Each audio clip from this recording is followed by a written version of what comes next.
Well, good morning, welcome to the Bristol County Ground. I felt like saying good morning, welcome to Taunton after the way the ball span yesterday.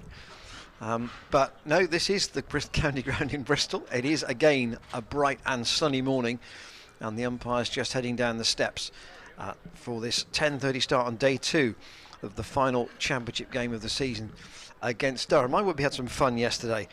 16 wickets in all. Gloucestershire resuming this morning, 146 for 6 runs ahead. If you look though round the championship yesterday, this was not the ground where the greatest number of wickets fell. There were 25 wickets at Chelmsford. I think fair to say though, morning Ed by the way, that we're going to find a lot about this game today, and we could be a long way towards a result today. We could, and we're probably going to find out a lot about how the rest of the game's going to pan out within the first half hour or so, I would suggest, or at least within the first 45 minutes, because if Gloucestershire can get some kind of a handy lead, and by handy I think you're talking 40 runs, something like that, and if it's more than that, then it gets, I think, greater than being handy. Then they're going to set themselves up very well for the rest of the game, and we'll see whether Durham come out with a slightly changed attitude from the one that they had when the spinners came on yesterday, when it felt as if they'd already made up their mind before they'd even really had much of a look at the spinners that they were just not going to be able to survive on this pitch, and they lost a lot of wickets in the end to balls that didn't turn, hit straight to fielders. And Gloucestershire resuming this morning, as we say, 146 for 6 runs ahead, and because Ryan Higgins was out off the last ball last night, Ollie Price has come in at number 8. So you would think probably brother Tom at 9, Zafar Gohar at 10 and David Payne at 11 would probably be the rest of the batting order. So Liam Travaskis has got to finish an over that he began last evening, and once again it is a field that we saw a lot yesterday.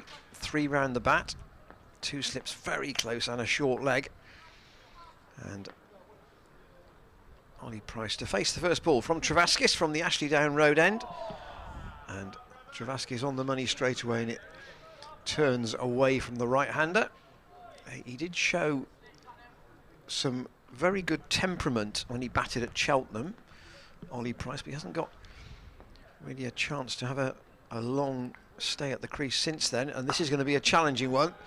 And he just props that front leg right forward to the second ball of the day. Beddingham and skipper Borthwick are the slips. Graham Clark at short leg, and again Price comes right forward and the ball goes past the outside edge. We saw that a lot yesterday, and as you can see from the screen, there are areas at both ends which are helping the spinners, and that was a bit too full from Travaskis really, and Price able to smother it. Just walks in Travaskis almost around the wicket, and again that's beating the outside edge. And you've got to be, you've got two approaches here. That's the end of the over that was incomplete last night. Travaskis has 3 for 47 from 22 overs, and 2 approaches here. Can you really afford to be very, very patient, or can you try and do what Graham Van Buren did, and where possible counter-attack against the bad ball? And there were a few from Borthwick which enabled him to get his half century last night, but I think that we're surprised that Travaskis is going to probably have a long bowl. He might even keep going, having completed that part finished over. We're going to see Rushworth from the pavilion end. I wonder if Borthwick might just be tempted to do Rushworth and Rain for, say, 3 overs each, and then go back to Travaskis, or would you just say, right, Liam, you can bowl at one end and we'll just rotate the more experienced seamers at the other? I think that's probably what I'd be looking to do, especially as it's not a new ball. So Rushworth then, with the keeper up and 2 slips and a short mid-wicket. He bowls to George Scott, who turns the first ball that he faces to short mid-wicket, and there is no run. So, yeah, I just think when you're talking about there's a Borthwick, which 2 overs which went for 23, I think it was, at which Van Buren plundered off Borthwick's bowling. Taking those 2 overs aside, as Rushworth now bowls to Scott, who clips this one down towards fine leg, should just be the single, and it's fielded by Graham Clark down on the fine leg boundary. So the first run of the morning, Scott moving up to 11.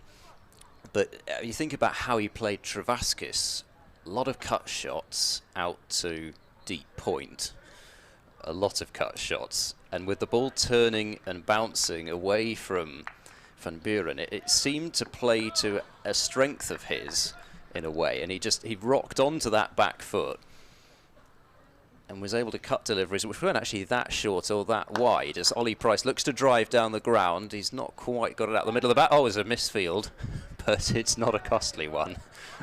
Durham were a little bit sloppy in the field a couple of times last night, and I think Ben Rain might have been the culprit there, but Matty Potts was there to back him up from mid-on, so good work from Potts to make sure that he didn't just assume that the fielding was completed and it didn't cost a run. Rushworth bowls to Ollie Price, who turns into the leg side, and it'll not be a run, however. Michael Jones, the fielder at mid-wicket, gets across. I think for all the accuracy of Rushworth and Rain, I think both these two would rather face the seamers than the spinner.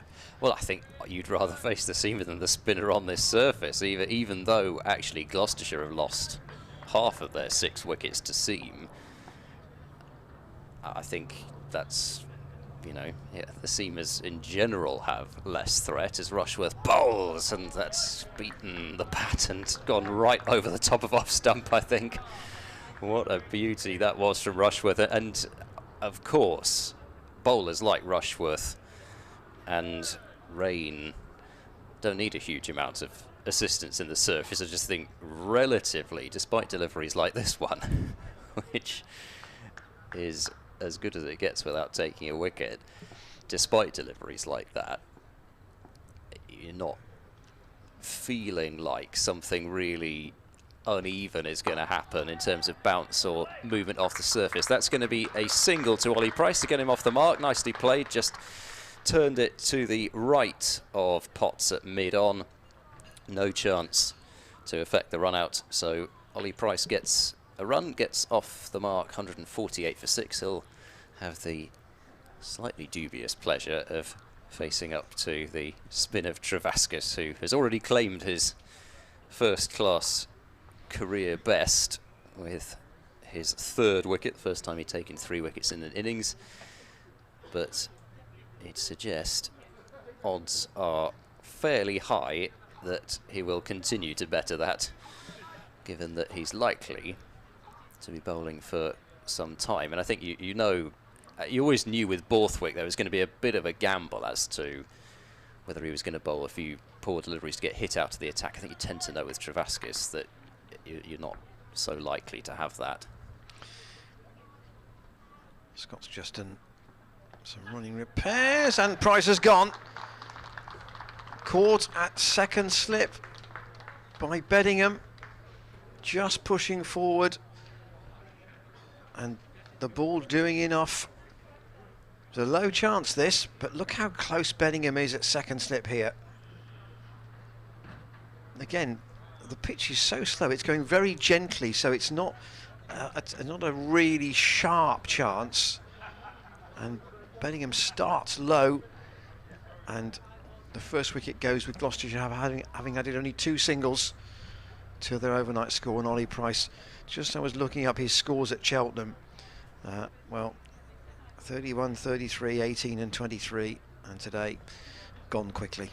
Yeah, and like his brother, he'd had some good starts, which certainly suggested plenty of promise with the bat. But I think that the one thing that he hasn't had, like his brother, is a really extended run at the side. He's been a little bit in and out, and it must be slightly difficult to get some sort of a rhythm as a batsman. You must feel like you're, I don't know if you almost feel like you're playing your first class innings every time you go out there to a certain extent. But I think what he maybe hadn't come up against so much was the turning ball and the spin really playing a huge factor, because he didn't play, of course, in the games at the Oval or at Grace Road.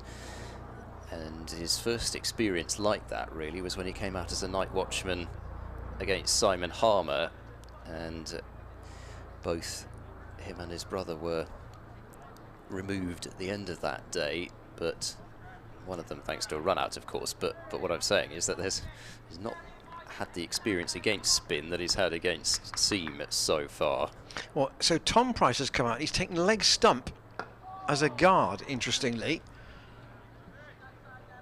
against the slow left armour. And of course he had a long session in the middle against Andrew Salter at Cardiff last week, but this pitch is offering a bit more, I would suggest. Oh, that's skimmed up in the air and it's dropped safe. Oh, Travaskis looks ruefully there away, because that could so easily have been a second wicket in the over.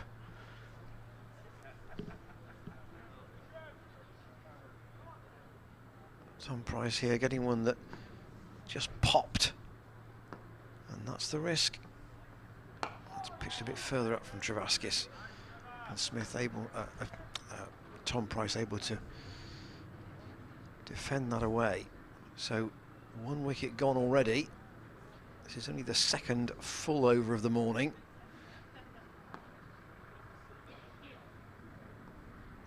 Travaskis a bit shorter, and Price has got to be absolutely on full concentration from the outset here, because there's a lot happening in front of him. He goes back and plays that to Graham Clark. So a wicket for Travaskis in that over. There his overall figures. Hasn't conceded a run this morning. It's back-to-back wicket maidens for him as well, because of the wicket that he took off the last ball of the day yesterday. So there are the overall numbers. Van Buren's 62 stands out, highest score of the match by quite some way. And I mean, you saw Price's knock during that Glamorgan game. I saw Gloucestershire in the field, you saw Gloucestershire batting. Was he patient against Salter? Really patient? Yeah, I can't remember him sort of... I don't think he faced Salter as much as some of the other bowlers, actually, but Salter did not get the ball to turn at all, really, compared with what Zafar then came out and did. And I think that's why, well, certainly I was surprised. I think a lot of people were when Zafar suddenly came on and pardon the awful pun, which was unintentional, but I'm going to say it anyway, he turned the game. Rushworth now to Scott, back of a length, defended by Scott, getting well in behind it. But no, I think when he faced him, yes, he was pretty patient, and then it was a patient innings in general, and an innings of real... 3.5 hours, I think we just say yesterday? Yeah, an innings of real composure, and it would have been very easy for him to have looked at batting with 10 and 11 and thought, well, I've probably got to play a few more shots than I'd like here. Far from it. Obviously, David Payne and Jared Warner kept him very good company. Rushworth to Scott, that's well outside the off stump, and well left by Scott. 71 off 165 deliveries with 9 fours, but this is just such a different test on a surface like this, with the turning ball consistently. And so far, Tom Price has looked to play Travaskis into the leg side against the spin. Rushworth's got a short catching mid-wicket here. He has, as Scott goes forward and defends into the covers. So George Scott's probably thinking, well, if I face 3 dots here, that'd be all right. 3 dots. What he doesn't want to do is just turn a single into the leg side, and there is a single available because they've got deep square leg out on the boundary rope now. Can't really imagine that's so much short ball ploy. Maybe it is. We'll see. Rushworth bowls well outside the off stump.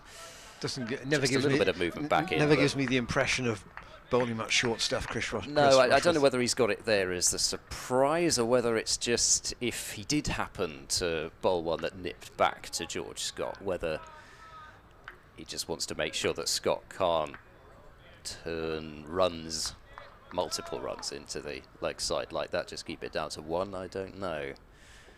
But he's still there on the deep square leg rope in addition to the fine leg. Rushworth to Scott, and once more left alone.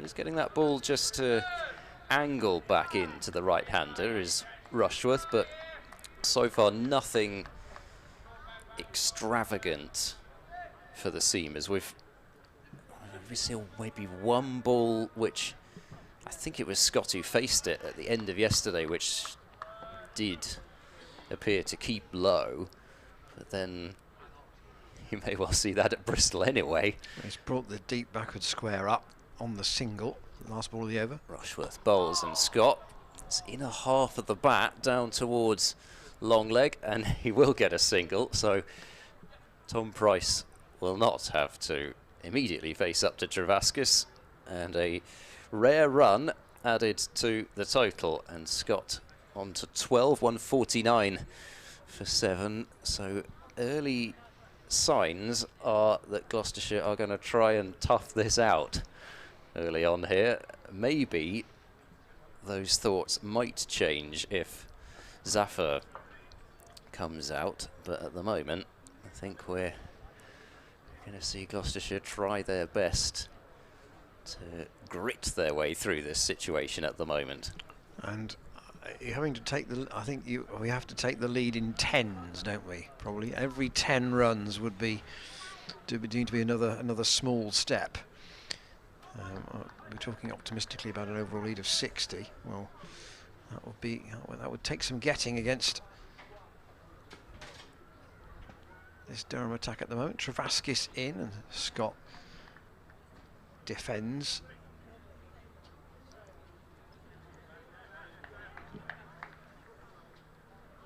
Durham just keeping the 3 men on the single on the offside.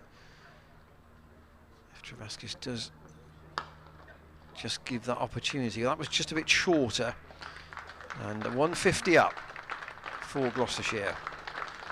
So the lead is 10, 3 wickets in hand, and one man trying to prove a point and one young man trying to enhance his reputation here, currently at the wicket, having played very well for his knock last week, and that's gone off the thigh pad of Eckersley. He's got a thigh pad there and protection. Well, he got certainly protection in an adjacent area. Travaskis again. Oh, that's offering the. I mean, it's almost unusual that a ball isn't turning at the moment. Virtually every ball is spinning away from the right-hander. Yeah, as long as you don't overpitch it. Yeah.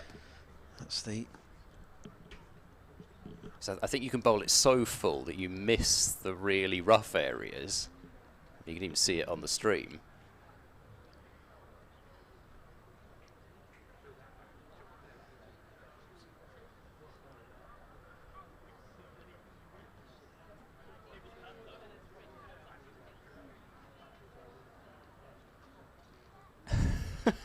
Just checking that. Oh, well done, Ned. That's done it. That's much better, yes. They're just trying to save some We'll time. just go without Bales, Yeah, shall we? Graham Lloyd was just trying to be a bit idle there, wasn't he? He's trying not to come in and do his job properly. So, broad grin from.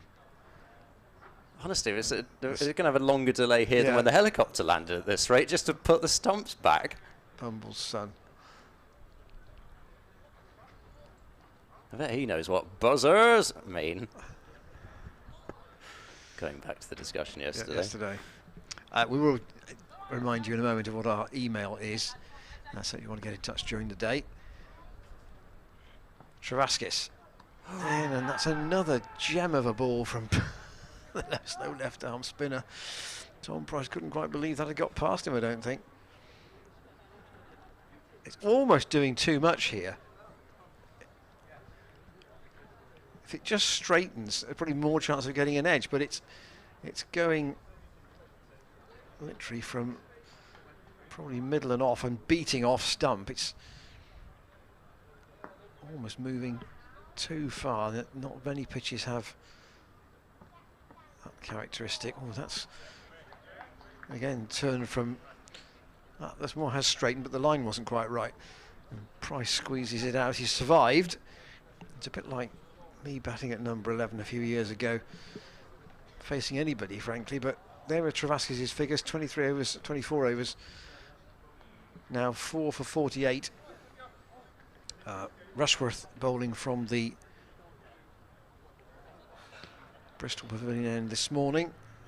1 for 8 in 9 overs, giving nothing away.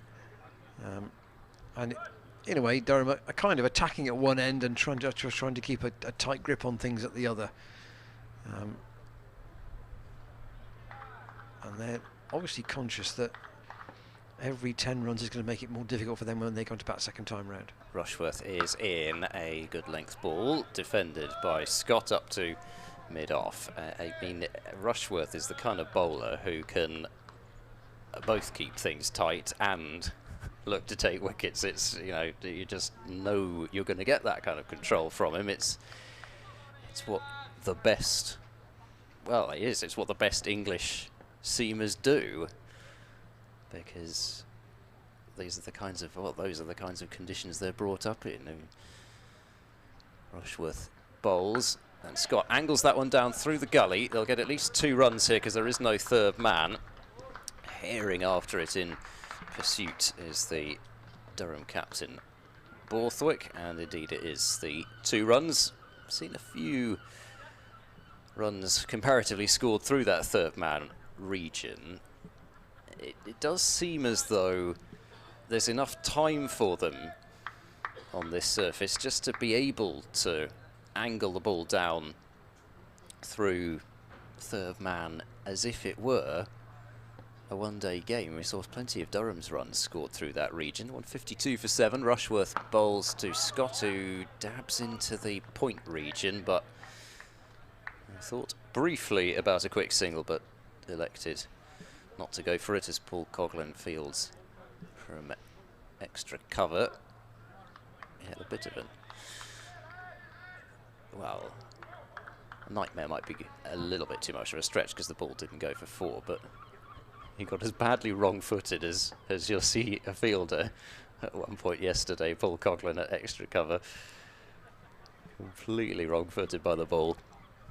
Rushworth bowls, Scott turns leg side, picked up at short mid-wicket by Travaskis, who gives the ball a good old shine. I can't imagine that that's going to make too much difference at this stage. When we saw a few balls swing early on, and David Payne actually got the ball to swing a fair distance, the new ball yesterday morning, but I can imagine this ball's pretty scuffed at this point. Rushworth bowls, Scott. Oh, that was not played convincingly. Inside edge goes into the short fine leg region, but Gloucestershire will take any run that they can get, and that's another one of them. 153 for 7. A couple of inside edges now from George Scott, as Rushworth is in general getting this ball. I mean, whether it's, I think, to be honest, it is mostly just angle. I don't think there's really in swing or even a huge amount of movement in off the pitch, but Rushworth just using the angle and threatening to beat the inside edge of Scott's bat on a couple of occasions. Change of field, Travaskis is going to come from short mid-wicket now into a gully for Tom Price, who has 1 ball to face this over, and Rushworth bowls to him. It's full and driven, attempted to be driven down the ground, but he's got it off the inner half of the bat, and it's fielded by Rushworth off his own bowling. So relatively expensive over that from Chris Rushworth. He's gone for 3 runs off it, 10 overs, 5 maidens, 1 for 11. There we go. They all had a go at trying to get these stumps right, and in the end, the umpire was forced to come in and do it himself. And the problem was that Eckersley, I think, in his enthusiasm to actually get the stumps set, almost crushed the frame again. There's our email. How many cricketers does it take to... Yeah. It's one of those jokes, isn't it? Yeah. Commentators at glossccc.co.uk. Email open throughout the day. Could be quite a bit to talk about. And I'll perhaps float a few ideas for you. Here's Travaskis in, and Scott just sees that out on the bounce to Beddingham at second slip. Skipper Borthwick is at first.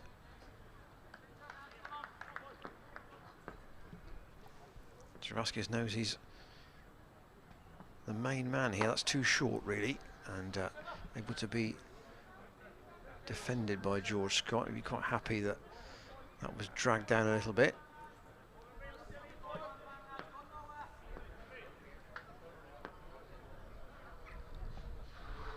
Travaskis in once more. It's a bit wider, and Scott's judgment of what to leave has been one of the things that's marked his batting in red ball cricket this season, since he has judged pretty well what not to play, what he doesn't need to play, and he might adopt that strategy quite a bit here against Travaskis if he thinks the ball is going to, every ball's going to turn. That one he had to play, it was a bit straighter. Just the one thing about that, though, is that you know what Van Buren would have done to both the last couple of deliveries before that last one. He would probably have been cutting them for runs. Travaskis walks in once more from the Ashley Down Road end, and perhaps, I mean, it's at the end of another over. The one thing that this is doing, of course, is getting through the overs at a good rate with the spinner at one end. The one thing that that does do for Scott, it really sort of pairs him back maybe to the 2 or 3 shots that he feels he can get runs from, and that is the line that's been used so much, particularly about Alistair Cook. He's only got 3 shots. Doesn't done him too badly, has it? And most players have probably actually got 3 shots where they score most of their runs. No, but I think that's the point about Van Buren's innings. We just saw it on the screen, 62 off 77 balls. How many shots did he play in that innings? He would have scored a good 30 of those, probably off the cut shots, and then he got some full tosses and short deliveries from Borthwick that he's probably scored the majority of those other runs off. Rushworth bowls, and Tom Price has pushed a little at that one.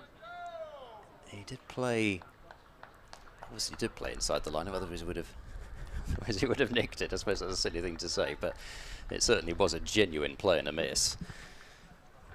But Rushworth unable to find the outside edge. Unsurprisingly, wickets are falling at Chelmsford.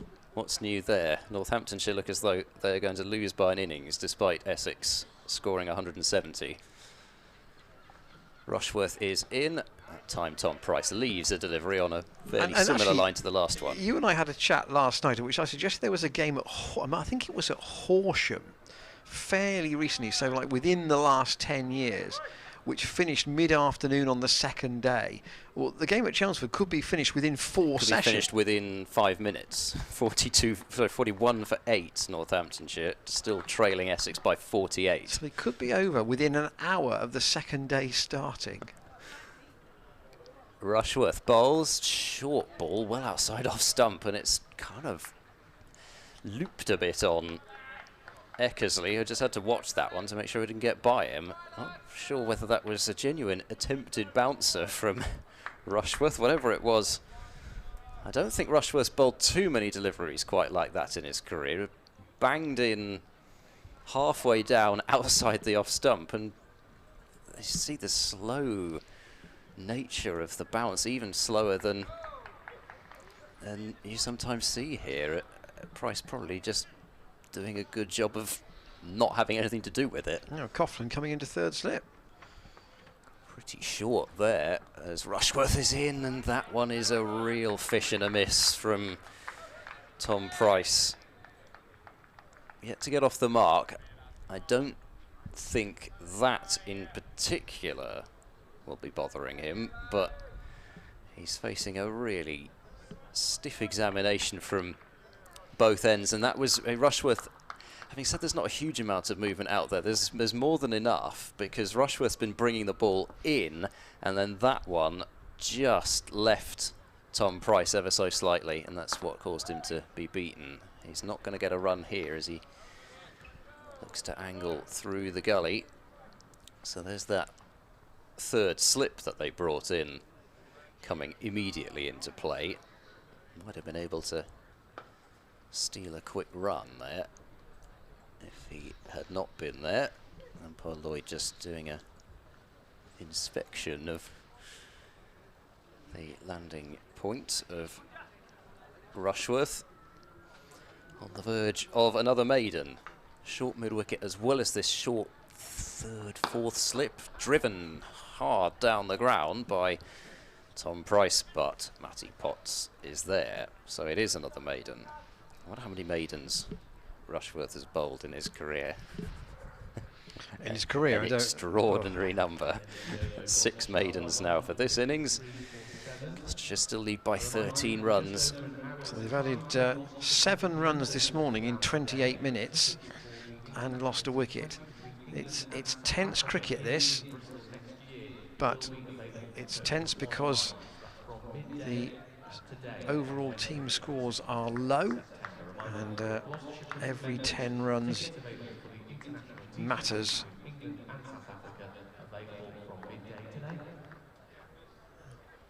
Dan White on microphone duty today. And here is Travaskis to wheel in once more, and Scott solidly forward. Should I pick the ball up? Yeah. No. Oh, okay. Are you okay with me picking the ball up? You're going to move Graham Clark over to silly mid-off then now. He's probably 2 strides from George Scott. And he's going to get a potential crack, I suppose, if Scott does take advantage of anything short from Travaskis, but he's in a pretty good rhythm at the moment. That's a bit further up and a little easier to smother.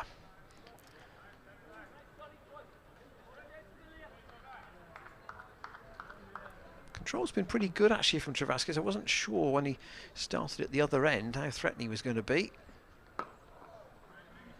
but that was largely bowling over the wicket.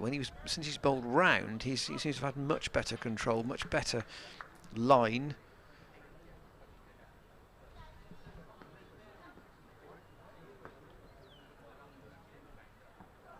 Again, past umpire Devener, it's chopped away, but fielded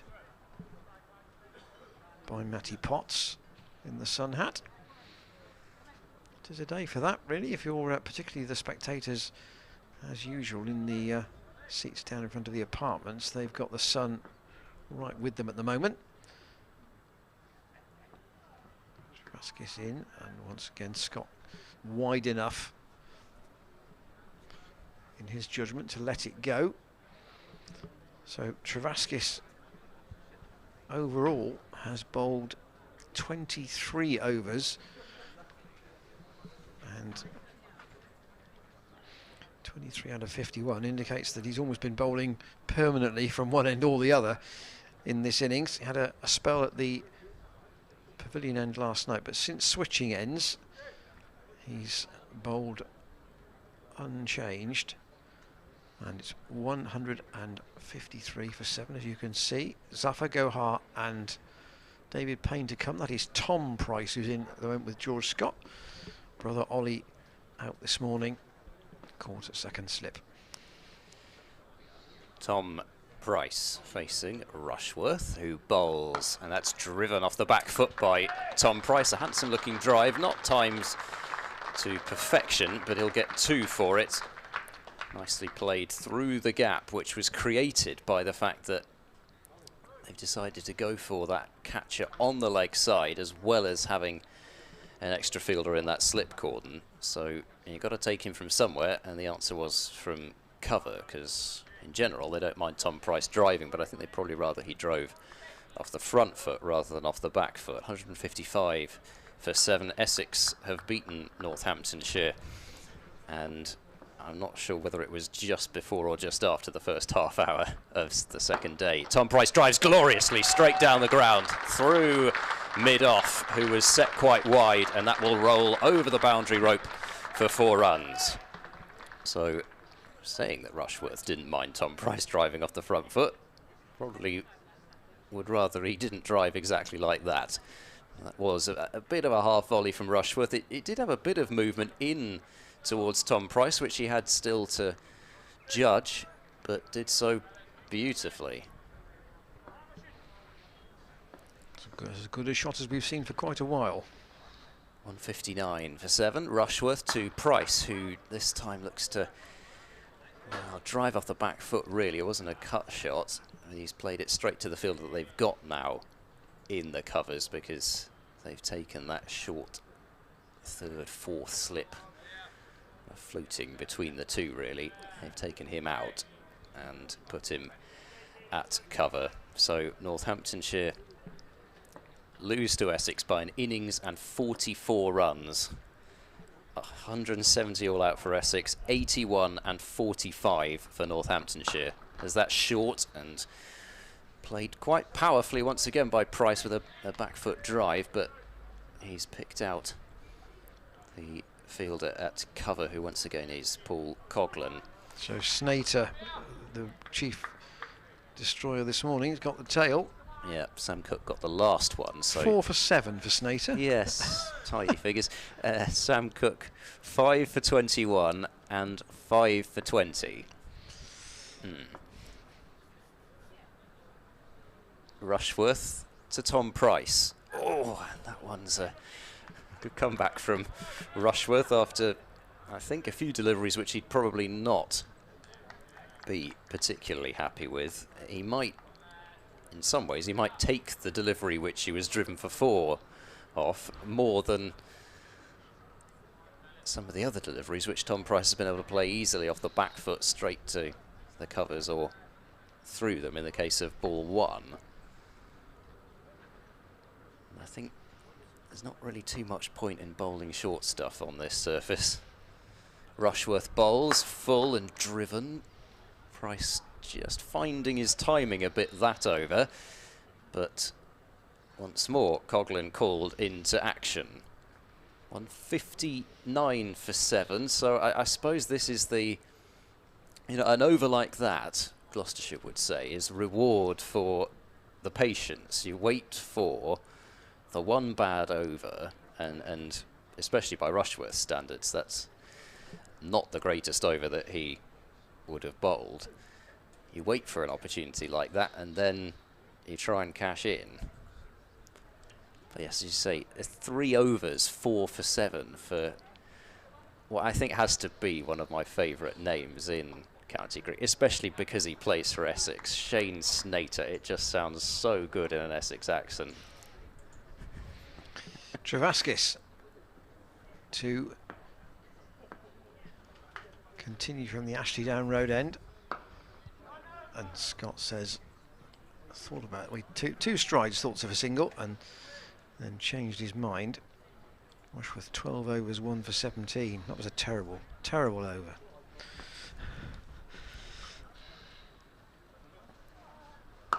Scott waits for that, plays that from the crease, and Coughlan's return is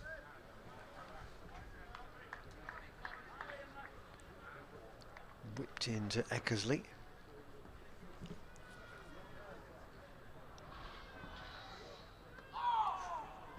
That's well left. George Scott, he would say what we've seen Seems to have a pretty good idea about where his off stump is. He's having to be very patient if he literally is here waiting for the ball which he considers to be such low risk that he can play a shot at it.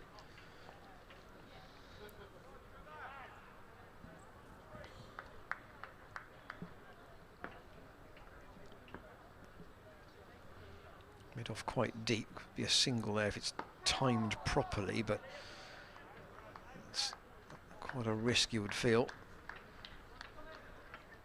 And Rain just doing some loosening up, so it might be that he might be into the attack shortly from that far end. Sun's just gone in temporarily.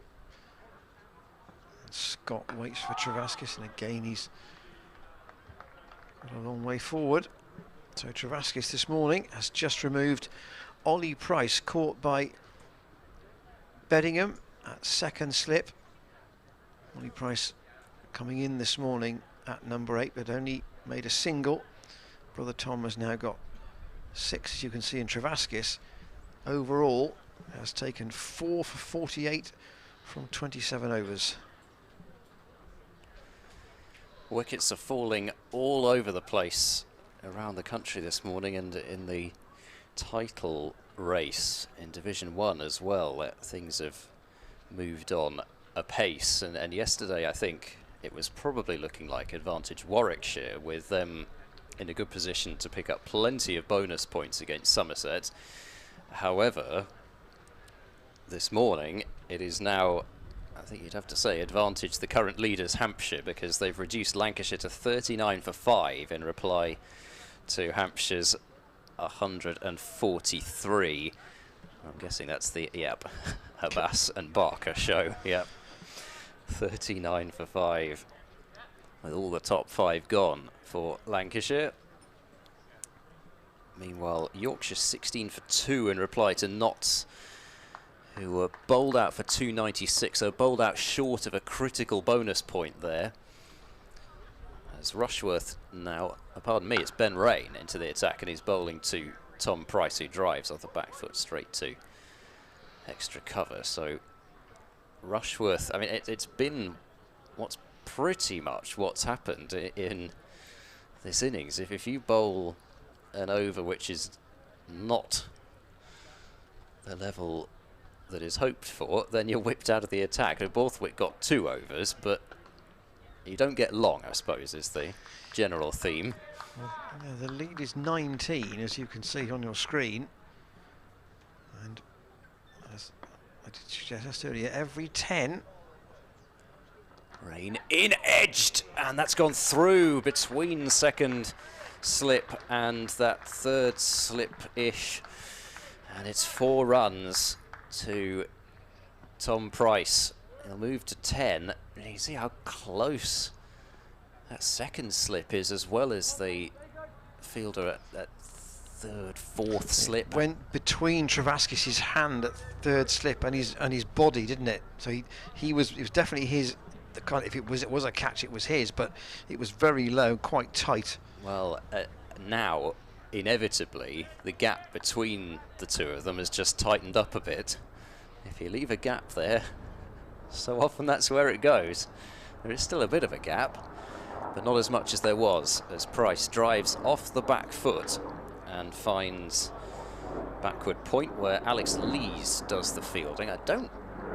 No, air traffic. We're getting concerned by air traffic again. I don't No. Well, it's when you feel the wind come rushing into the commentary box, that's when you know you're in trouble. Yeah, and just to go back to the word traffic, there was a lot of traffic on social media yesterday about the Great Western Air Ambulance helicopter, and a lot of plaudits for the way that they dealt with the situation. Rain is in, and Tom Price turns into the mid-wicket area, and it's fielded by Jones.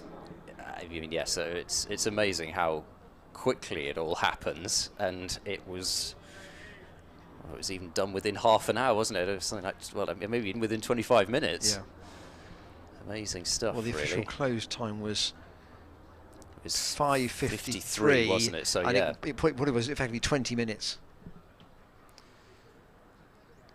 Rain to Price, he bowls full, and that one's almost squeezed past the inside edge, and there would have been a very loud appeal if that had missed it. But Price is able to squeeze another single out towards that short fine leg position. We've seen a few runs scored like that so far.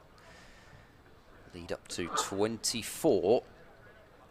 And Tom Price, who took a little bit of time to get off the mark, now has 11 to his name from 27. Rain to Scott, who looks to be aggressive in his defence and try to find a single into the offside, but it's a very tight ring there. They're all in really close.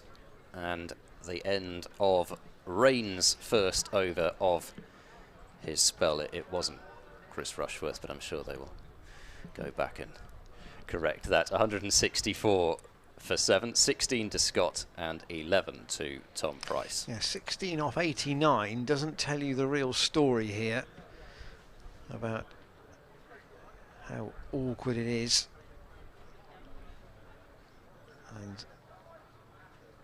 And Tom Price batting at 9 on this surface, you'd have to say, if somebody at number 9 can get 20 on this surface, that's worth probably double that in terms of the context of the game. Travaskis to continue, and all played into the ground, and they will get a single here because Graham Clark can't stop it at short leg. I think Durham, having got Ollie Price early, they might have hoped for a bit more joy in the half an hour that's followed, and they haven't had it. Well, particularly given that this is one of the first times that we've seen real flat-out defence of the spin. Travaskis with still the 2 slips and a short leg. And Scott low into the leg side. Clark doesn't stop it cleanly, but no thoughts of a single. Haven't seen a single sweep shot, have we? Nope. From Gloucestershire.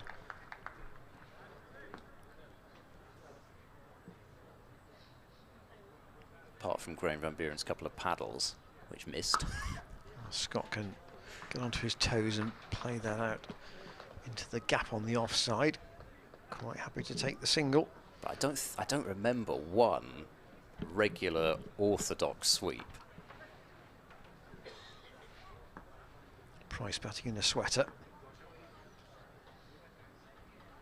But then there is some genuine warmth to that sun. Oh, and that's cut through the slips. That was a bold shot, and it's going to go all the way down to the third man boundary for 4.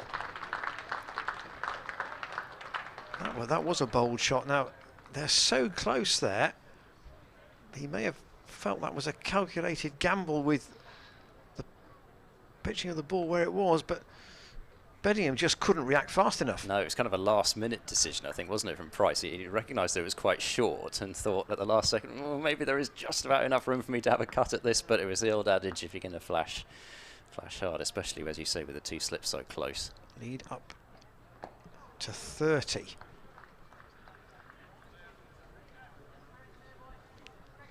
And I think we may have posed this question about Ollie Price to some degree, and to Tom, and perhaps it's equally relevant. Well,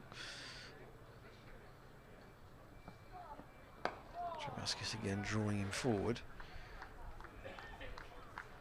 You know, being the age he is, just 21, is he somebody whose game will develop into effectively a bowling all-rounder, or will he become somebody who could actually become a genuine all-rounder because his batting does improve enough? And at this point, people probably don't know. I would think he may have to play a bit longer at this level to actually work out whether his batting can get him high enough up the order to be genuinely classed as that. But at the moment, again, like his brother, he's showing good temperament. Yep. Rain in and bowls, and Scott works this one very fine, and fine leg is nowhere to be seen.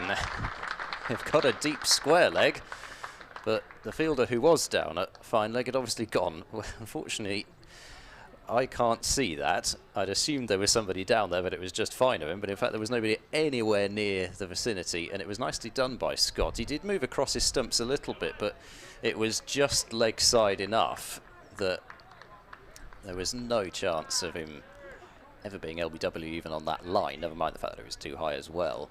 And a pretty safe shot in the end from Scott, who moves into the 20s.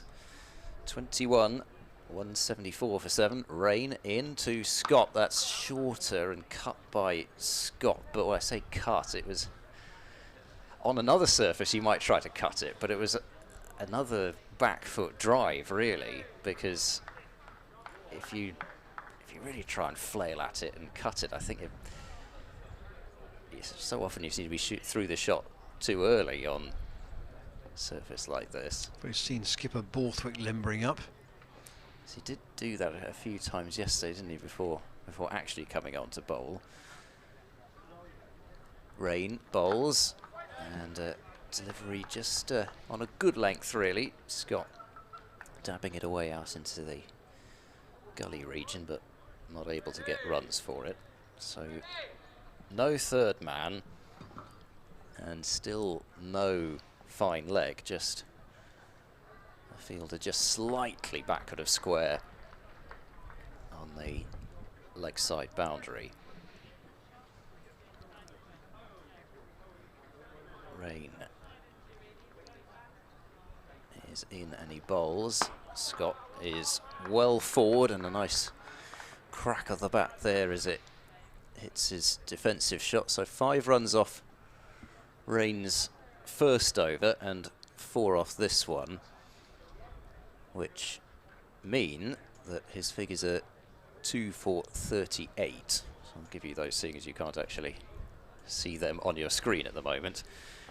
Rain 2 for 38 halfway through his 13th over. He's there and bowls tight to the stumps, and Scott turns leg side, fielded at short mid wicket. And he bowled very well yesterday, did Ben Rain. You wouldn't expect anything else from him.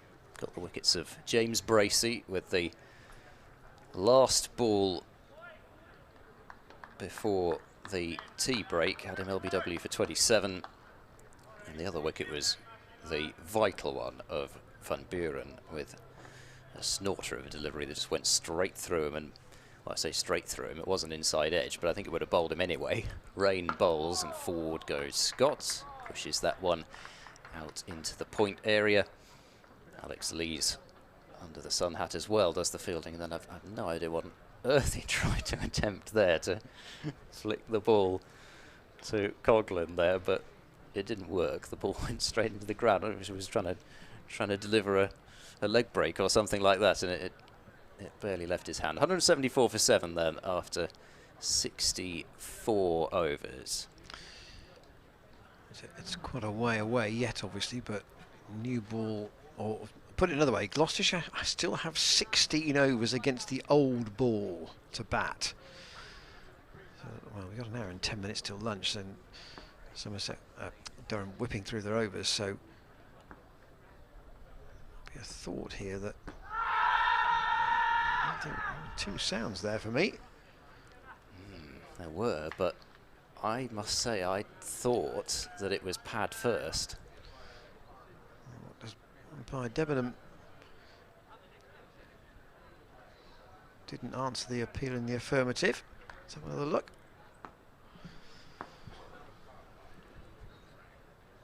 And back live.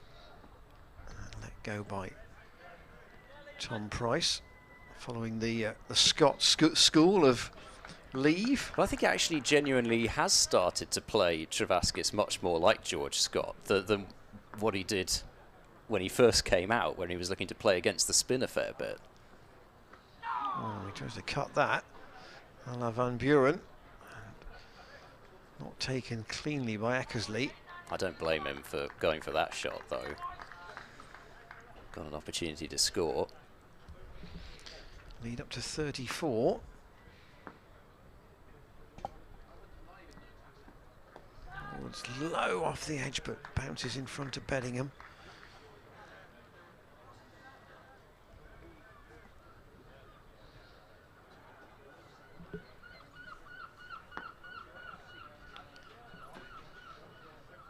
A reasonable sprinkling of spectators in the ground today. And again, Price goes back. We can see the upper area of the pavilion. Got a good number in there, and certainly there's the mound stand. I think people taking the opportunity because this is the last home game of the season, and that's a lovely ball from Travaskis. Not much Price can do about that. He might look down the pitch and grin at the bowler because that's gone a long way, and Travaskis has been doing that consistently. And I didn't see. Just have a look at that delivery again. He's having a long talk with the umpire about Presumably the the LBW, LBW, I guess. Yeah. I did see one of his suggestions on social media last night that Zafar Gohar should be bowling from this Ashley Down Road end when Durham come to bat again. That was certain people's opinion. Was it implying there was more life from this end for the spinner? Yes, I take your point. That 5 for 50 wasn't bad from the other end. It wasn't. That's very true. But no, I take your point. Travaskis has certainly seemed to find more joy. As that's very short, and Scott, has he got something on that? Well, only a couple of Durham players thought that he had. Eckersley went up, as did Borthwick, but they were mostly the only two. So the first real genuine bouncer, but it's down the leg side as well. I mean, with no fine leg at all, or even long leg, Scott would say he probably missed out as much as Rain would say he nearly had a wicket. Rain bowls. Oh, and Scott has almost played that one so softly that he played on. It went into the ground, and I think it hit him a second time. Not quite sure where, but that's what caused the ball not to go back towards the stumps. It was a genuine danger for a moment that Scott might play it on, or I might have to give the ball a boot to stop it from going onto his stumps. Rain bowls, Scott defends out towards cover, and the other danger with that is that you end up kicking your own stumps over, which can't remember who it was at Chelmsford, but somebody nearly did that in their desperate attempts to stop the ball rolling onto the stumps. Took a kick at the stumps and was probably closer to kicking them over than kicking the ball. Cricketers and football skills, don't get people started on that. No. Here comes Rain, and he bowls to Scott, back of a length, and played defensively out towards extra cover. I say back of a length, I mean it's a good length really. It's not hard back of a length, but at the same time Scott's playing it pretty comfortably off the back foot. Just thinking about that Essex Northants game, which was over this morning at, well, give or take 11 o'clock, half an hour into the second day, with Essex winning by an innings.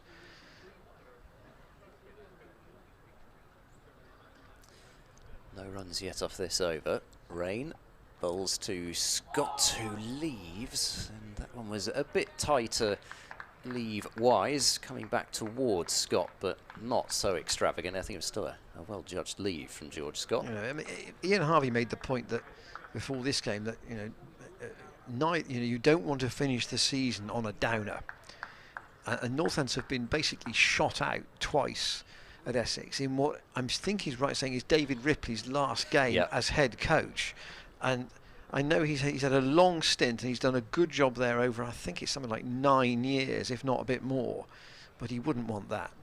No.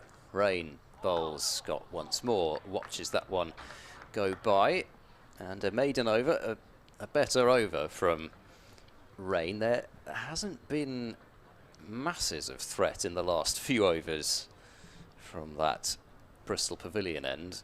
I wonder whether that would be a gamble, but would Borthwick maybe think about bringing himself on, possibly for another spin option? I was actually just remembering when Lees threw that leg break that I have seen Alex Lees bowl leg breaks before, and I cannot remember which game it was in. I'm almost wondering if he was involved in that declaration bowling effort for Yorkshire when they lost the championship to Middlesex that year. Well, he's only taken 3 wickets at 32 in his career, so he's not bowled many overs.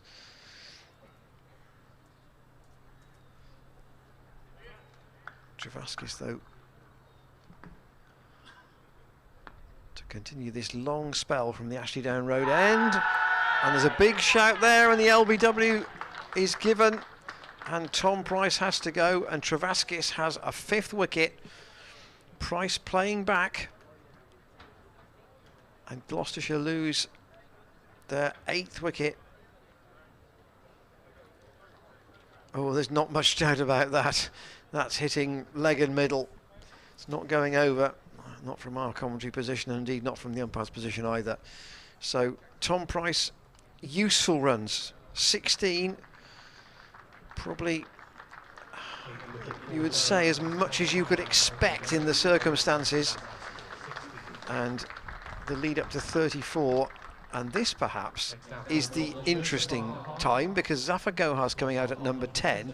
And I know, Ed, you felt at Chelmsford that he played the spinners differently to everybody else. Well, he was the only one who was prepared to use their feet to play Simon Harmer, and he landed a few blows against Harmer when most others were trying to play him right from the crease, and that didn't go so well. And Harmer was not turning the ball, of course, like we're seeing the ball turn here. So can you imagine Harmer bowling on this? Yes, I can. There wouldn't be many runs, you wouldn't think, would you?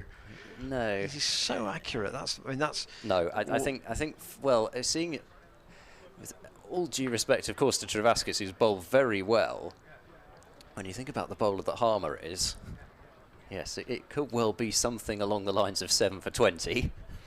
It would not surprise you. And so, just to pick up on that point, could we almost see here Scott saying, right, I'll take the seamer and you can take the spinner to Zafar?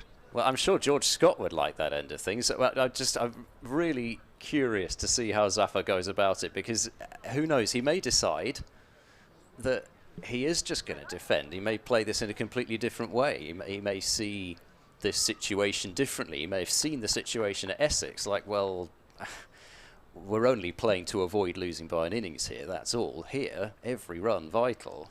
So Jurassic going over the wicket to the left-hander, and Gohart just drops it into the leg side. Famous last words, but I felt Travaskis was not as dangerous bowling over the wicket. He's got a slip, a leg slip, and a short leg, and Gohart is, well, perhaps going to say, well, okay, I'm going to counter-attack from number 10. Well, he got his body in the way of it. That was the most important thing. He just didn't get anywhere near the pitch of the ball. Travaskis again. And Zafar defends. Not a single sign of any sponsors or makers' name on that bat at all. No, I think I saw somebody on social media angling for him to get one. Saying it was about time. Travaskis in, and Zafar defends.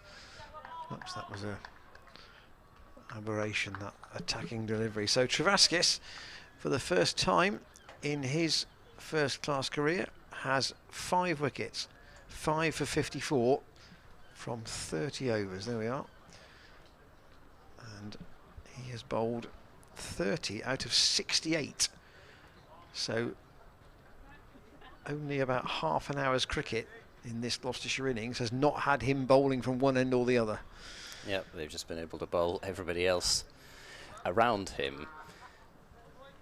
So Rain to continue. Those figures are not correct for Ben Rain, as overs are still being attributed to Chris Rushworth when it is Rain bowling.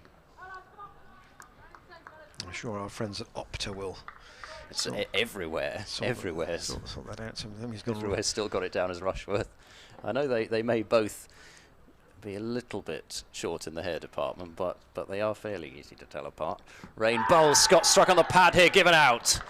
So there's 9 down. Rain grabs his 3rd wicket, and George Scott with a battling innings, but he falls having made 21, looking to work this delivery to leg, and Rain wrapping him on the pad. It's straightened a bit. It's only really interesting leg stump, but in umpire Lloyd's mind it was straightening enough that it was hitting leg stump, and George Scott has departed. He battled for 2 hours, a little over 2 hours, for his 21 vital runs, but at the same time he'll be furious because he's played several innings like this recently where he's really bedded in. He's got to teens, 20s, 30s, but doesn't have that big score in the championship that would really put his name up there for consistent selection in the championship. Of course, a terrific year in the Royal London Cup. 31 is his top championship score of the summer. Yeah. It's just the innings have reached that point and something has derailed it. So I think you win the spread bet, Ed, for the lead. Is it 180? I said Gloucestershire. Yeah, you said you'd take 40. I said I'd like 60 or more. Well, it's not a question of what you'd like. It's a question of what I thought was going to happen. What I like doesn't matter. No, I think on the way to the ground this morning, I figured, well, if all of the remaining batsmen could get 10, somebody might get a few more than that, then we might end up with a score starting with a 2. For that to happen now, these two have got to put together 26, which feels a lot. David Payne coming off his season's best with the bat, 34 against Glamorgan, facing Rain, and Payne is defending this one back up the pitch, and that is, well, I think it's the end of the over. It seems to have been, no, it's not the end of the over. I'm sorry, I'm looking at the looking at the number of balls on the bottom of the screen there, which was 6, but of course there's only been a couple of balls this over. I was looking at the wrong thing. But Payne in that 34, as Rain bowls to him, and Payne's forward and pushing into the leg side, doesn't get a run. He wasn't actually always getting right into line against the likes of Michael Hogan, but he made it work. It was another one of those instances where I'm sure Glamorgan felt like if they could just bowl him the full, fast, straight delivery, they'd get him out, but not to be. And then launched a big straight 6 against Andrew Salter, which I'm sure would have felt pretty good. Rain bowls to Payne, and that's angled into the gully region, and there's no run, but I think probably, I'd have to imagine at some point in their careers, Salter would have given David Payne a bit of tap, given Salter's like for scoring runs against Gloucestershire, so I suspect David Payne probably enjoyed giving a little bit of stick back towards Salter in that knock. Sending fielders out now, allowing Payne the single if he wants it. So a deep mid-wicket's gone out and a deep backward point not out on the boundary, in addition to the deep square leg. Rain bowls and David Payne is forward up towards mid-on. I feel a little bit like a sort of Eliza Doolittle at the moment with Rain and Payne. It's a bit difficult not to add a bit onto the end of that. Yeah, this is a man who comes to cricket on the train.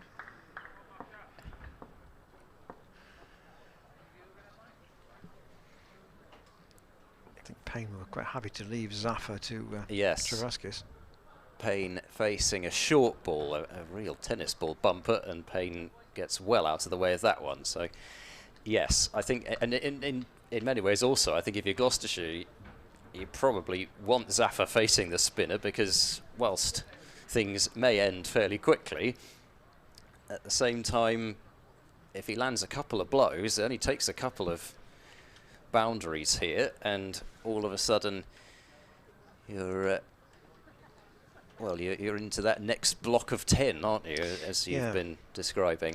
That's our email, commentators@gloucestershire.co.uk. I'll just throw a question out there. What would you be comfortable chasing in the fourth innings, or what would you not want to chase in the fourth innings here? Do you want the flippant answer or the answer to the question? I think I'd like straight up. I think I'd like the answer to the question. What's the flippant answer? Well, the flippant answer is probably about 60, isn't it? Or maybe even less than that. Oh, that's putting a lot of focus on the bowling. Here's Travaskis over the wicket to Zaffa, who squeezes that past the man at short leg. Graham Clark falls down in stages. Just the one slip in. Now they've taken Beddingham out of the second slip slot. Wider from Travaskis, and they're going to get well, they're not going to get a single. They could have taken one, but the stop from Alex Lees was enough to deter Zafar Gohar, and I suspect that if there'd have been 2 on offer there, you'd probably gone for it, but there may be a strategy at play here, and Zafar tries to whip that down to long on. That's where Rain is. It's inside half of the bat, and again, was a single on offer, didn't want it. It's your classic drive, extra cover drive through mid-on, all the way down towards long on for no run. It's tossed up and a hidden shot. Straight down the ground from Zafar for 4.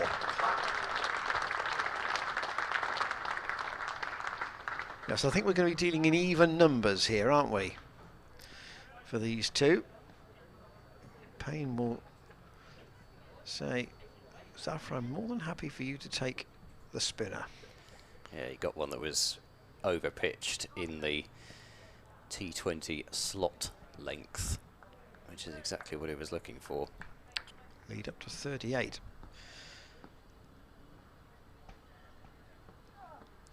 Again, that's full, and Zafar's cracked that away through extra cover. That will be 4 more. And the bullseye target for Ed Seaborn is reached, and indeed passed. There was room for that shot, and he took it on and played it all the way along the ground out through extra cover for 4. And each of these scoring shots is being cheered by the Gloucestershire supporters, understandably. Travaskis switches and goes round the wicket, and he's cut, and they'll want 1, and they'll just about get it. Zafar saying, well, okay, I'm going to attack, and if you can defend at the other end, David Payne, then we might have 15 minutes of fun here. Well, hopefully we can. 182 for 9. Men out this morning, both the Price brothers. Ollie came in first and only managed a single. Tom Price made 16 before he was LBW to Travaskis, and then George Scott LBW to Ben Rain, although it says Rushworth on the card, it was Ben Rain who took the wicket for 21.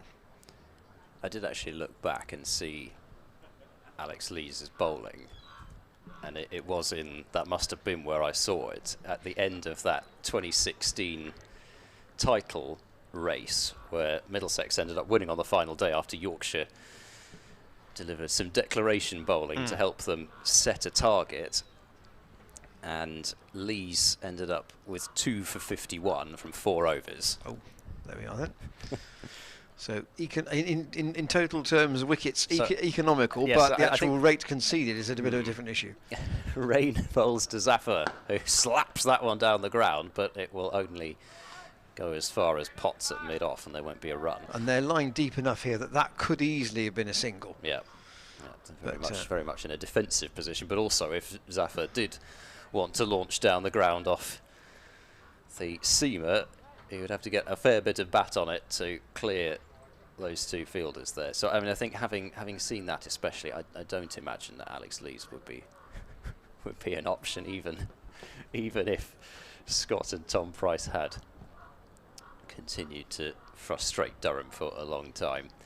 Rain bowls to Zaffer, who winds up and drives this one out to deep point, and they do take the single. So that, I suppose, shows you that. I think it's probably this is the right way of doing it, really. Taking the run that's on offer against the seamer, but you want Zaffer on strike to the spinner because he could cause some real damage. Not just to figures, but possibly to flat windows or car windows. Rain bowls to David Payne, who turns leg side, and it will be picked up by Jones at mid-wicket. So in short, we're prepared to rotate the strike against Rain, but not prepared to rotate the strike against Travaskis. No, I think Zaffer's eyes have lit up when it comes to facing Travaskis. Anything that is a little overpitched is going to go after. And just to recap, that in his one test, I think he made 37 and 34. Yeah. So, well, yeah, and he's got a first-class century. Rain bowls, Payne defends. A little bit of a move to leg there, but it was right out of the middle of the bat anyway.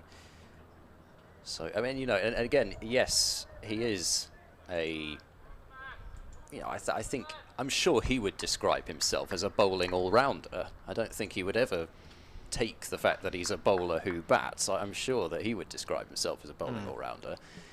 So, you know, and he's a bowling all-rounder who is used to batting in spinning conditions. Rain bowls, and David Payne angles that one, and it's well palmed by Travaskis from third, fourth slip. They may well not have taken the run anyway, and I think it would only have been one, even if it had made it past Travaskis there. I don't think they would have been able to turn it back for two, but Travaskis not taking that chance and palmed it straight to Lees at backward point, so now the field goes back. Our friends at Opta have caught up everything, I'm pleased to say. Yes, they don't tend to let it go on for too long. So deep point out, deep square leg, well, deep mid-wicket really, and a deep backward square. And Payne whips this one leg side into wide open space, but won't get a run as it's going to be fielded at wide mid-on by Rushworth, who was in no hurry to pick the ball up, trying to obviously tempt them into taking an unwise decision with the running between the wickets. The slow-mo there of Zaffer smacking that delivery from Travaskis straight back over his head. Well, this is a change of strategy here from Scott Borthwick. Travaskis has been taken out of the attack. 31 overs, 12 maidens, 5 for 63, and Paul Coughlin is coming on from this Ashley Down road end. Has he seen enough of Zaffer against the spinner to see what's coming? So they clearly feel he doesn't have that technique against the quicker bowlers. I don't believe he does. Well, I think what they want is the quicker bowlers bowling to Payne, isn't it? Set the field back and give him the single. There's Coughlin, and Zaffer's whipped that away out into the leg side. They want two. Oh, he's gone for four. Michael Jones, well, it's one of those ones where we've all done it. You look up to see whether they're going for the second run, your eyes taken off the ball, and it bobbles past you. Zaffer will take that, and four more. That was a bit of a hoik, really. And Jones goes just out of shot, goes down, probably would have been two, but there were a bonus 2 runs there. To Zaffer up to 14. And he's got a fine nick on that, and that'll be 4 more. You had no idea where that had gone, but that'll take Gloucestershire's lead up over 50. And you're talking about every 10. These two have added 18 together for the last wicket, which may not sound much, but... Well, yes, technically Zafar Gohar has added 18, but, but yes. In the context of a low-scoring game... Payne's played his part, though. He's hung around out there. Coughlin again to Zafar, who's pulled that away into the leg side. They think about taking a single. There would have been one, but I think Payne said, no, I'm happy for you to keep going against Coughlin here. So now, I mean, they took out the spinner because they thought that Zafar wouldn't go hard against the seamer. Would they make another change if this over goes for many? Coughlin again, and that's hit in the air. It should be caught by Ben Rain, and it's dropped. They've come through for a single. They're not going to get any more than that. It ought to have been caught by Rain, really, but he tried to take it one-handed. He didn't get himself in the right position, and they're going to come back for 2 anyway. There should never have been 2 there. It's clubbed away by Zafar. Rain is at long on. You think he's going to take the catch. He stops it just inside the rope, ultimately having not taken it one-handed. And then there's an overthrow, and they've come back for 2. Would have been a Ben Stokes type catch in the 2019 World Cup. Coughlin again, and gets that off the bottom of the bat, bottom half of the bat to Zafar. I'm sure he. Well, I say. Ben Stokes, I'm sure, would have known about it quite quickly if Rain had taken it, because it was in very similar fashion in terms of running backwards, diving kind of behind him, reaching up one-handed at the last moment. Not in exactly the same fashion as that catch against South Africa at the Oval, but similar. Last ball of the over. Oh, it's a full toss outside the off stump, which beats everything. Zafar tries to sling it towards the scoreboard, doesn't get a touch. But he has scored at 20 in this last wicket stand. He scored all the runs. He's got 20 runs. My screen's not quite updated there in terms of balls faced. It would be 18. So 20 off 18.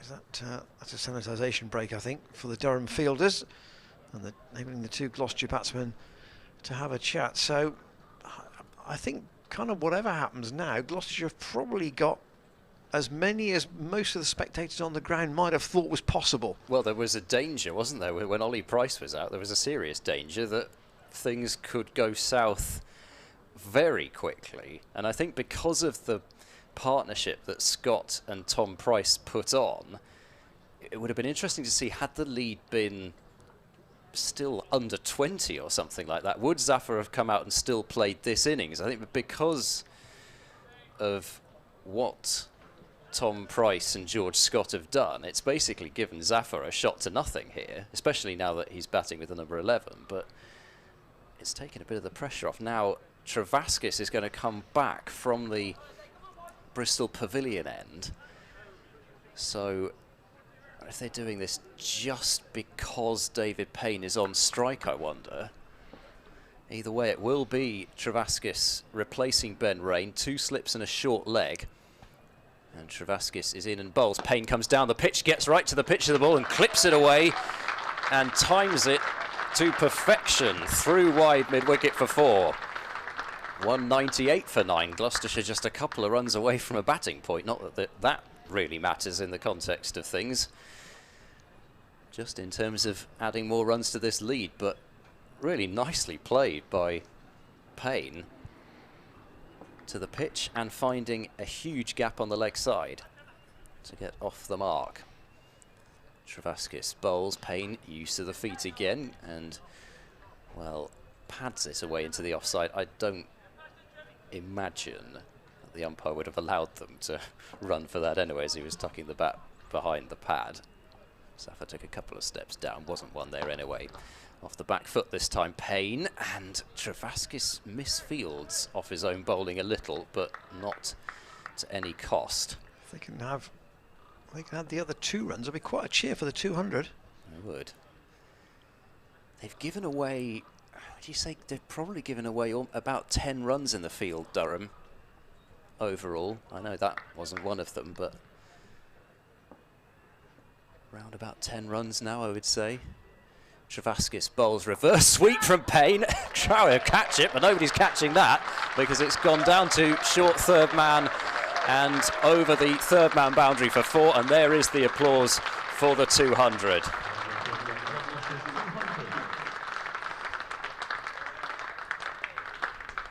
Well, David Payne's having some fun. Yes, this is, I'll say, the counter-attack. Obviously, the ball is 71 over results. It's pretty soft now. That's the one thing you'd say. Travaskis hasn't got the advantage of the bounce he would have had earlier. Travaskis bowls. It's short and driven beautifully off the back foot by Payne, and another misfield. And they'll get 1. They will come back for the second run because it's the 5th ball of the over. And more poor fielding. This time it's Paul Coughlin, the culprit. And David Payne has now scored 10 runs off 5 balls this over. And Durham have, I don't know if this is unfair to say, but they've just lost the plot a bit in the last few overs. Travaskis bowls to Payne, who's forward and defends that one. But Payne is prepared to use his feet to Travaskis, both to attack and to defend. And 10 runs off that over, 204 for 9. The lead is up to 64. And I think you would now classify it as handy. Well, I think it's probably beyond that stage, isn't it?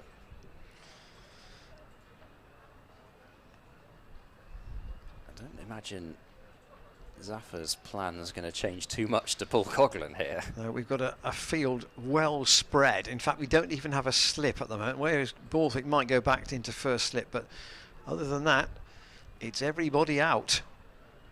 And actually most people are 3 parts of the way to the boundary, so they're kind of thinking he's not going to be able to clear everybody. Nobody on the single at all, and Zaffer goes straight down the ground. Has he found the gap? He has. It's gone all the way for 4. Safest place to hit it.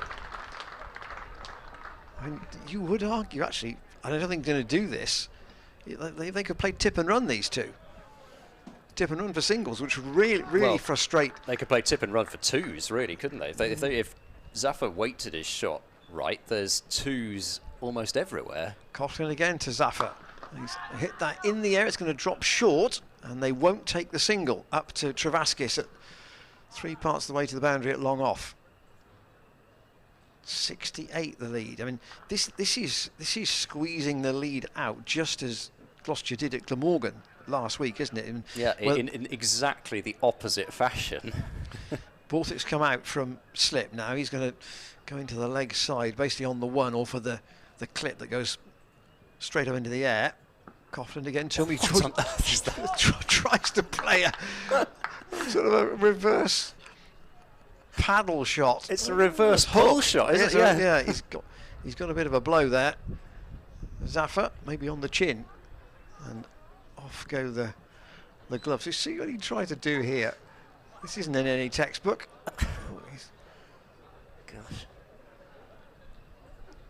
that's a very odd stroke, and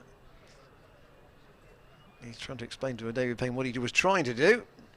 But he didn't do it, and he's still there. And we've had some, in a sense, the pattern of the first hour this morning was much as we expected, with the spin dominating, the ball turning, and the scoring rate slow. In the last 20 minutes, they've chanced their arm, these two, haven't they? Or in particular, Zaffer's chanced his arm. And on another day, he'd have been out 15 minutes ago. But it's been Monty Python cricket the last 20 minutes or so. It's just surreal what's happening in terms of particularly the batting and also the fielding. And I don't know. Well, I think Durham have obviously changed their plans a lot to try to break this partnership. They've changed ends, they've changed bowlers, but at the moment, we're obviously hoping that Zafar is okay and that the concussion protocol is followed, and he's just having a drink now as well. Looks as though Dave Bartlett's making his way off now. Dave Bartlett's out there.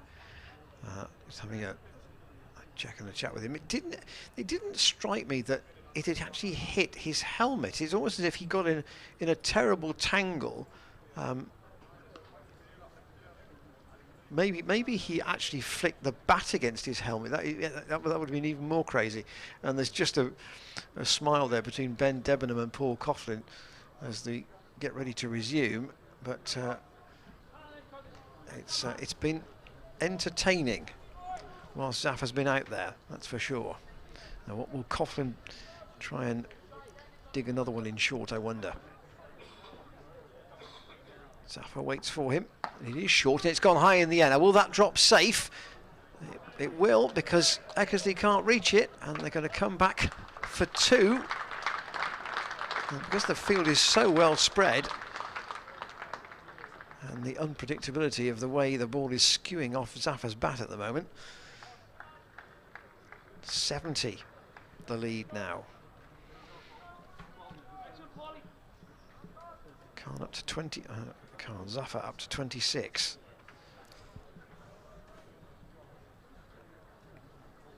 We're going to have this issue with the stumps again. No, Graham Lloyd is happy this time. 2 balls left in the over. Coughlin to Zafar, who pulls that from way outside off stump, and he's happy to take the single.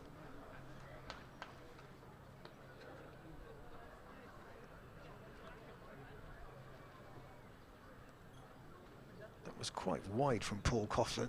Made a fearful noise off the bat. I wonder what they're discussing here. If they're discussing whether actually Zafar would be quite happy for Payne to have the strike, or whether they're just going to play it straight up, as it were. Yeah, if Travaskis is... They're trying to keep Payne on strike, so would that mean that they let Travaskis bowl at Zafar from the other end? The field has come right in. Eckersley is going to stand back to Coughlin, not surprisingly. To me, he doesn't have the control of Rain or Rushworth. I think it's just it's about what is the plan at the moment, isn't it? 5 in, saving the single, and Coughlin bowls a short ball, which Payne is happy to get out of the way of. So, in a sense, Gloucestershire have really started to ask some questions of Scott Borthwick now with the way they've approached this. Travaskis was brought back to bowl at Payne, who then played a couple of nice shots in the last over, the reverse sweep and the plug away through mid-wicket. But now they're going to be, if you can say it's a gamble, they're going to be keeping Travaskis on, even though he's got 5 wickets, against Zafar, with the knowledge that he's probably still going to attack. Yeah, I wonder what the umpires had a bit of a chat there in between overs. I'm not sure what that could be about at this stage, and there's obviously something that must have occurred within that last over, because they had plenty of time to have a chat during that break that we just had for the concussion test. So something must have come to their attention. I suspect we shall never find out what that was, though, so I suppose we should just focus on what we've got, which is Travaskis starting his next over, and the field very much spreading. It looks as though we'll have perhaps a mid-on, perhaps a mid-wicket, and that will be the only fielder saving the single. Everybody else out on the boundary. Zafar may be eyeing straight back over the bowler's head. Travaskis in full, and Zafar defends, and it pops up right to where a short leg would have been. But of course there isn't one. I don't think it was going to carry to the fielder who's towards what the edge of where the 30-yard circle would be at mid-wicket. Travaskis bowls, that's too short, pulled, and completely mistimed really by Zaffa, and he was in danger for a moment of hitting that to the only fielder who could have taken the catch, but it went a bit straighter off him, and Zaffa has decided to take the single to 12 for 9. So now the field comes in for David Payne. It will be a much more orthodox field for a number 11. I just wonder, it took, was it 1 over it took for Travaskis bowling to Zaffa and a couple of blows for Durham to decide that Travaskis was too vulnerable against Zaffa. But then, of course, they've changed it, and the seamers have been treated exactly the same way. I just wonder if maybe they whipped Travaskis out of the attack a bit too soon, because, what was it, first ball or one of the first balls that Zaffa faced came down the pitch to Travaskis to get anywhere near the pitch, and the ball was hit. Second ball, I think. Yeah, I think he defended the first one and then attacked the second one. So I just wonder if they didn't just pull the trigger a bit too quickly that time. Still a gap for Payne through mid-wicket if he wants to play against the spin here. See if he'll continue to use his feet. 2 slips but no short leg as Travaskis bowls full, and Payne props forward and is beaten. Once more appeals for something, I guess caught behind, or maybe stumped, but I think they were appealing to the bowler's end umpire. But anyway, a good ball. Travaskis in, Payne to the pitch, whips it down the ground, mid-on's going to dive in vain. There was always too much work for him to do, and that was delightfully played along the ground by David Payne, who is using his feet to Travaskis to seriously good effect to the pitch, and then whipped it straight of mid-on along the carpet for 4 more. Travaskis to Payne, who tries to pull that one and gets a bottom edge on it. They've thought about a run, but they've decided against it. Payne now has 14 from 19 deliveries. Lead up to 76. Travaskis in and bowls, and that's right up to the bat, and Payne forward and able to smother that spin as it was quite full, and another over ticks by. There's 6 overs until Durham could take a new ball, and it's 2:16 for 9 as these two, they came together in the 68th over with the score on 174 for 9. 42 so, they added. Yeah, first fell 42 in under 7 overs.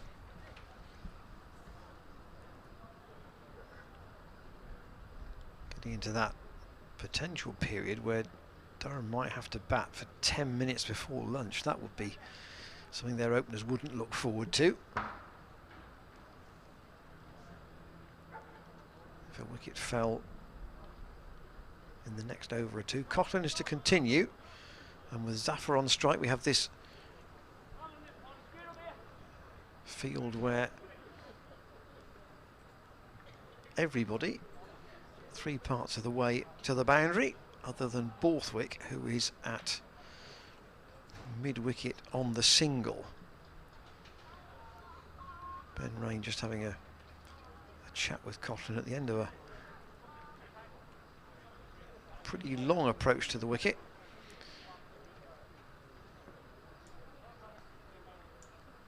Coughlin 6 overs for 24. And Zaffa to face him. Short again. Pulled away to the fielder at deep square. They're not interested in 1 run. There's 1 run almost everywhere other than straight to Borthwick. But I think he's going to be dealing in 2s or 4s. It's funny, isn't it, how we've gone from Zaffa holding the strike against the spinner to now it's switched around to the exact opposite way, around to the way that we started, where he's farming the strike against the seam. Coughlin again, and Zaffa's pulled that over Borthwick into the gap. They should get 2, and they will do. Ben Rain's onto it quickly, but Zaffa's coming back, and he is quietly, well, not even quietly, becoming a little bit of a cult figure. I was going to say this is doing absolutely no harm to the reputation that he's been building up over the last couple of games. 2:18 for 9. Sun's just gone in, and he's played that very carefully down to third man. But again, I'm not interested in the single. Alex Lees is down there. I can hear Shane McGannon's mouse clicking furiously away behind us, lining up various social media posts along that line, I'm sure. Coughlin to Zaffa, short, he's pulled that, and it should be taken, and is, by Rushworth. So the fun ends with Gloucestershire all out for 218, Zaffa out for 30, but a very good and potentially important effort from the last wicket pair to take the score from 174 for 9 up to 218 for 9. David Payne is left not out 14, but Zaffa gets a good hand because he has put some important runs together in that last wicket partnership, and now Durham are going to have 12 minutes to bat before lunch, and that will be an awkward little spell for them. So then the question is, do you give who's going to bowl? Yeah, exactly, because I think there's every chance that you want to have a look at Zaffa before the lunch break, potentially, when he's bowled very well a couple of times with the new ball. I don't think you've got any doubts that he would do a good job even with the newer ball. So really, you've got your bowler who I think is going to be your potential match winner with the ball, so probably Gloucester should be thinking about handing in the ball straight away, but we'll see. Maybe they don't do that, but that's certainly an option for James Bracey to consider, along with the other senior members of the dressing room and the coaching staff. But with a 78 run lead to play with, it gives you... But you don't want to waste it, do you? Well, of course you don't want to waste it, but it gives you a bit of freedom to go out and not feel like you're immediately under pressure of having to reduce Durham to, immediately have to think about getting 3 or 4 wickets in the first 20 overs or something like that. You've got some time before, you'd think you'll have some time before Durham go into plus figures. And then I suppose the next question is how many wickets do you want to take? If you're Gloucestershire, if you're a Gloucestershire supporter, probably we'll put it that way, how many wickets do people want before Durham go into the lead? And again, flippant answers are acceptable. Just to say, the crowd very sportingly applauded off Liam Travaskis, who led Durham into the dressing room. 33 overs, 12 maidens, 5 for 78, career best figures for him. Ben Rain, 16 overs, 6 maidens, 3 for 39. Chris Rushworth, 12 overs, 6 maidens, 1 for 17. And Paul Coughlin, 6 overs and 4 balls, 3 maidens, 1 for 26. They were the wicket takers. The wickets to fall this morning: Ollie Price for a single, Tom Price for 16. Shouldn't underestimate his effort with the bat either. George Scott, as Ed said, battling his way to 21 before he was trapped LBW by rain. And then the last wicket stand, 44 it was worth. Everything off the bat, interestingly, in that period. Zaffa had 30 off 29 balls before he was caught by Rushworth off Coughlin, and David Payne 14 not out. We'll leave you with the card and the sound of the heavy roller, and we'll be back with you in about 5 minutes time for a mini session up until lunch, with Durham trailing on first innings by 78.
So the umpires on their way here for a session that will be, well, it would depend who'll be bowling the overs, but it'll be 14 minutes.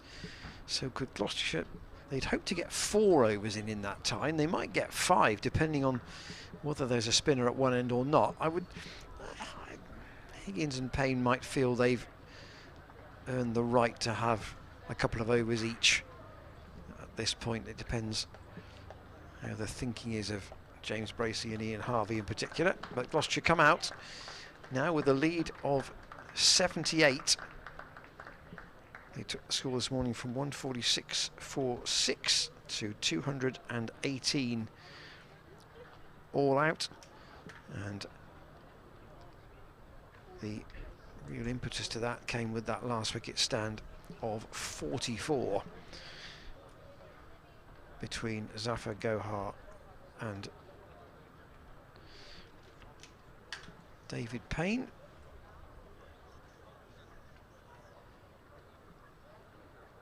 And it will be Payne from the Bristol Pavilion end. It will be from the opposite end from the first innings. So I wonder whether we'll see the batting partnership be the bowling partnership, but there's not. Is there? Do we have a clue? Ryan Higgins has his cap off, so I reckon that it is just going to be Higgins and Payne then in that case to open up, but from the opposite ends from the first innings. So Lees to take the first ball. Correction, David Payne. And as we just get everything sorted as to who's bowling, David Payne to Lees, and first ball is a rising delivery outside the off stump. Looks to be pretty decent carry through on that one. We've seen a few ballooning tennis ball style bouncers slash back of the length deliveries. That one's certainly not the case, but I suppose it just shows you the ball must be getting scuffed up and soft. So I guess the feeling is enjoy the hard ball while you've got it. Payne to Lees, and that's turned away. Nice looking shot from Lees, wide of mid-on. Higgins in hot pursuit, but I don't think he's going to be able to limit it to 2. No, they're going to come back for the third run on the arm pretty much in the end. So nicely run by Lees and Jones, the opening combination. Lees, the left-hander, and Jones, the right-hander. Lees top scoring with 40 in the first innings, and Michael Jones was the first to go. LBW to David Payne for 6, a delivery which came back into him. Jones was hoping that it had swung down the leg side, but the decision went against him. So Jones, as we mentioned, is pretty young in his first-class career. Payne bowls! Oh, that one he's ended up leaving pretty much on bounce as it's gone right over the top of the stumps. And I suspect with the hard new ball, you can afford to do that, but 25, 30 overs in, and you're probably watching your stumps get dismantled, but that can't have been that far off even with Very this new close, ball. I would say. Yeah, and obviously difficult to judge exactly how high from behind the bowler's arm it went over the stumps. Payne bowls to Jones, who's forward looking for runs into the offside, but Chris Dent fields at wide mid-off, and there's no run. Jones, the Scottish international, as we mentioned in the first innings, coming off a career best score himself. Made 82 just a couple of games ago as Payne bowls down the leg side, and a good take from Bracey, sprawling away to his left. Jones made, pardon me, it was 81 that Jones made against Glamorgan, so it was actually one shy of his career best. 81 made against Glamorgan of 157 deliveries. Durham made 748 for 2, didn't they? It was a pretty one-sided game. Payne bowls. Jones is feeling for this one outside the off stump. That one was the one that Payne angled across the right-hander, having brought a few deliveries back into him. So there's swing early on here, which would lead you to believe that Gloucestershire have made the right call, really, to just go with the regular opening bowling partnership. 1 over gone. Durham 3 without loss, trailing currently by 75. Yeah, just who weren't with us throughout the whole of the morning, a reminder that in this group, Essex already beaten Northants by an innings and 44 runs. That game was over half an hour into the second day. Essex having only made 170 when they batted. So quite some performance. 10 wickets in the match for Sam Cook. And Shane Snater got 4 cheap ones this morning to mop up the Northants' tail in the second innings. Not that actually pretty much all the wickets were cheap to the Essex bowlers in that match. 2 slips and a fine gully, you'd say, for Higgins, who's going to bowl from the Ashley Down Road end. Share the new ball with Payne. That's just slid across Lees, who's able to defend it out onto the offside. Laces at the fine gully. Hammond and Ollie Price in the slips.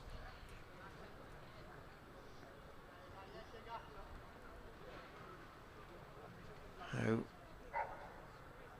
determined will Durham be here? And James Bracey's seen 1 ball and he's coming to stand up to Ryan Higgins.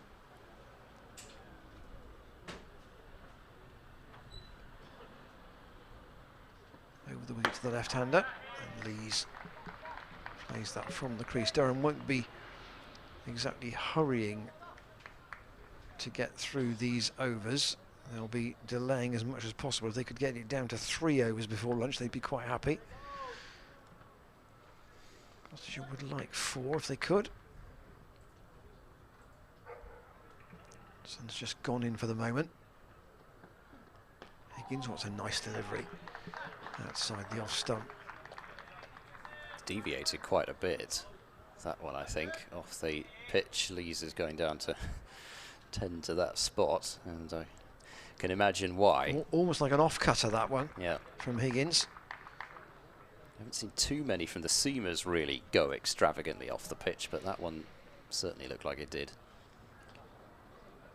Higgins again, and Lees slashes, but it's into the gap between second slip and gully, down to Zafar at third man.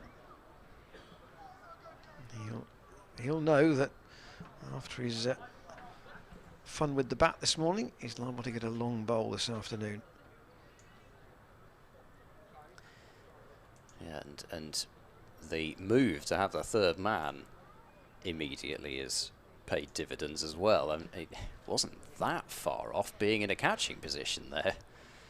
And if it was a couple of bounces in front of Zafar down there, it carried a fair distance. Yeah, James Bracey's got a balance to set here. He doesn't want to waste this lead. He wants to make Durham work to get ahead, but equally he doesn't want to be too cautious as well, because he wants the wickets. Higgins to Michael Jones for the first time.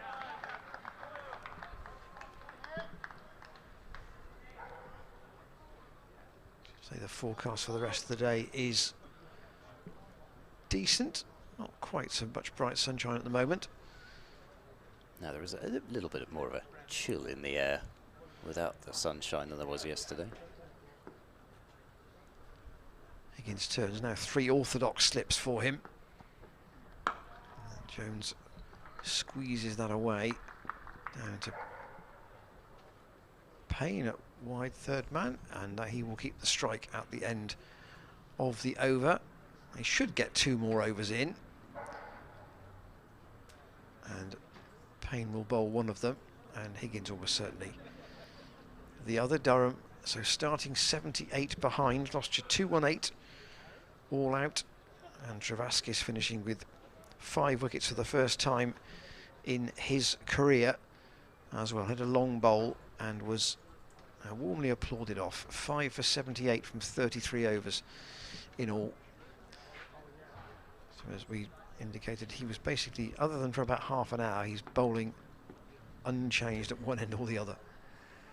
Payne over the wicket to Jones, who works that one up towards mid-on. I can imagine that David Payne was probably pretty pleased to see Jones take that single at the end of the last over, because he had looked to be setting him up that last over. Whether he's going to get him with the one that comes back in and set him up for the one that angles across, or whether he's going to do it the other way round, is up to Payne. But that certainly seemed to be what was going on in the last over. Payne is in, and there's a drive, flowing drive from Michael Jones out to the deep point boundary for 4. That's one way to transfer a bit of pressure back. Really nice looking shot from Michael Jones, and Durham are 9 without loss. We might just touch on this when we get to lunch, but this is a different situation for Gloucestershire here, isn't it, compared to the Leicestershire and Northants games where they were behind on first innings. This time they're ahead on first innings, and it's a different kind of focus in terms of what's required out of the team performance. Cover still left open. Payne bowls, and another drive comes out from Michael Jones, this time straight down the ground. They will get one. Dent's very quick, and that's a tremendous piece of fielding to keep them down to just that single there. He's gone all the way from not quite short extra cover, but a short wide mid-off position back to where a deep mid-off would be, and they've only managed one. Certainly nothing bad in terms of running between the wickets either. They pushed well, but Dent is very quick.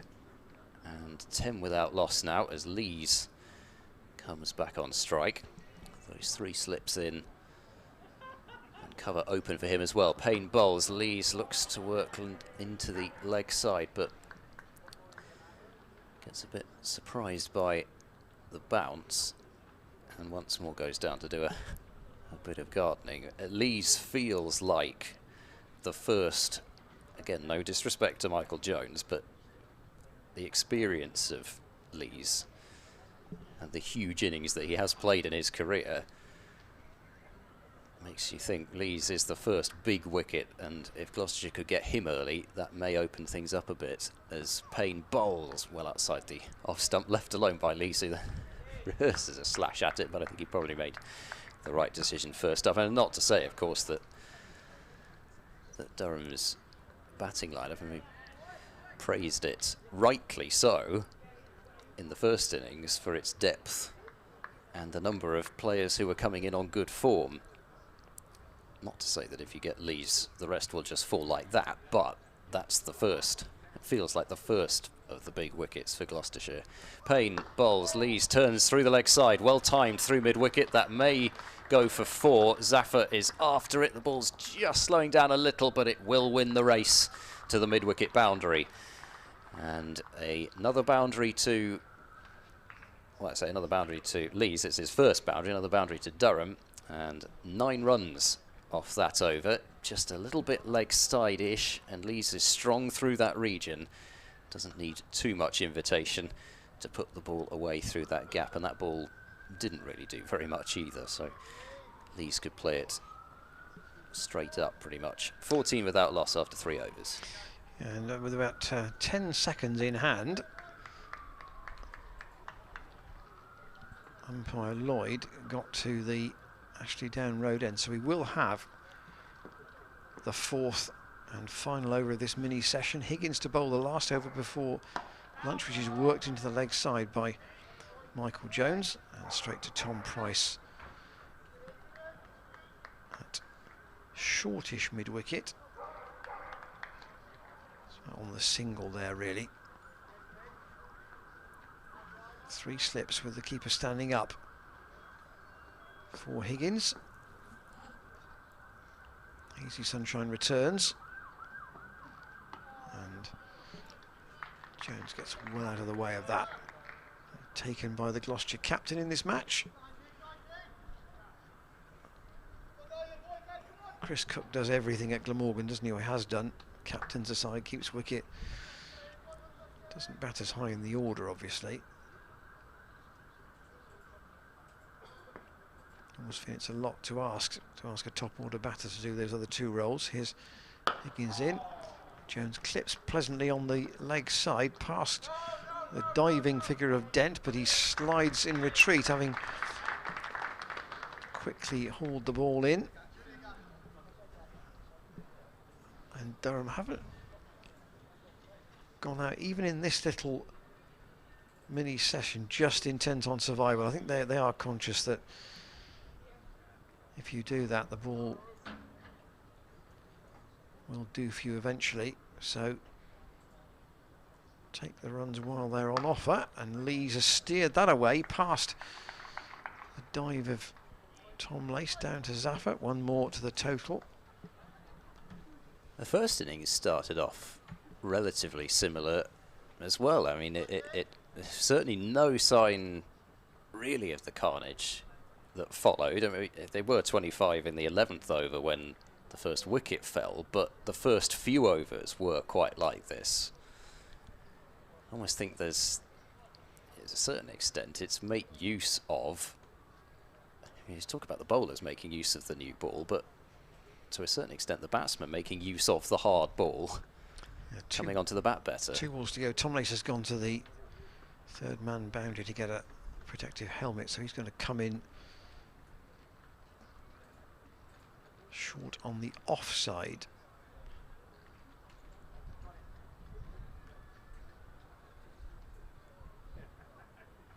He's quite straight there, so Durham had that fielder in at silly mid-off, a little bit squarer. The yelp was from Higgins as he beats the defensive push of Michael Jones.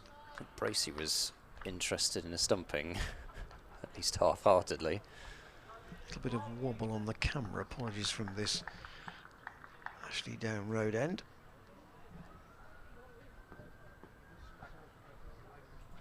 So it should be the last ball before lunch. Higgins to Michael Jones, and might pick up 2, but they'll be in the end content with a single. Down to Zaffer, and Durham walk off with the score at 17 for no wicket. The Gloucestershire lead on first innings was 78, so they go in still 61 behind. That's a good hour's batting this afternoon, you feel, before they're going to be anywhere like level. And Jones and Lees have both got away to some sort of a start, but they've got to restart again after lunch. And that half an hour between 11:30 and 12, well, who knows how much real value there will have been in that last wicket stand for Gloucestershire, because that's where it took the lead from being small to being certainly very useful. Yeah, and I almost wonder whether if the lead had been smaller, that they might have thought then even more so get Zaffer into the attack right away, because they've given themselves a shot to try and open things up with the seamers before they bring on the spinners, who surely are going to do the majority of the work again. But again, we've got this question of who's going to open the bowling after the tea break, and after the lunch break, pardon me, and I just wonder whether, having seen those 4 overs, Gloucestershire may just think we throw Zaffer the ball straight away after lunch. Well, Graham Van Buren should not be written out of the equation either. Gloucestershire did some real damage with the 2 spinners bowling together in the first innings. And this morning, Gloucestershire went from 146 for 6 to 218 all out. That last wicket stand worth 44 between Zafar Gohar, made 30, and David Payne 14 not out. Juraskis 5 for 78, and Durham had 4 overs to negotiate until lunch. They made 17, and they're still therefore 61 behind. Join us for the resumption here at Bristol, where the sun's just gone in, but the conditions are pretty good, and we're going to have a pretty tense afternoon, you feel, with Gloucestershire hunting wickets to try and keep the potential chase here in the fourth innings as small as possible. We'll be back with you at 1:10 past.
practice and batting for Durham Athletes and Michael Jones.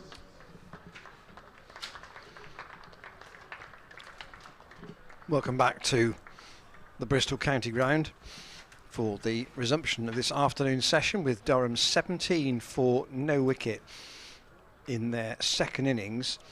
They are 61 runs behind. Gloucestershire having been all out this morning for 218, with a last wicket stand of 44 between Zafar Gohar, batting at number 10, who made 30, and David Payne, who made 14 not out. Zafar was last out, playing a hook shot, but then frankly he'd tried to do that once or twice before, and his batting was to say the least entertaining for the time he was out there this morning. Hit 5 boundaries and put Gloucestershire into a more than handy position, you would say, with a lead of 78. He's probably going to have a long bowl this afternoon, and he may even be straight into the attack, because he's marking out his run at the Ashley Down Road end.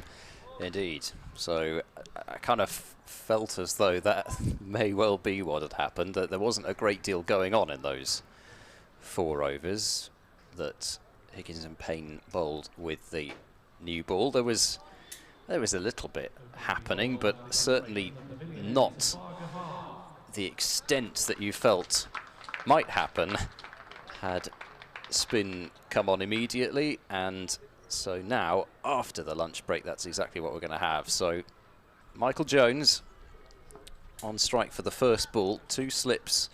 Ollie Price at that close second slip position and Lace at short leg, and Zafar does not let go of the ball. So more comical cricket.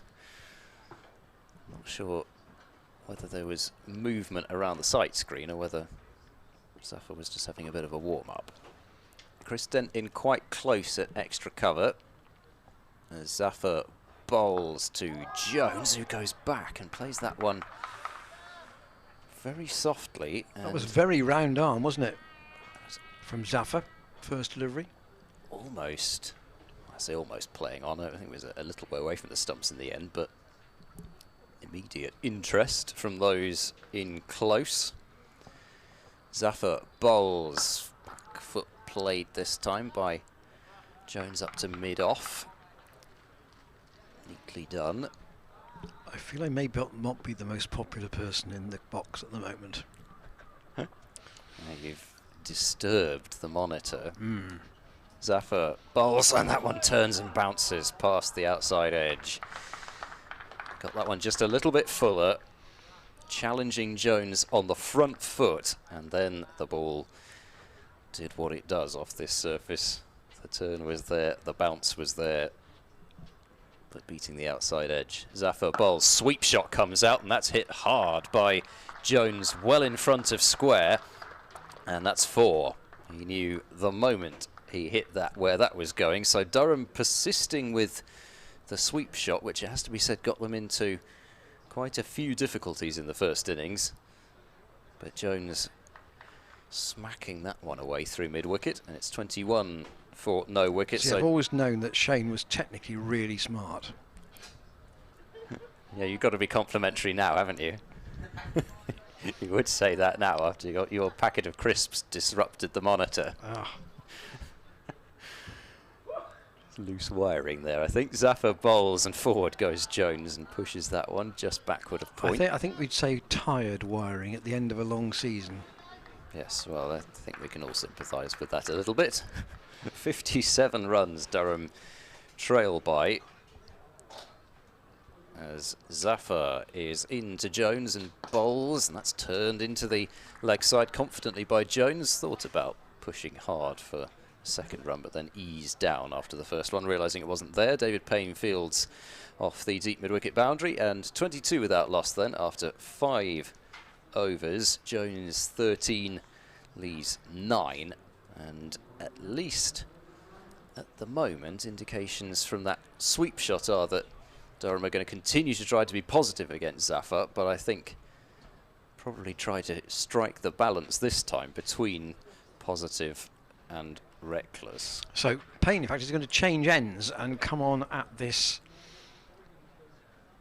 Ashley Down Road end. I wonder if that might mean a double change in the sense that Zaffa's just come on to enable the two bowlers to change ends, and whether we'll continue to see the seamers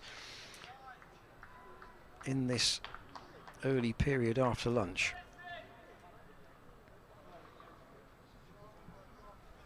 So Durham still quite a long way behind in the context of the game. 56 runs feels a lot. I don't know, we're discussing at lunch what the tipping point on wickets would be. Payne then from the Ashley Down Road end to the right-handed Michael Jones, who defends. Clearly Gloucestershire would like as many as they can, but they would feel they're, I think, certainly in the box seat if they could get 4. But these two having got away a little bit. Was your tipping point 3, did you think? Well, I thought the over-under was probably 3 in terms of where either side would feel happy. Just 2 slips for Payne. And again, that's very straight, not much movement there. And Jones again defends.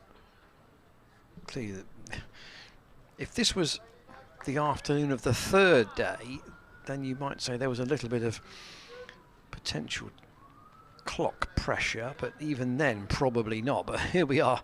We only played 4 sessions in the game. The increasing likelihood would seem to be it'll end up being a 3-day match one way or the other. And Jones dabs that away. Fielded by Scott in a sweater. So first innings, in first innings, Durham 72 for 2.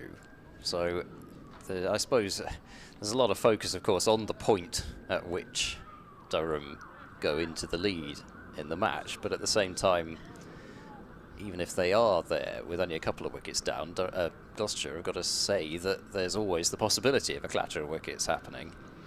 Payne again to Jones. And then goes back. Payne is just at the moment where, yes, he's striving for wickets, but he's also conscious that accuracy of attack, dot balls, just builds up the feeling of dominance of the bowling side. Jones, who was LBW to Payne in the first innings, again goes back.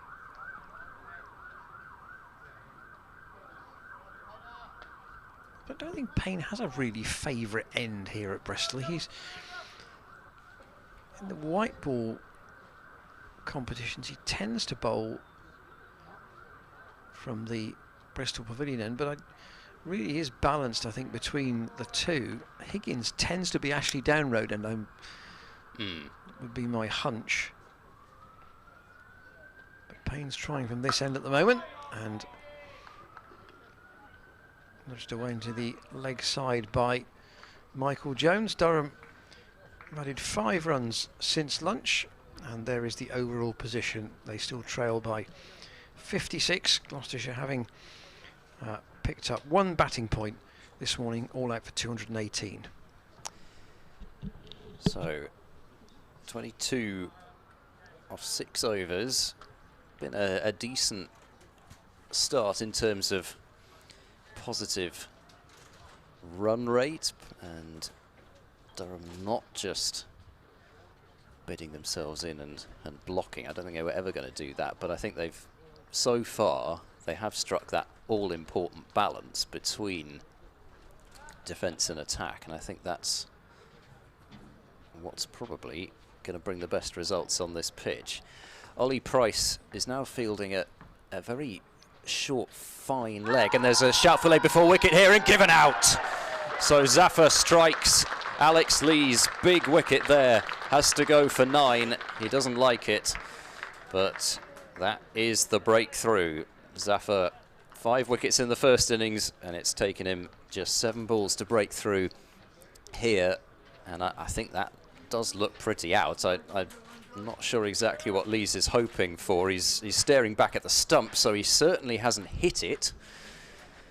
But whether he thought it was height, whether he thought it was turning too much, I'm not exactly sure, but he has to go. 22 for 1, so Gloucestershire get their first scalp, with Durham still trailing by over 50 runs, and it is a pretty prized scalp of Alex Lees, a man with 125 previous first-class appearances to this, over 7,000 runs, and somebody who could really have marshalled this innings for Durham. I say he's not had a spectacular championship season, but he's been more than good enough, averaging over 40 with 1 century to his name, but somebody who has the ability to bat for very long periods of time. And also, if he batted like he did in the first innings for any extended period, then he could have made a serious dent in this deficit very quickly, and then still been there to continue on after Durham took the lead. So now here is Borthwick out at number 3, and Borthwick on the old king pair, having been removed first ball by David Payne in the first innings, caught by Miles Hammond at slip. So Zafar is going to stay round the wicket, and he bowls to the left-handed Borthwick, who clips away through mid-wicket. A few oohs and ahs, it was slightly uppish, but it was well away from Tom Lace at short leg. So Borthwick off the king pair and the pair in one fell swoop, as he gets 1 run out to Tom Price out at deep mid-wicket. So 23 for 1, and Zafar getting rid of one of the 2 left-handers at the top of this order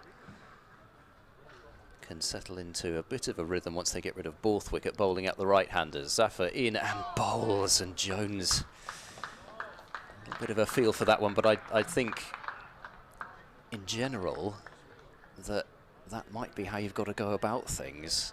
We've seen, with the exception of Zafar and Payne's partnership at the end there, as Jones reaches forward and defends out to backward point.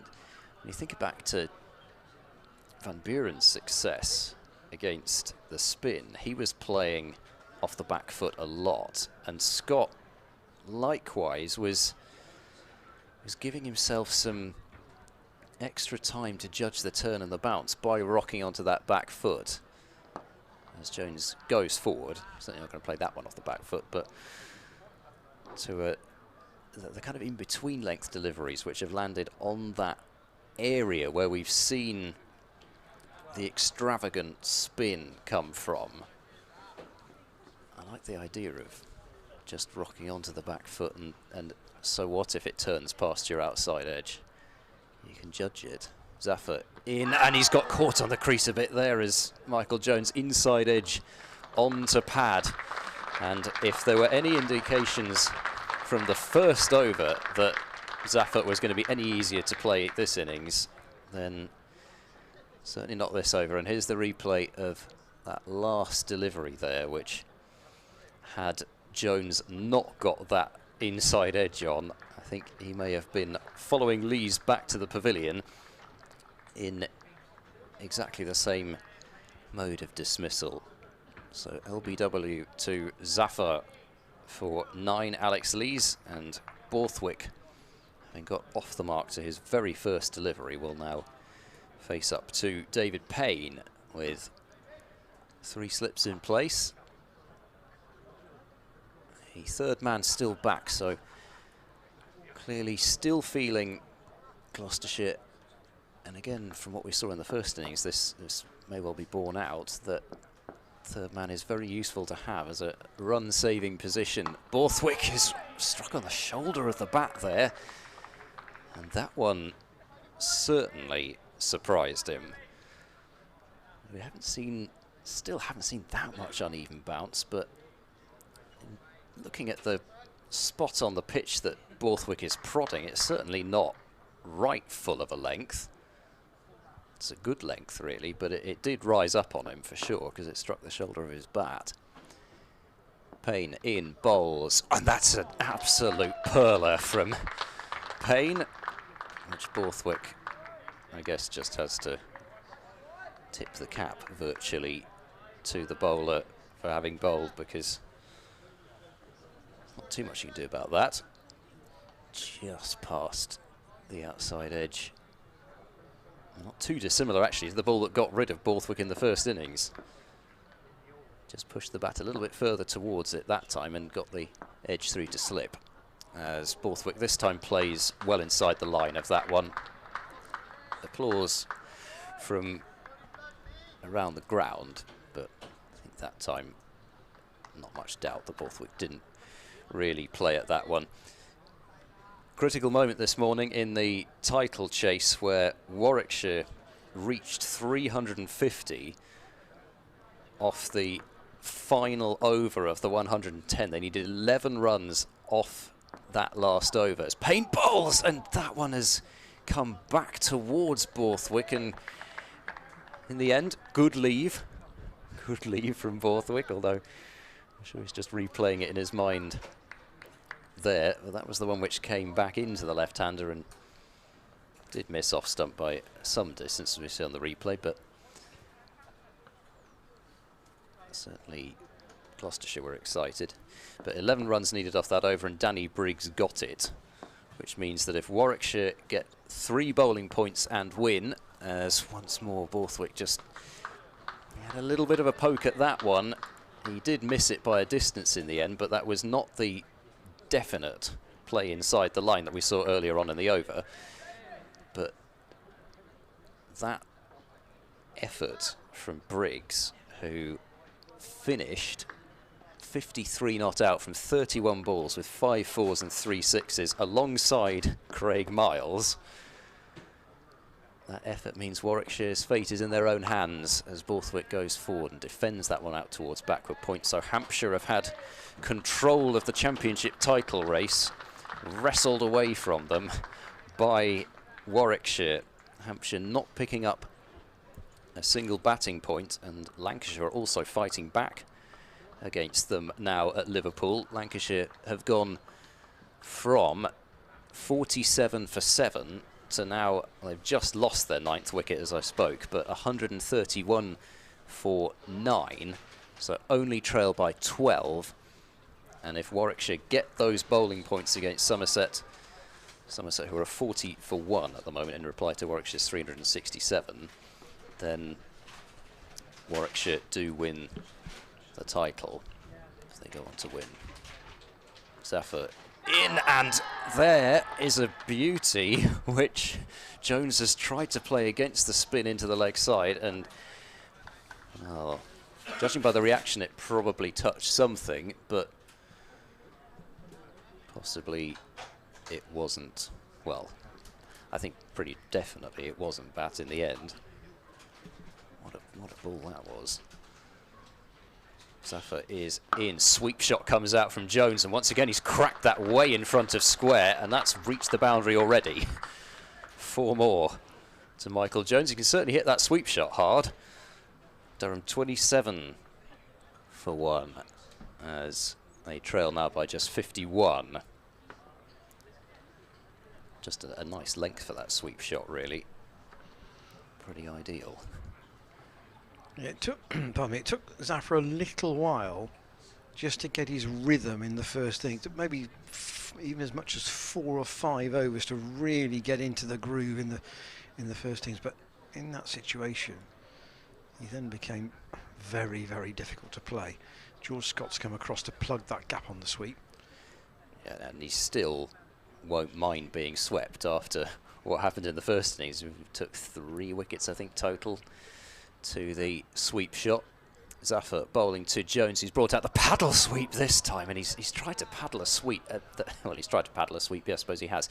He's tried to play the paddle sweep to a ball that's outside off stump. I mean, it's got to go at a pretty strange angle to get that away. A strange option to select to a ball that wasn't really that full and was a little way outside off stump. Zafar bowls a full straight delivery, and this time Jones comfortably forward in defence.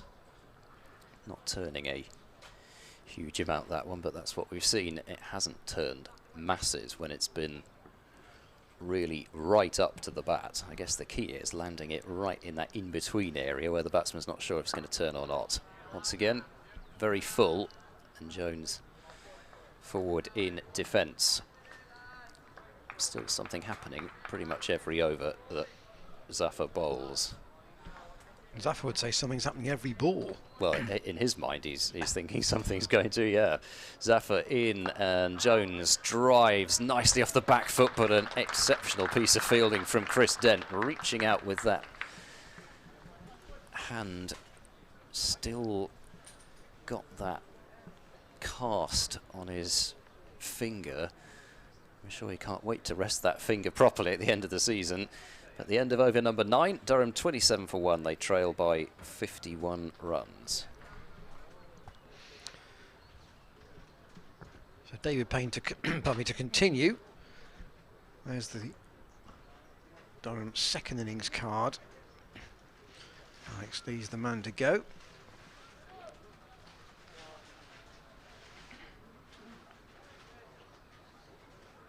Now the right-hand, left-hand combination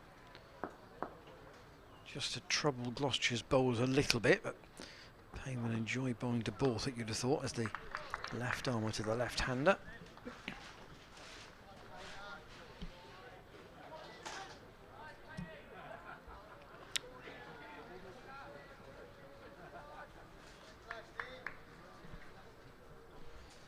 Third man and fine leg for Payne. Gloucestershire want to make Durham work as hard as they can to get in front, make the most of that advantage. And Borthwick squared up by Payne. It's out to Van Buren, who will probably have a bowl, you would think. He and Zafar so effective together in the first innings. Hammond, Price and Lace in the slips. George Scott at point. Dent just in front of square on the single at square leg. Payne again to Borthwick, who comes forward and is respectfully defensive.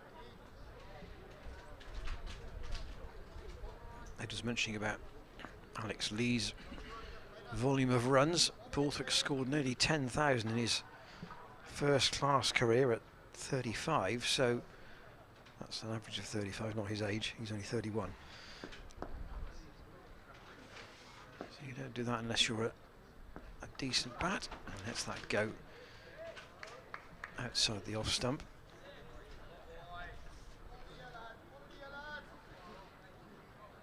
Just the one century though this season. His average is only 26, so he's not had a vintage year.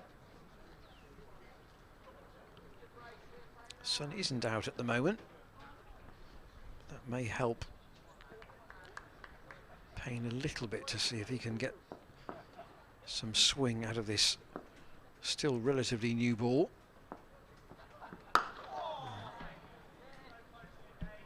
Again, that's Borthwick coming across his stumps to defend up to Higgins at mid-on.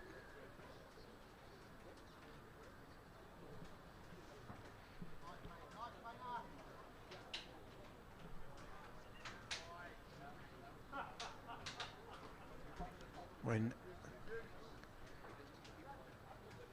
Gloucestershire came out to start this second bowling session. Oh, that's a decent delivery from Payne again. Not much movement, just the line that fifth stump teased Borthwick into playing it. There were 71 overs left on the day, so there isn't going to be a second new ball available today if Durham do bat right through it. They must be having in their minds they've got to try and match Gloucestershire's first innings score. That would leave a target around about 140, which would not be an easy chase at all on this pitch. But how small can Gloucestershire make that chase is the question. Here's the man who is going to have a big role to play in that.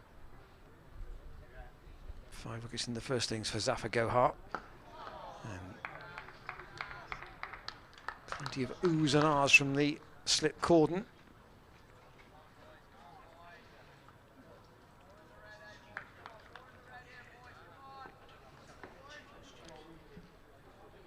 Zafar spins himself a catch regularly in his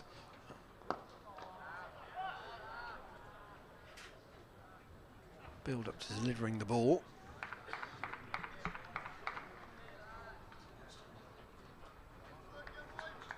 Ollie Price in with the helmet at second slip, very close there. No pace at all in this pitch, and smart work from Bracey as Jones again recognises that even though he's playing against the spin, that is the area where he feels safest in terms of trying to take this Durham score along. James Bracey's just moved David Payne a bit straighter at deep mid wicket. Jones again forward.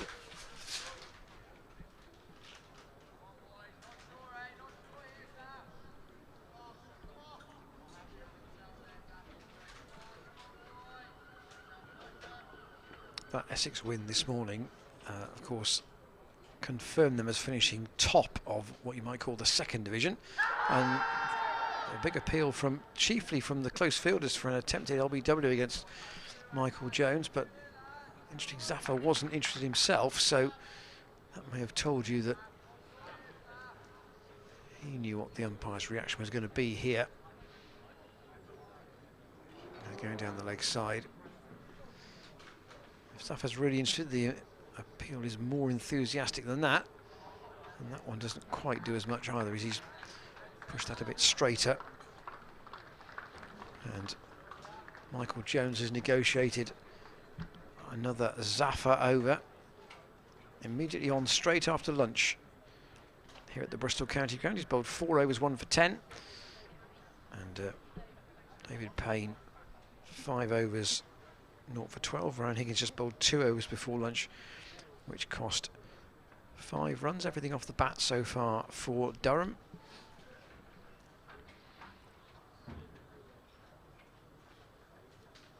In this, their second innings, they try and first of all erase the deficit of 78.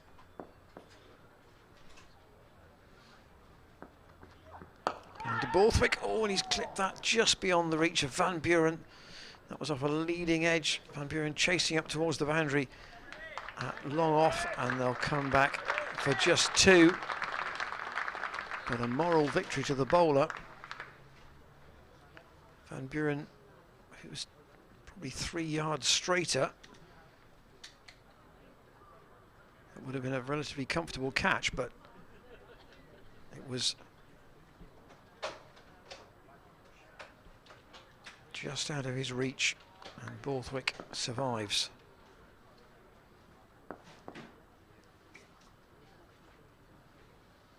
Durham captain waits for Payne and then chops that without any great power down to Zafar at third man. And he'll rotate the strike, and Payne will have a chance to go at the right-hander once more.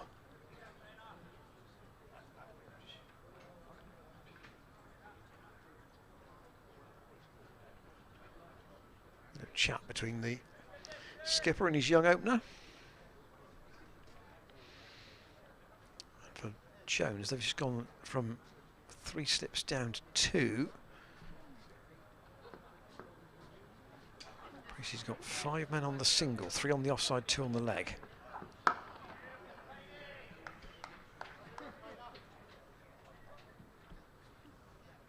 And Payne is trying to do what Chris Rushworth was doing here for Durham, isn't he? He's just trying to keep the lid on the scoring if he can, and just try and force that error by building up the dot balls. Yep, exactly. If you can't take wickets, then don't go for runs. that old thing. Close to the stumps. And he had a little bit of swing, but it was quite early from the hand. And Jones again defends. He's got 3 half centuries, Michael Jones, including that 80 against Glamorgan.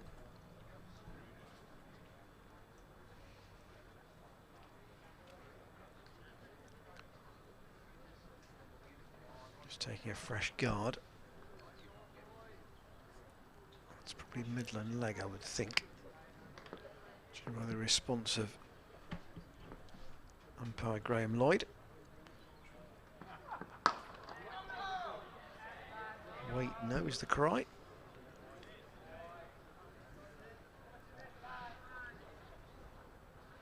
So Payne's bowled, oh, this is his 6th over, albeit he's had lunch after 2, so kind of would feel like it's the 4th over of his spell, really. He's kind of getting used to splitting his spells up a bit. Yeah. What with lunch and the odd passing helicopter. Payne from close to the stumps. Oh, down the leg side this time. We'll think about going for a run, and Jones is run out by James Bracey. What a terrible call. And Bracey has He's thrown his hat in the air in celebration. Taken off the gloves and thrown down the stumps, and Jones is run out. Borthwick went to go, Jones went to go, and then it's about the reliability of the throw-in. And Bracey didn't need anybody by the stumps to take the ball. He was confident enough, and that's a really cheap wicket given away by Durham, 30 for 2. You thought it was Imran Tahir going off there for a moment. He was doing the full lap of honour, and then the cat went flying up into the air. An extraordinary celebration from James Bracey. But how often do you see wicketkeepers miss the stumps in those situations? I would say so much more often than not, the keeper will miss the stumps.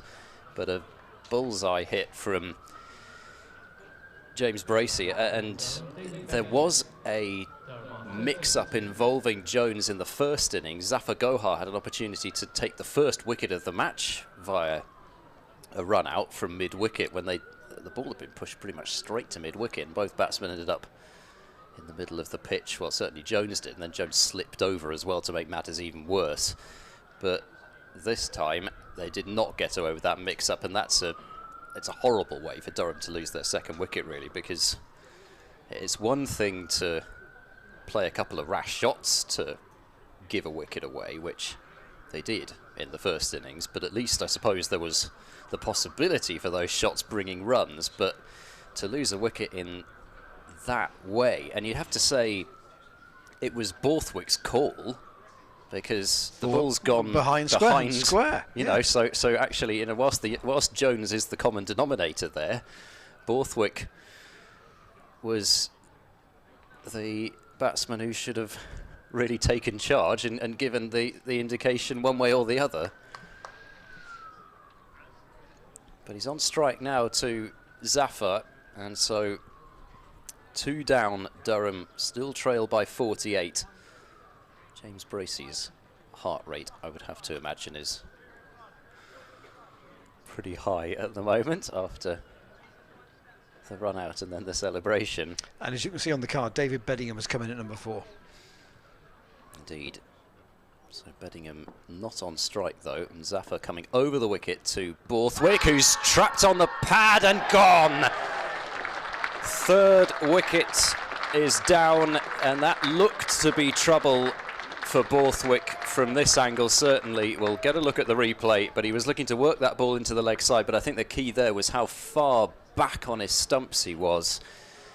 And yeah, that's I think it's both pads, and it struck the outer pad right in line with off stump, so I don't think there's any question that was turning too much. And then, as I said, because Borthwick was so far back in his crease, I don't think there was any doubt in umpire Debenham's mind that that was out, and Borthwick likewise did not hang around for any length of time at all. He knew he was a goner, and 4 runs he made played his part in the demise of the youngster Michael Jones, and whether that affected things at all, I don't know, but either way he has been dismissed to the very next ball. So we now have quite a run of right-handers in this Durham middle order, and that's where Zafar Gohar got his rhythm together in the first innings. Bowling against that middle order. Yes, Travaskis and Rain are left-handers lower down, but so 30 for 1 becomes 30 for 3 in 2 balls. And I know some people don't like the concept. I've got to say I don't really like it either, but I don't think it's a thing. But there is the possibility for a team hat-trick.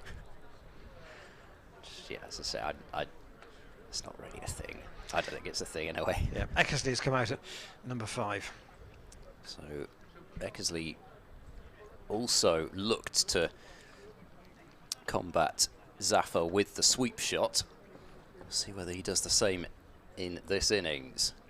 Zafar is in, and there's turn and bounce straight away off the slightly shorter length, and Eckersley coming forward to that, and I think that's, so I just think if the ball lands in that kind of length, we've just seen that it's consistent bounce. It's not as if we've seen one keep low off that length, and that's a delivery which has come off the pad and is caught by Hammond at slip. So Eckersley turning leg side, and I'd have to imagine that was turning far too much to be Gavin at LBW. I just assume it came off the pad, or did it just turn straight to slip?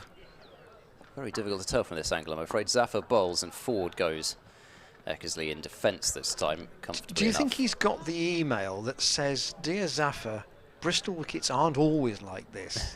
Well, it's funny you should mention that, because perhaps you can read in the next over, but we have had a couple of emails which it's difficult to get through during Zafar's over, as forward goes Eckersley and plays that one off a controlled outer edge to Tom Price at backward point. But yes, it is coincidental that you should you should put it that way.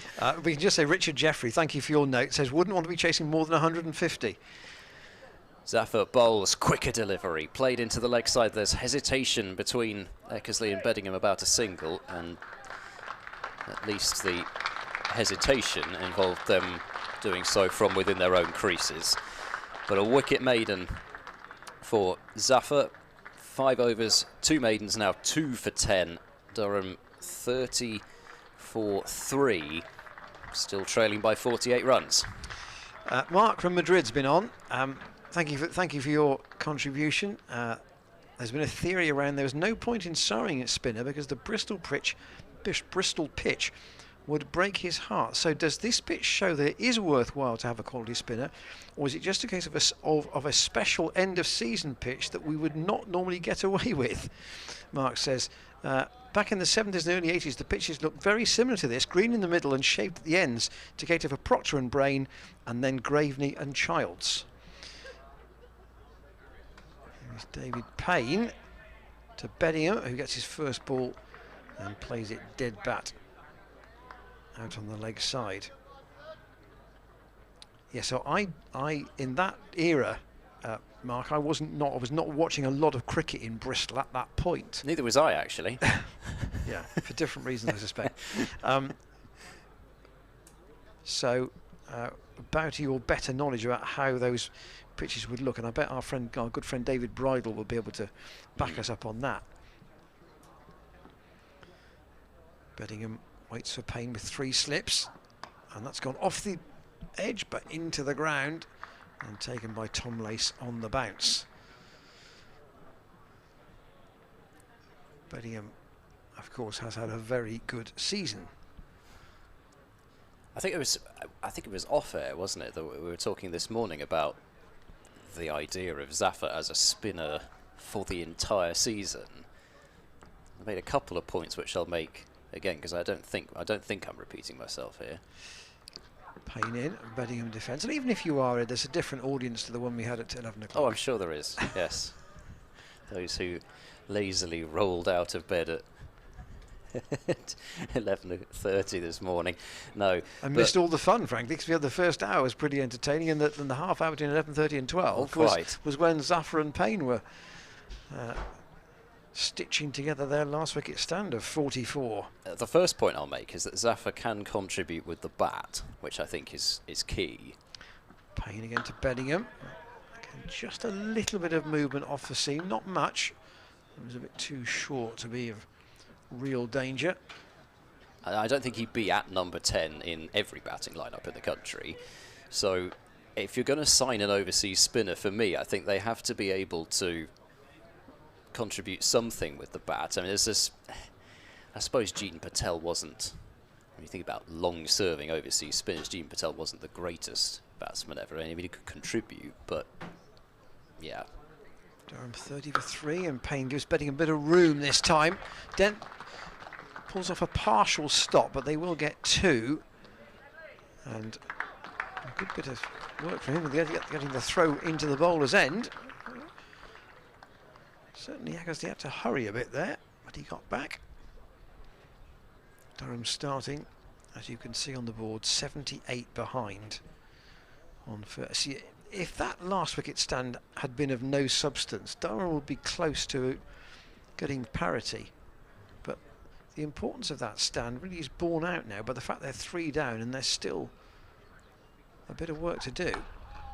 Steered away this time by Bedingham. They're not going to risk any more tight singles after that run out from Bracey. And I'm just thinking about, actually, you complete your points about Zaffa first. Well, yeah, so the first one, just to round off on it, so I'm not necessarily saying they have to be able to bat, but you can reduce the kind of risk in the signing. I suppose you could look at it as a signing which is a kind of a risk-reward type signing, but you can reduce the risk side of it with the spinner being able to contribute something with the bat. The second point being that if conditions are as they were at the start of the season, next season, if we have another dry April, then for me, I think we saw most sides actually struggling to take wickets at the start of the season. There were a lot of very high scores. So where's your point of difference to the attack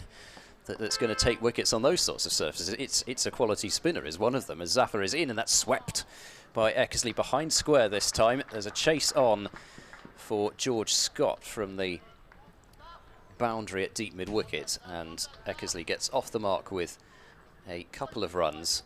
So Eckersley bringing out that sweep shot that he played a couple of times in the first innings and getting runs for it.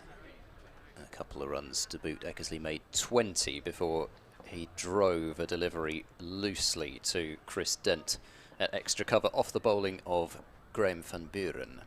Zaffa bowls forward, Eckersley in defence.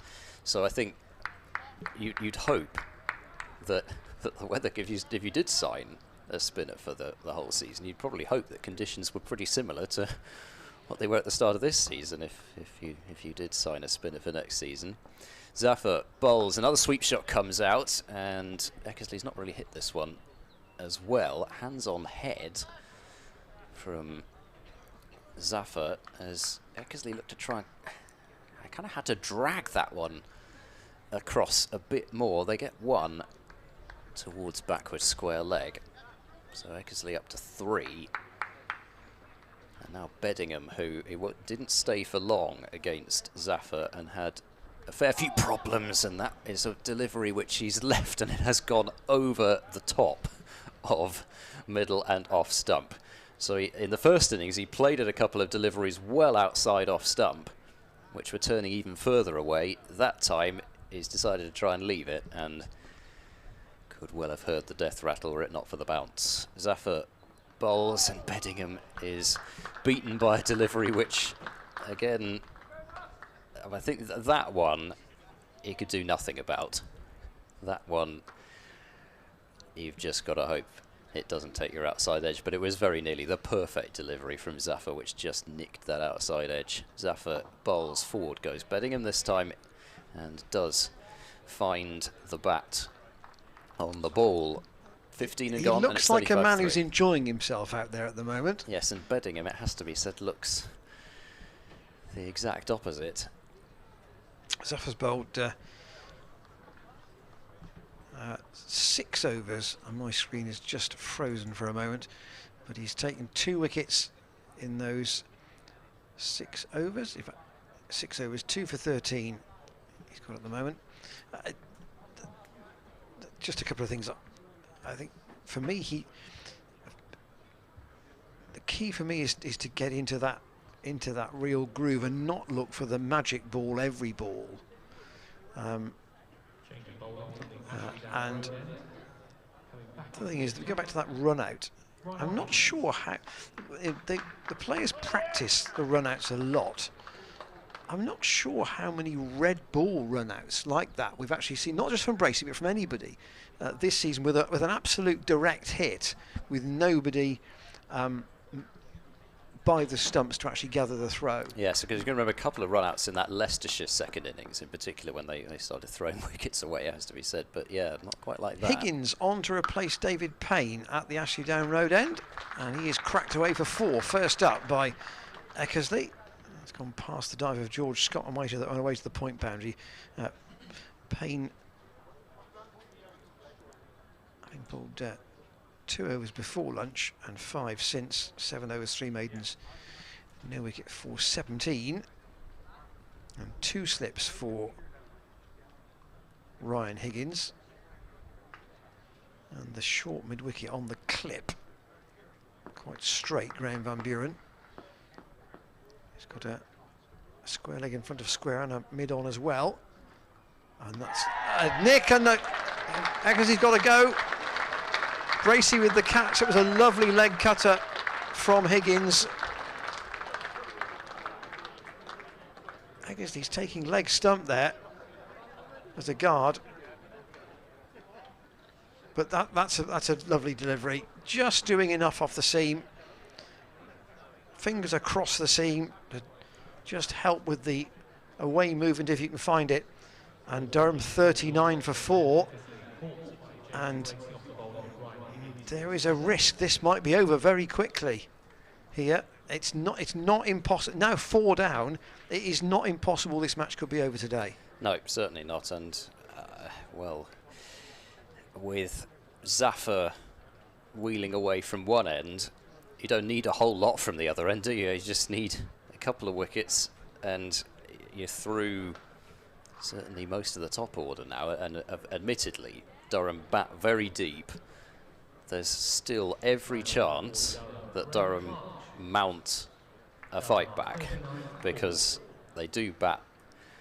Well, Graham Clark coming out now at number 6, who dominated the proceedings in the Royal London Cup. And then you've got... There has to be surely a confidence issue, well, yes, about that's the how question, their lower order batters feel on a pitch where the top order haven't got runs. There is the batting to come, but do they believe that they can stay in? The first innings, by contrast, suggests they couldn't. Gloucestershire will believe that they can, if the right adjective is right, skittle Durham from here. Clark got a good one from Van Buren in the first innings. Yeah, one of the couple, I think, but probably the batsman who could feel most like it's not my fault, Gov. Yeah, exactly. Nothing I could do. You got one that turned off about middle stump and hit off. Higgins again to Clark. Plays that from the crease.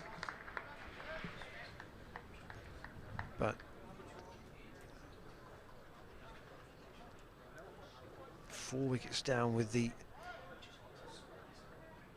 lead still having, well, quite a bit of mileage in it from a Gloucestershire perspective.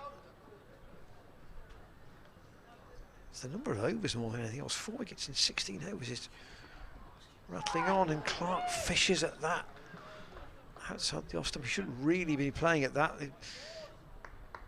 George Scott, in his determined, well,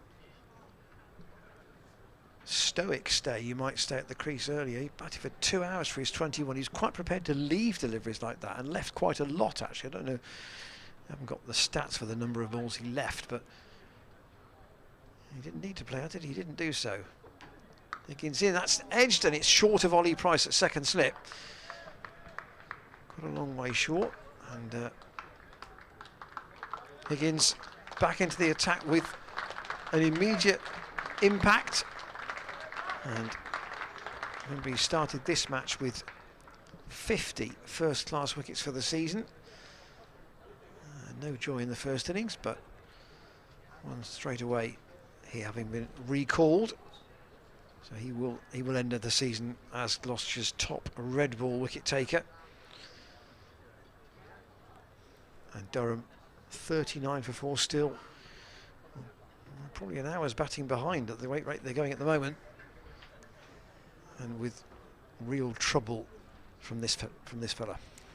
Zafar versus Beddingham. The battle continues, and Beddingham drives this time. Not perfectly timed, but it finds Ryan Higgins anyway at wide mid-off, so it really mattered too much if he had middled it.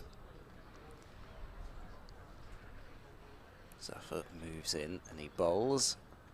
Delivery well outside off stump. This time Beddingham does leave. You see the bounce there, but I still think it has been consistently that kind of height. It is serious bounce, but I haven't really seen one keep low like that. Oh, Beddingham goes for a huge slash through the covers and doesn't get anything on it. I suppose from his point of view, if he gets an edge on that, it may well just fly through the slips. But that was the one which was above the eye line a bit, I think, from Zafar.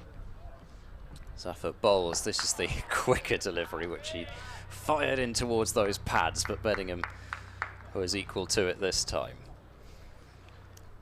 So it's a real cat and mouse affair this between Zafar and Beddingham as he bowls. A slower delivery, but this one just still kind of seemed to skid through on Beddingham, but maybe that's just because Beddingham was waiting that extra little moment, giving himself that extra time just to judge what's happening with the ball.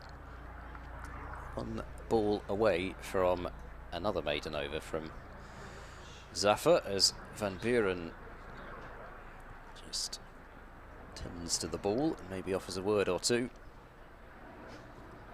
Zafar making Beddingham wait as he bowls, and that's left alone. And a good leave there from Beddingham to end the over.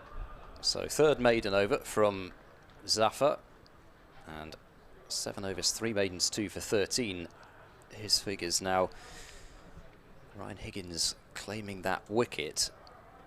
I'm sure there would have been a legitimate call for Van Buren to come straight into the attack, but that wicket of Eckersley there from Higgins, I should imagine, will mean that Van Buren will have to wait for a few more overs. Yeah, this of course is the last round of games of the season. We mentioned yesterday about various announcements about players moving. Here is Higgins in, that's cut away by Graham Clark down to third man. Tom Price is down there, and just a single.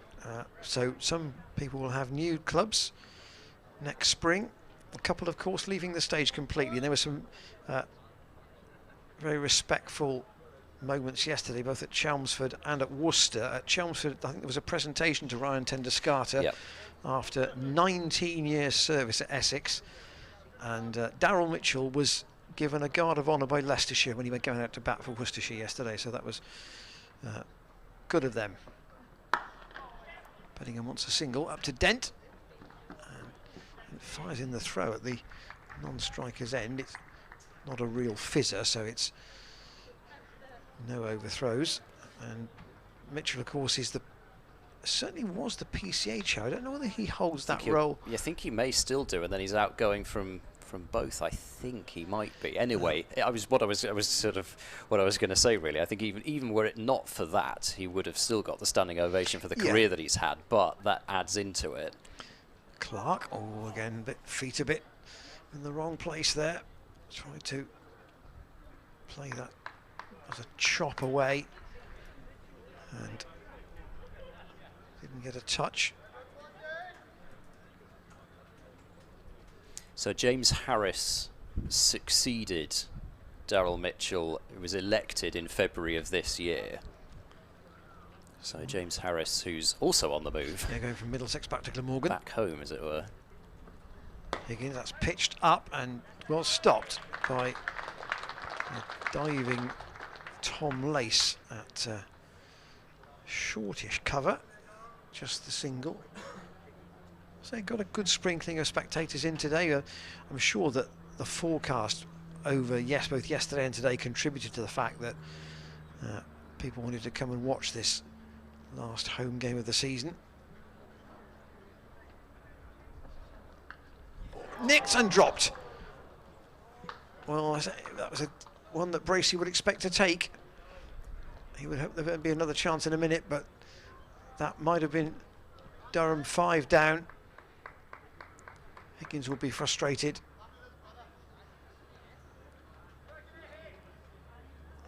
He didn't even get it right across as far enough to it, did he, James Bracey? It went off the ends of the fingers.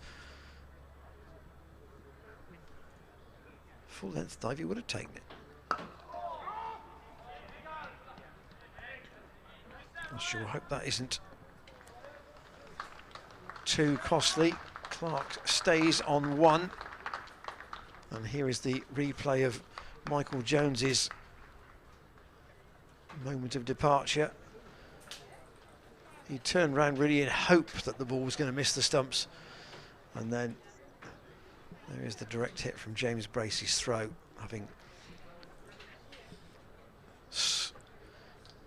removed the right glove. The highs and the lows for James Bracey. Yeah. It's been a kind of that sort of season in a way, hasn't it? Just extreme highs and then some lows in there as well. Zaffer then to Bedingham, and that's left alone outside the off stump, with the ball pitching outside the off stump and on that length. There's not been many deliveries that have just gone straight on from there. I'm sure that I'll come back to that because Zaffer's whittling through his overs. Zaffer in, and that's whipped down towards mid-on by Bedingham, but fielded by Graham van Buren there. And Bedingham, who's playing in his 50th first-class match here. Not too dissimilar in age, though, for example, to Alex Lees, who'd played, what was that, 126th game, I think it was for him.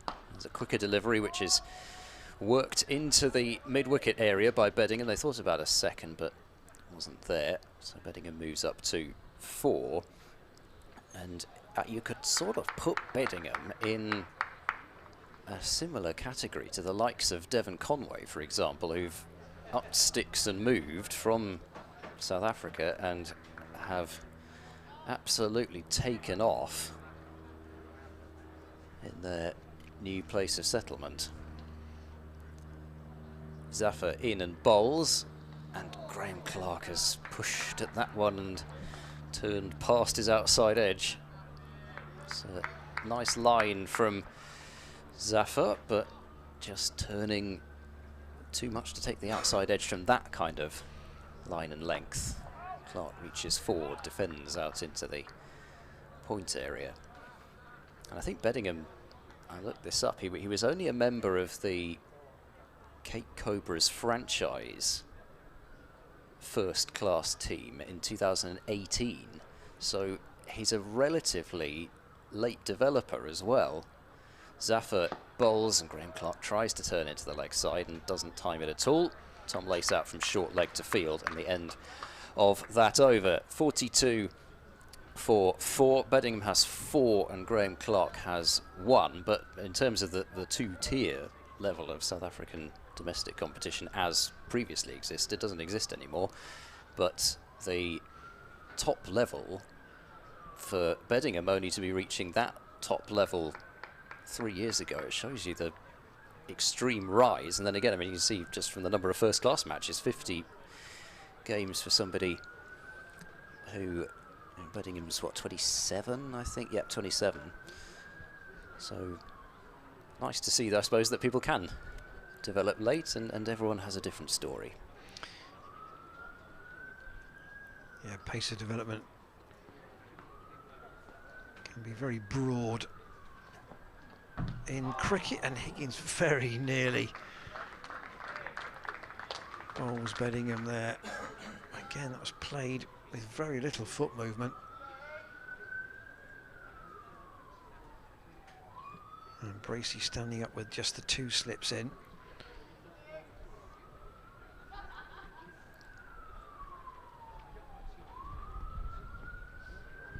Durham are chasing 2 things here. First of all, trying to get it in front, and then how many can they set Gloucestershire? But I don't know. Well, talking over lunch about the level of wickets what Gloucestershire have got. Probably for me the par number. They would have wanted 4 with the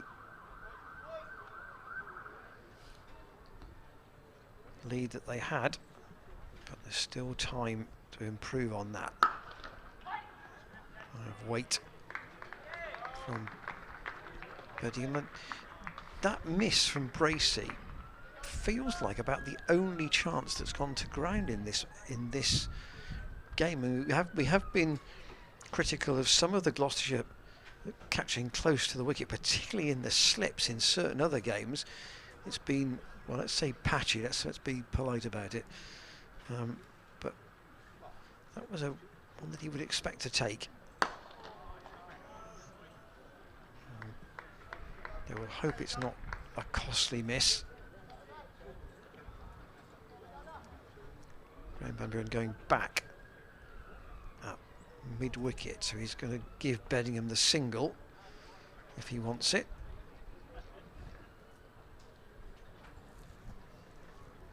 Three saving one on the offside. Just a mid-off and a deep square on the leg, and that one's gone as well. No ball. I'm fortunate that was a no ball.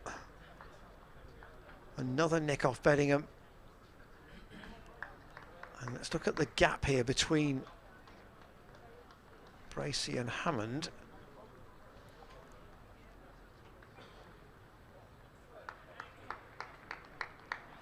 And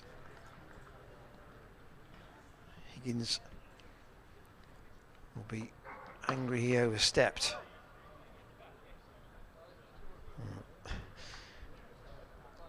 Was that dropped? No. I thought he caught it, yeah. I think it's just purely Bracey did catch that one. It's just that one was a no ball. It went in front of Miles Hammond, and my initial view to the thought to the naked eye was the disappointment was because that it had gone to ground. Yeah, but they must have heard the no ball call.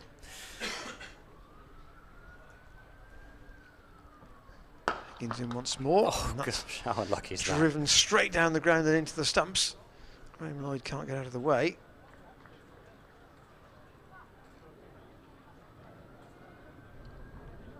Where was Clark in all this? Had Higgins got a touch? Oh, he'd have been out.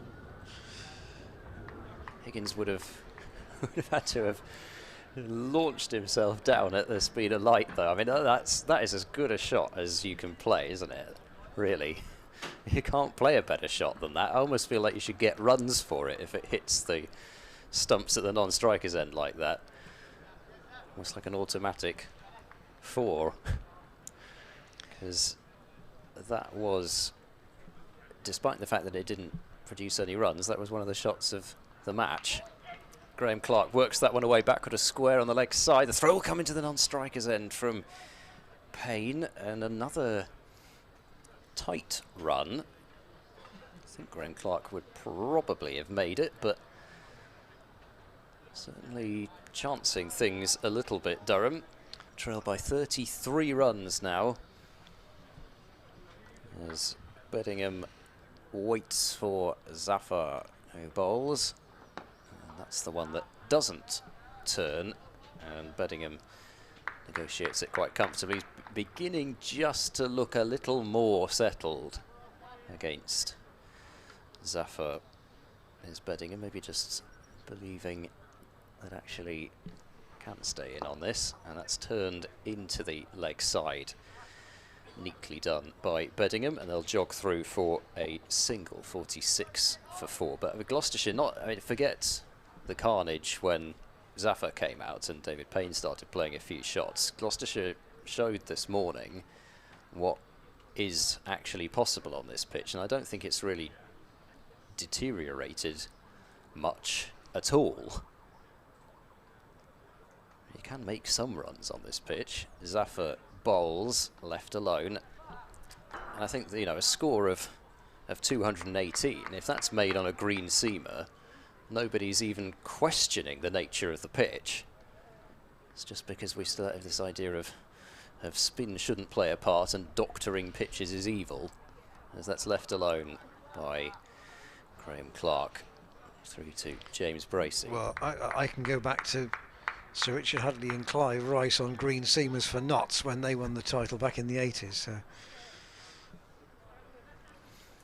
Zafar bowls, forward goes Beddingham in, Clark in comfortable defence. So 46 for 4, and still trail by 32, but Beddingham just showing signs that he's gradually beginning to feel more comfortable out there, and whilst he is still there, Durham still should have hopes for building something, with Beddingham having got the number of runs he's got this season and in his career, averaging over 48. You don't get those kind of numbers by not being able to tough out periods and bat for long amounts of time. Yeah, he's got a double 100 this season. He is waiting for Ryan Higgins, but that's a good one again. He takes the bat away, but he doesn't look to be in that sort of mindset where it's one ball at a time. He looks to be kind of in that little concentration bubble, perhaps more so against the seamers than the spinners, because Zafar's not giving him any time in between deliveries. Higgins, well, that's clipped away over Van Buren at mid-wicket. It's running away towards the mid-wicket boundary. Van Buren's on the chase, and he'll just hold it in. Saved one run and gets a warm round of applause, and that bounced horribly just before James Bracey and hit him right on the bottom of the pads. All the rules of the game, that should have bounced up, and it hit an old wicket end and literally shot through. Look of surprise on James Bracey's face when it did that as well. Excellent effort from Van Buren, because I thought that was going to be 4, and it did slow up a bit as well, actually, as it went towards the rope. Here's to Clark. Again, played that quite late. Awkward looking shot, wasn't it? Gloucestershire would love to get one more before Durham get their noses in front. Still quite a balance from James Bracey here, isn't it? Over attack and defence. Higgins in, and Clark into the ground.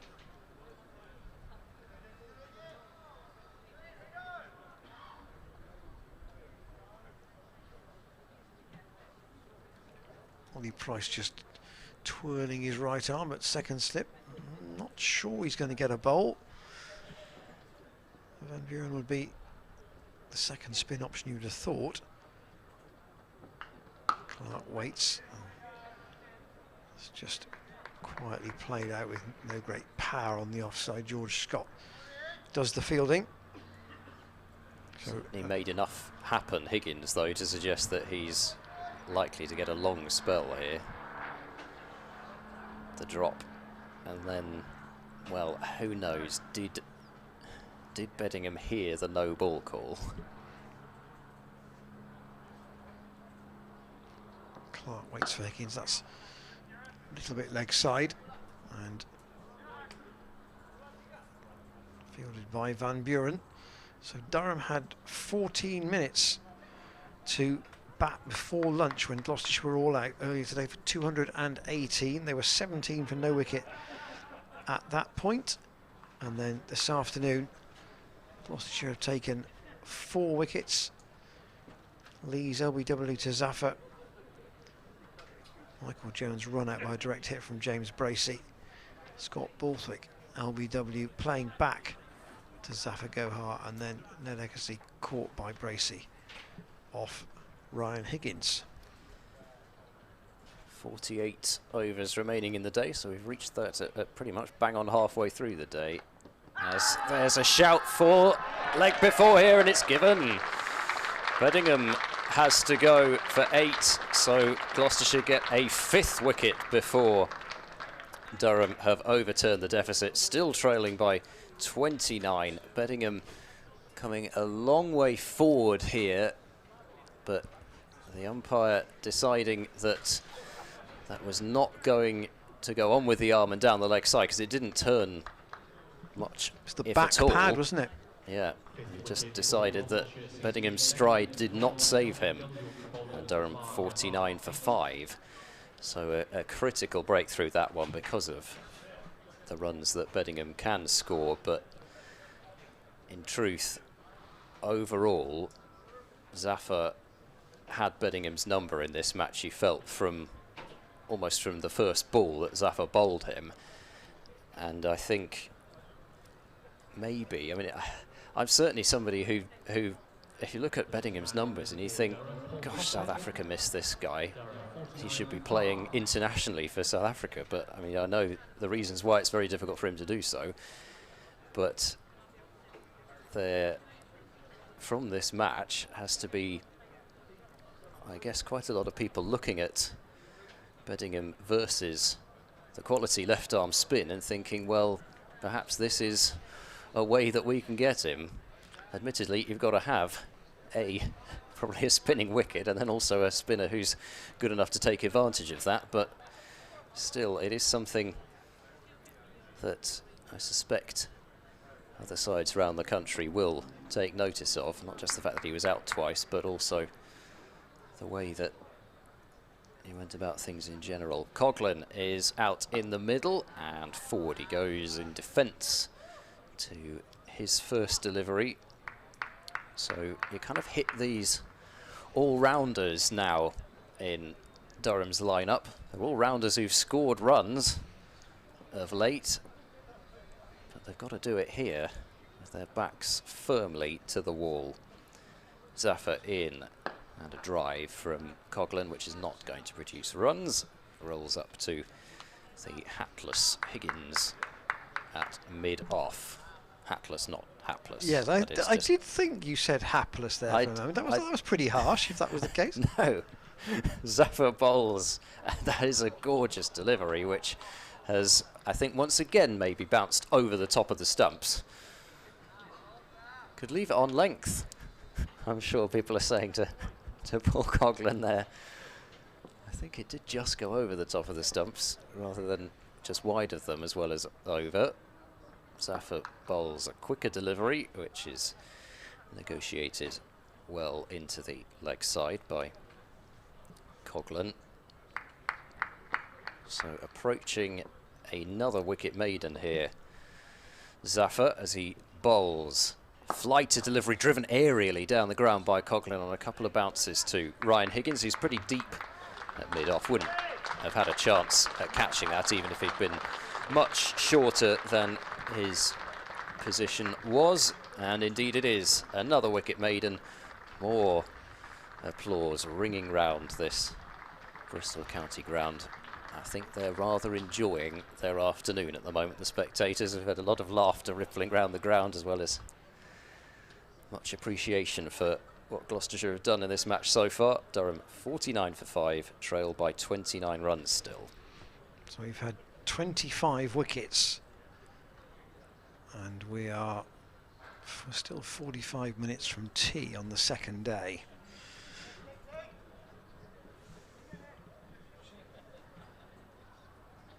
Higgins then to Graham Clark. Nicked. Bracey's not quite got to that. It's gone all the way for 4. Yeah, well short of him that time, but another nick found. Ryan Higgins must be thinking that the 1 in the wickets column should be more. I say well short. It was short, just It wasn't not that not far. well short, no. If Gloucestershire do come out on the right side of this, then I'm sure they will enjoy their 8th win of the season, but it's not been an absolutely perfect performance. And I know that just the law of averages says that not every chance is going to be gobbled up. I know when you and I turned up yesterday, we discussed the concept that there was a possibility that James Bracey might play but not keep wicket, and that Ben Wells might have had a game here with Bracey just playing as a batsman.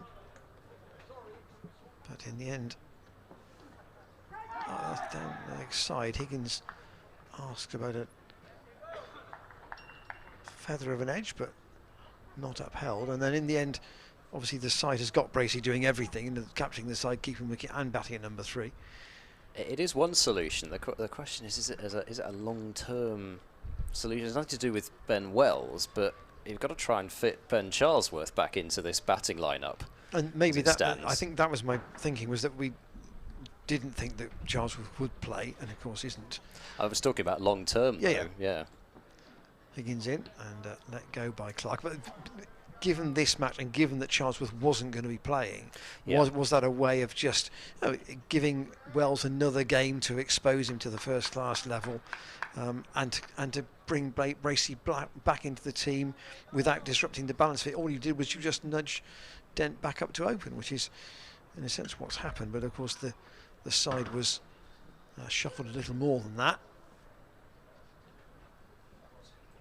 Bracey waits again as Higgins again is chopped down to third man. Good bit of work from Tom Price down there. He's not had a bowl yet, and Higgins will just see them come back for 2 runs. He's kind of fulfilled the role that Jared Warner fulfilled in the second innings at Cardiff last match, where it's difficult to see him bowling too much. I think if this continues, he may get a bowl, but I don't think he's going to bowl much this innings. 3 slips now for Higgins. Big appeal for an LBW, but umpire Debenham is not, umpire Lloyd rather, is not interested. But Gloucestershire must feel the chances are going to keep coming here if they can maintain their enthusiasm. Yeah, it's missing leg, I think. Just doing a bit much in a way. And they know that they've got a man at one end who is just looking to be a bit of a magician at the moment. There's the Beddingham dismissal. Zaffa knowing that's a big wicket. Now that you're through the absolute specialist batsman. Coghlan to face. Zafar, who bowls, and forward in defence, rolling it out to the offside. Coghlan, Travaskis, Rain, Potts. They're all more than capable, but they've got to produce a lot of runs here to give Durham a shot. Zafar bowls and Coghlan goes forward and gets beaten by one which would fall into the category of ones that can't do too much about. Didn't actually go very far forward there at all. No, I was going to say you'd have to have got a long way forward there, and that's leg stump in line, outside leg stump really, and Coghlan will take the opportunity to get off the mark. 56 for 5. But in terms of the work that this lower order's got to do, I mean, you need 3 figures to give yourself really a mental belief that you can defend a total, I think. Zafar is in, and that's driven by Graham Clark up towards mid-off. He won't get a run. So another 122 from here. To give yourself belief. That feels like a lot. Does feel like a lot. Doesn't feel impossible, but it does feel like a lot. Still only in the 25th over of the innings. Zafar bowls, and a cut shot comes out from Graham Clark, but he cannot beat Tom Price at backward point. And that's 8 reached with a drop and a delivery which fell only a couple of inches short of the outstretched glove of Bracey as well. Zafar bowls, and that time it's a outside edge which has gone softly down into the gully region. There's a shy at the stumps at the non-striker's end from Tom Price, but they're through for that run. 57 for 5, end of another over, and Durham trailing by 21 runs now. But Zafar 11 overs and counting. Is he going to bowl all the way through to tea? Well, he doesn't take a huge amount out of himself, and we saw with Travaskis in the Gloucestershire second innings,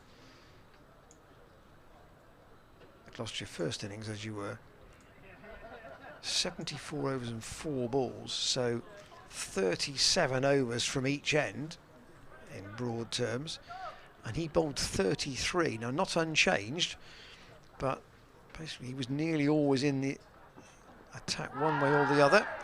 And Higgins striving for the reward that he probably thinks he deserves from this spell.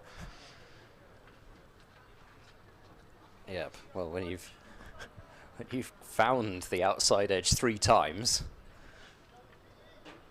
1 drop, 1 no ball. Yep. And 1 wicket.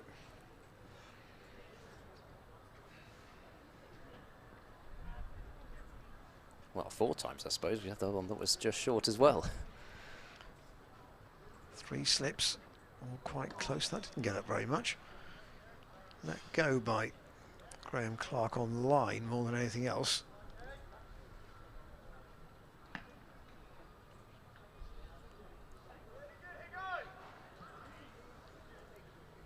There's a replay. There's just a little bit of wobbles movement, but not much. No balloons in the distance today. We had a couple of balloons in the distance beyond the pavilion late yesterday. Thought it would still be a good day for ballooning. Used to be a famous balloon company in Bristol called Cameron's, from memory. Cameron Balloons. Whether they made the Gloucestershire balloon, I've no idea. They did. Now, Shane's nodding at me. That was dug from the depths of my memory from somewhere. That's gone a long way from Higgins. Bracey did well to take that. That's gone like a big off break. And not with much bounce either.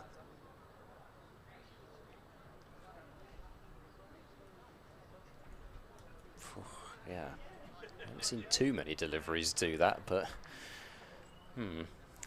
Graham Clark will be possibly thinking about that one when he decides to leave the next delivery.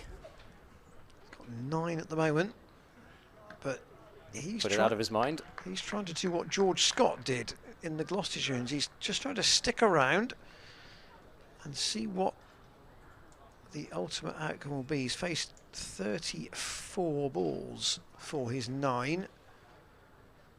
He's been dropped, but he's still there.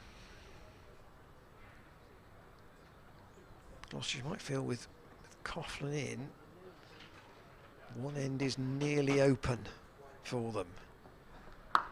Clark, though, is trying to book in for the rest of the day by defending against Higgins, but as Durham crawl up towards the deficit they need to erase, which is 78.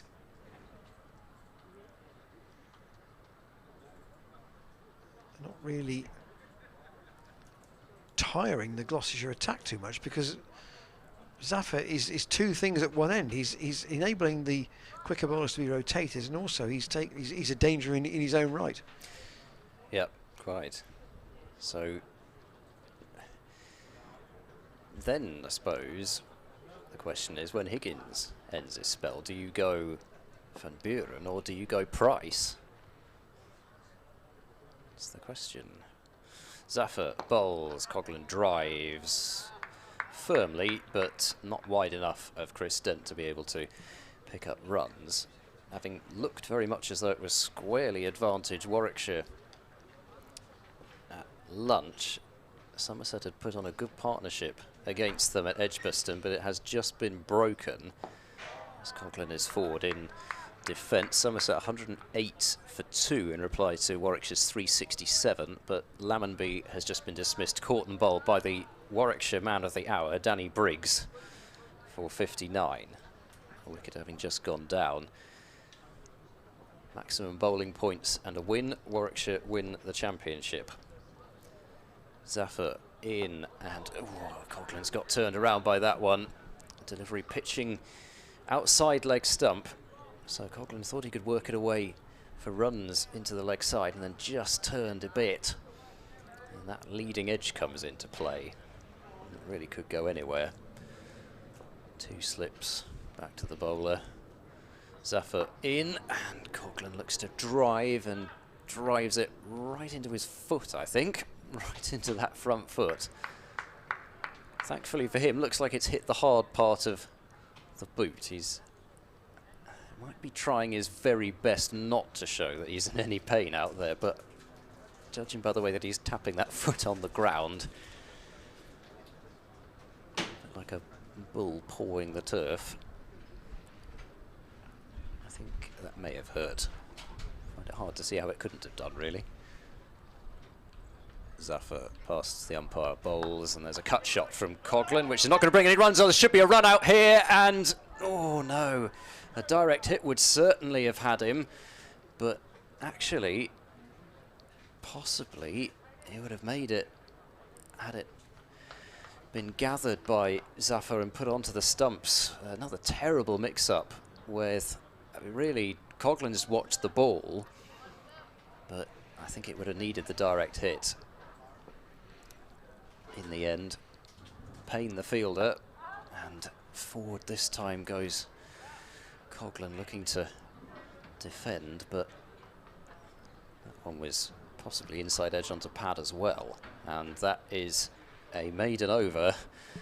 Could have been a second run out this innings from Gloucestershire, but they survived. Durham 57 for 5. The other part of that title race at the moment, because it despite the efforts of Nottinghamshire, it does look to be a 3-horse race, really.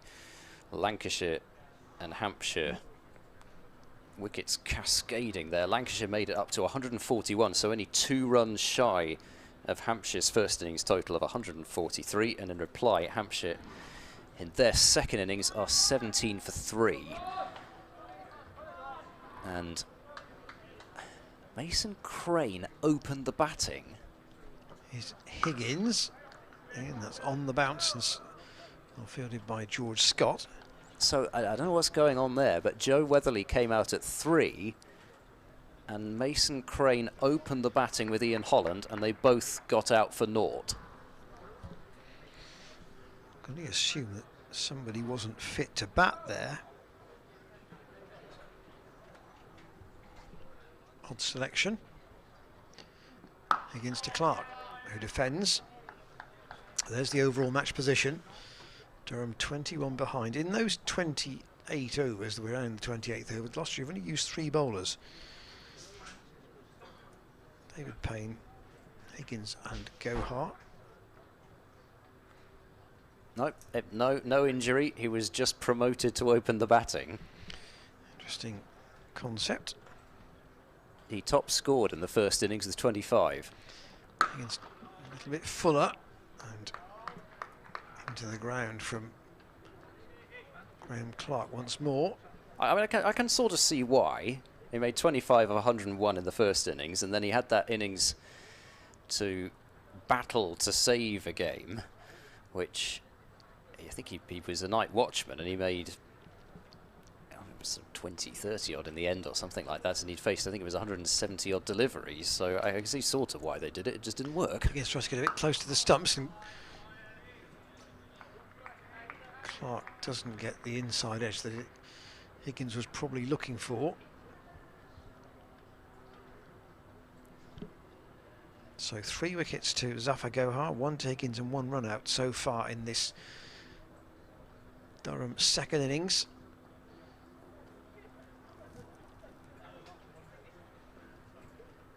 Sun's just gone in for a moment. That's on leg stump, and they're going to go a single to David Payne, who tries to shy at the bowler's end but doesn't hit.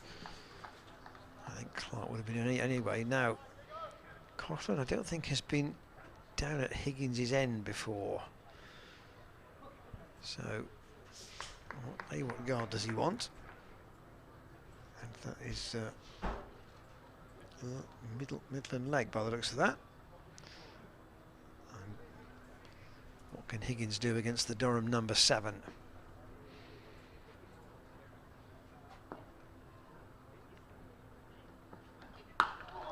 That's worked into the leg side, and Van Buren tries to throw down the stumps at the strikers, and again doesn't hit. So the Bracey hit is still the big fielding moment of the day. Higgins would like a drink, he says, at the end of that over. So he's bowled 9 overs and taken 1 for 24, and there are Zafar Gohar's figures. 3 for 18 off 12 overs with 5 maidens. In theory, tea is at 3:10, but we've got 10 overs to go until that, so he probably won't quite hit the mark. But these two at least have offered a little bit of resistance. They've only added 10.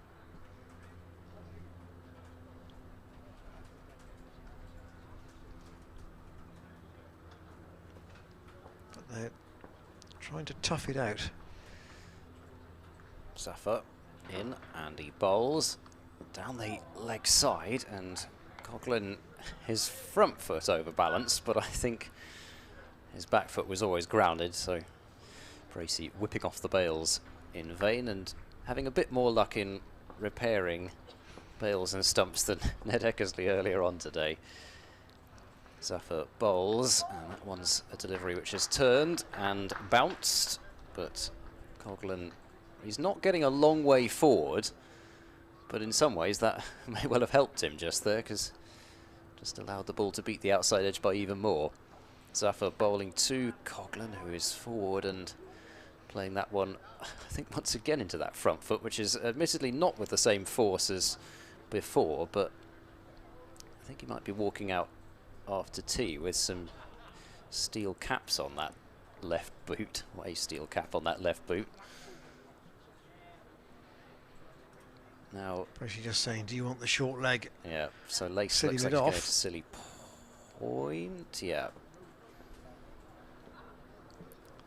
Just in front of square. Forward silly point then, I suppose, as Zaffa bowls and Coughlin goes back and cuts it right into Tom Lace, who has the ball deflect off his shin pad, I hope. He's certainly not looking as if he's in too much pain. He's got those lightweight pads on under his trousers. Chris Dent too is at what's a short catching extra cover as well. Zaffa bowls forward in defence. Coughlin. Tom Lace is thinking, I'm so glad I moved over here after that first delivery. But I can see why he's moved there though, because that's where Coughlin's looked to play it. Now he looks to slash down the ground. It's gone high in the air. Van Buren's going back at cover and he takes the catch.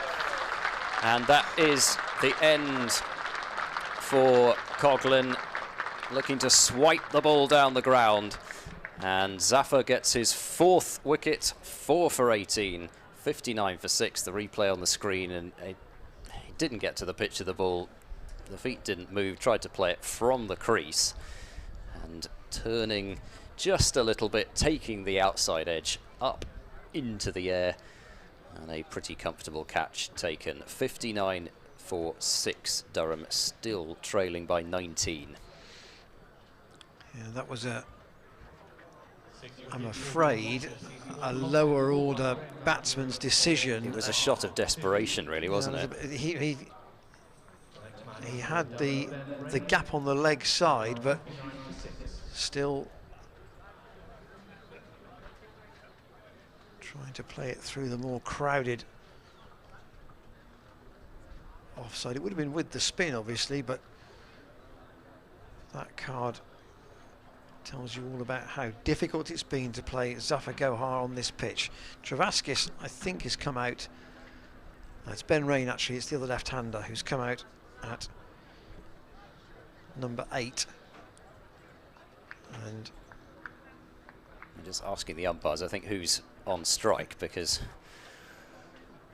just asking whether they managed to cross or not. They certainly had enough time to cross, but whether they did or not, we'll find out. But at the moment there's a bit of a discussion going on between the two, and it looks as though we are going to have a change of bowling. yeah, Ryan Higgins, 9 overs, 1 maiden, 1 for 24.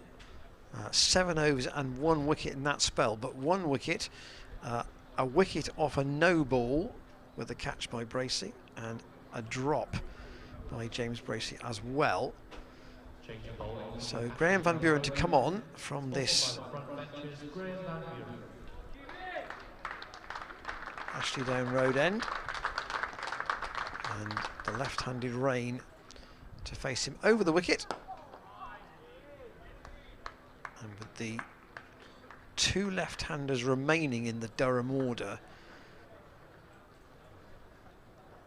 won't be a surprise to see Van Buren in, clipped away by Rain, straight to Dent. That short mid-wicket. 9 overs to go until the scheduled tea interval. Van Buren, sun just drifts behind some cloud. He's had quite a contribution in this match, Graham Van Buren. 3 wickets in the first innings, then 62. And now into the attack again with that, what Ed called like a server's grunt in a tennis match, as he bowls. Just the 1 slip. And Ray nudges that behind the square. He'll take the 1.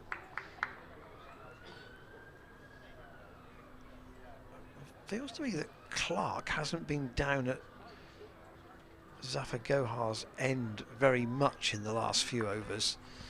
He's tended to take Ryan Higgins, but now he's got the slow left armour at both ends.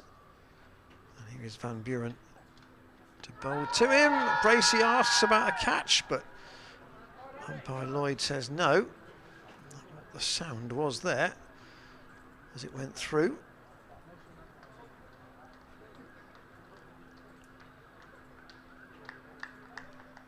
Many of the Maybe he hit the ground.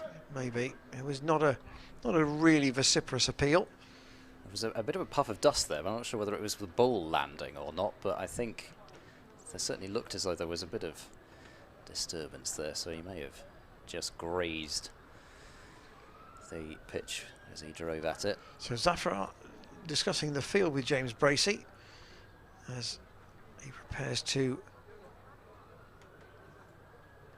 attack the left-handed Ben Rain for the first time from the far end. So Gloucestershire, I think we can say this now, they're 4 wickets from winning the game, but they may need to bat again in order to see it out. At this point, yeah. Rain and the left-hander. They've got Ollie Price at leg slip, Lace at short leg, and Hammond at slip, and that's left alone. This is what Essex do, isn't it, Jay? Isn't it, Ed?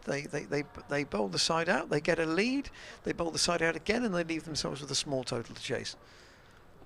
It's usually a pretty good formula for winning a match, I suppose, isn't it? It's forward goes Rain in defence. It probably hasn't followed the usual Essex pattern in terms of the way that the wickets have been spread.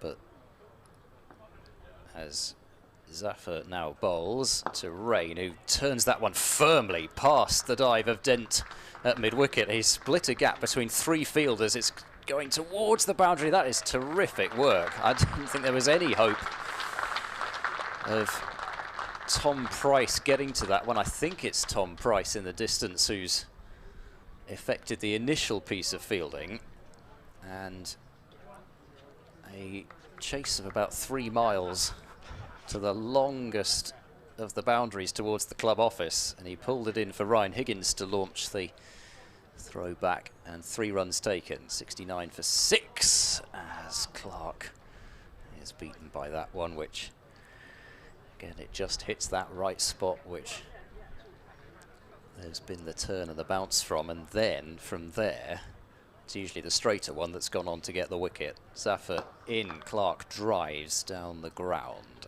but only as far as Higgins at mid-off, who's got the long-sleeved shirt on now. Suspect he can be pretty confident he's not going to be bowling again before the tea break. Zafar in forward, Clark in defence, rolling it out to backward point where David Payne picks up.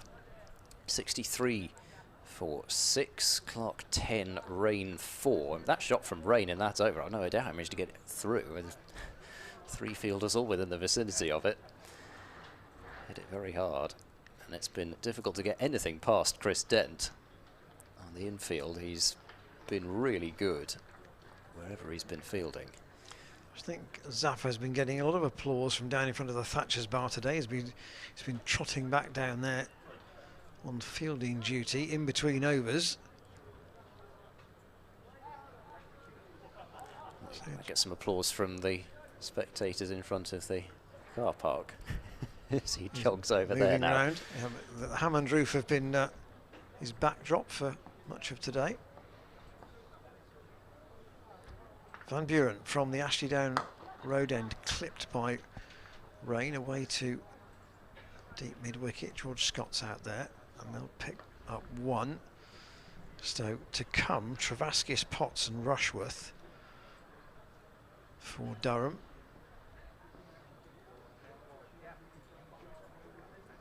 And to turn to one of our email.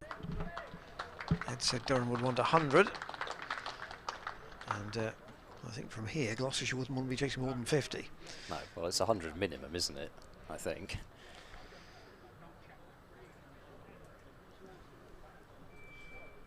Clark into double figures.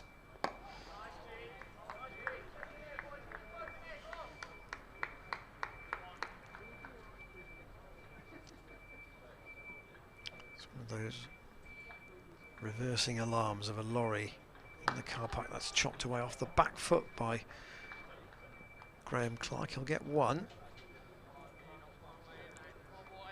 Somebody seems to have brought their camper van today as well out in the car park over there. Well, they managed to get it through the gates. Tough enough, I would have thought. Van Buren staying around the wicket to the left-hander. That's a good size for a camper. That you can it's white with sort of an orange livery, if you can call it that. Clipped into the leg side by Rain, straight to dent off the last delivery of Van Buren's, over bowling from the same end as he got the 3 wickets in the first innings. When the sun is out, there is some genuine warmth to it. It's been a little bit more hazy today, though. It was glorious yesterday afternoon, and just at the moment, those spectators at the Ashley Down Road end have got the sun with them, and it's a pretty good position for Gloucestershire in the match they're watching as well. 67 for 6. Durham, 6 overs until tea, and they still trail by 11 overall. Zafar into Clark, who's forward and defending, so there certainly hasn't been a team-wide talk about strategy as far as looking to be aggressive against the spinners, as Clark will get a delivery which he can tickle fine down the leg side, and there's nobody down there, so that'll be 4 runs. So that's more the kind of approach which Gloucestershire tried this morning. Wait for something loose and stay very, very patient.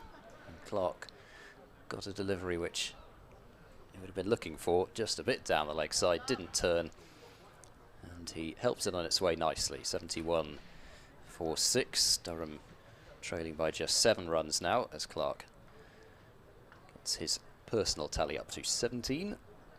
And Zafar bowls, and there was a strangled shout as if they thought it had taken the outside edge. I must admit I didn't hear anything, but it was funny. Everybody went up at once, and then everybody went straight down at once as well. As he bowled him! That one's got through, and the end of Graham Clark. He's been bowled both innings, but that is 5 wickets for Zafar Gohar, 3 consecutive fifers and 10 in the match. And the replay showing a bit of a gap between bat and pad, not much, but the ball found it. And Durham 71 for 7 as Zafar understandably gets the warm congratulations of his teammates. And I think, was it yesterday or today we mentioned this about, I think it was during the time he was batting, as Graham Clark makes his way off back to the pavilion, that he has become a cult figure very quickly, Zafar Gohar, because he just has offered something different to the pattern of the team in recent seasons. To have a good spinner, a good red ball spinner, who can cause real trouble on a turning pitch. I suppose the challenge for him would be, if he is presented with the Bristol pitches that we've been used to, the very slow ones, the ones that don't turn very much, or indeed very quickly, and what impact does he have in that situation? But you cannot argue with the fact that at Cardiff, and here at Cardiff where it traditionally turns, and here where he's got a pitch that really helps him, you can't do more than take 6 wickets in the second innings to help your side win a game, and then take 10 more to put Gloucestershire within touching distance of winning it.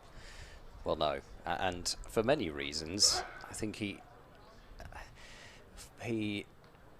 has been the perfect template for a signing in a way, especially for this part of the season. Anyway, we'll come back to that after perhaps the end of this over, as Travaskis faces up. Travaskis, another Durham player on a king pair, and Zafar bowls to Travaskis, who, well, there'd been a silly point in position, might well have been in business there, but Juraskis slog swept his first delivery that he faced in the first innings from Zafar down George Scott's throat.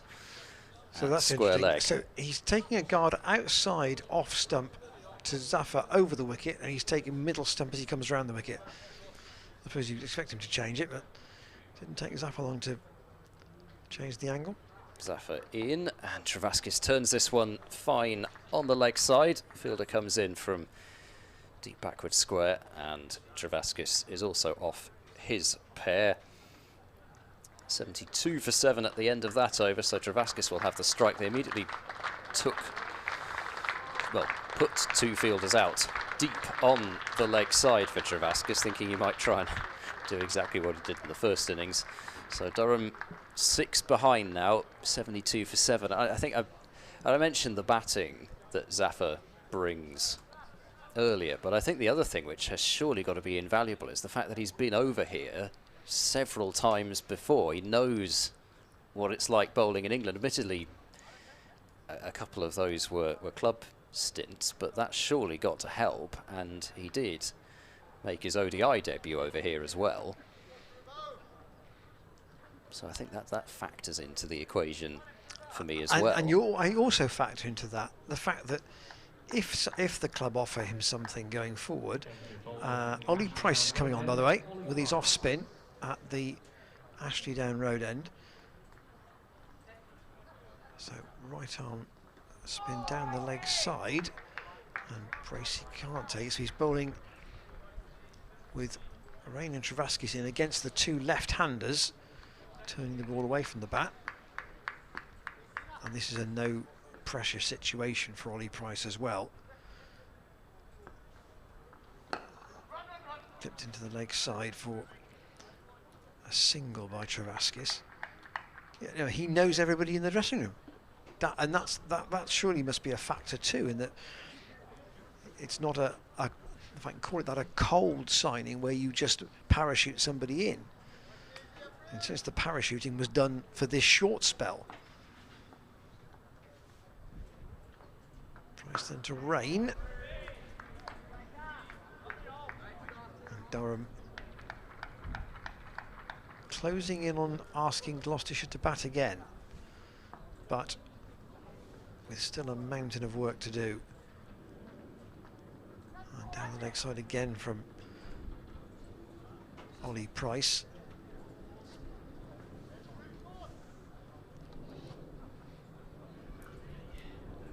This is kind of feels like a free hit spell for Ollie Price, this. Just the one slip and the short leg. Was a full toss down the leg side and called as a no ball.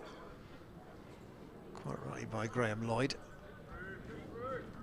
Ollie Price was out during the lunch interval, perhaps thinking that he might be called on at some stage.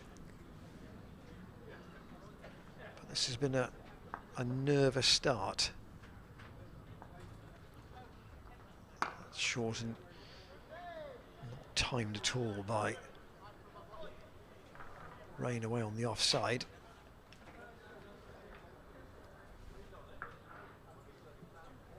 Four overs until tea after this one.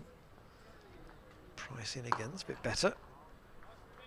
But again, Rain can punch that away into the gap on the offside, fielded by Zafar Gohar. He hasn't spotted it's the end of the over, so he's going to have to be walking in again to continue his lengthy spell, which at the moment stands at 15 overs from the Bristol Pavilion end. 15 overs, 6 maidens, 5 for 26. And on this second day of this match, remember, only the second day, he's spinning Gloucestershire, they would hope, to a 2-day win. Just a little slow-mo there of the dismissal of Graham Clark, and Zafar hunting his 11th in the match as he bowls to Rain, and Rain is down on one knee. Isn't that nice? And defends that back up the pitch. His best match figures in his first-class career, Zafar 11 for 133. So he would be on to better those. Zafar bowling to Rain, who once again plays with that back leg on the floor into the leg side. I don't think I've ever seen anybody do that before, but it's worked a couple of times as Rain pushes forward, and they thought about a single there because Bracey's ended up leaping out from behind the stumps to field that one. They've got cover wide open, nobody between backward point, who's David Payne, and mid-off, who is Van Buren. Nobody out on the boundary, nobody in as well, as that's on leg stump and clipped by Rain down to long leg, where Tom Price does the fielding. So Durham trailing by just the 1 run now. And Travaskis be back on strike. Ollie Price just rehearsing a few things at leg slip there as Zafar round the wicket bowls.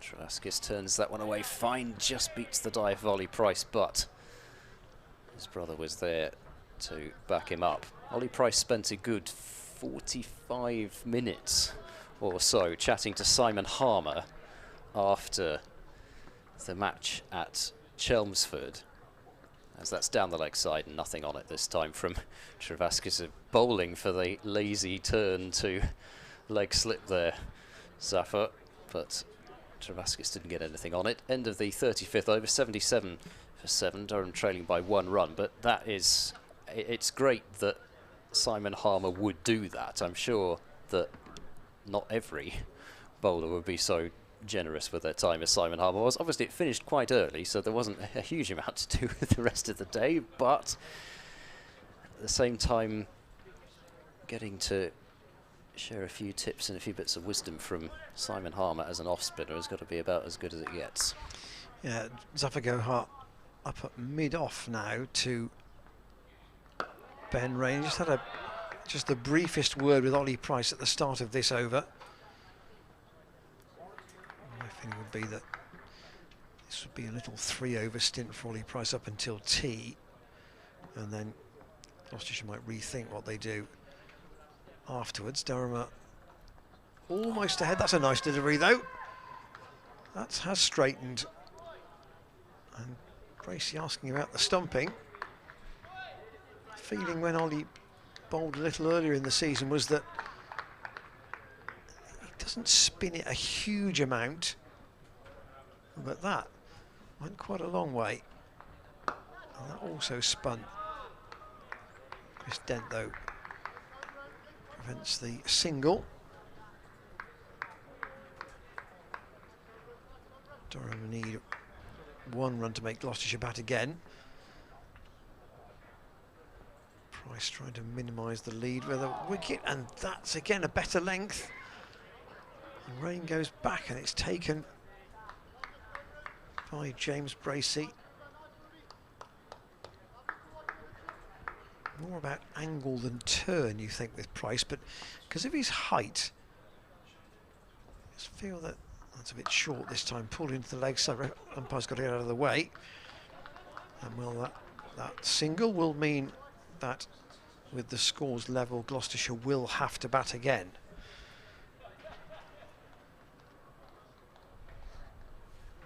So Durham 218 runs scored in the match.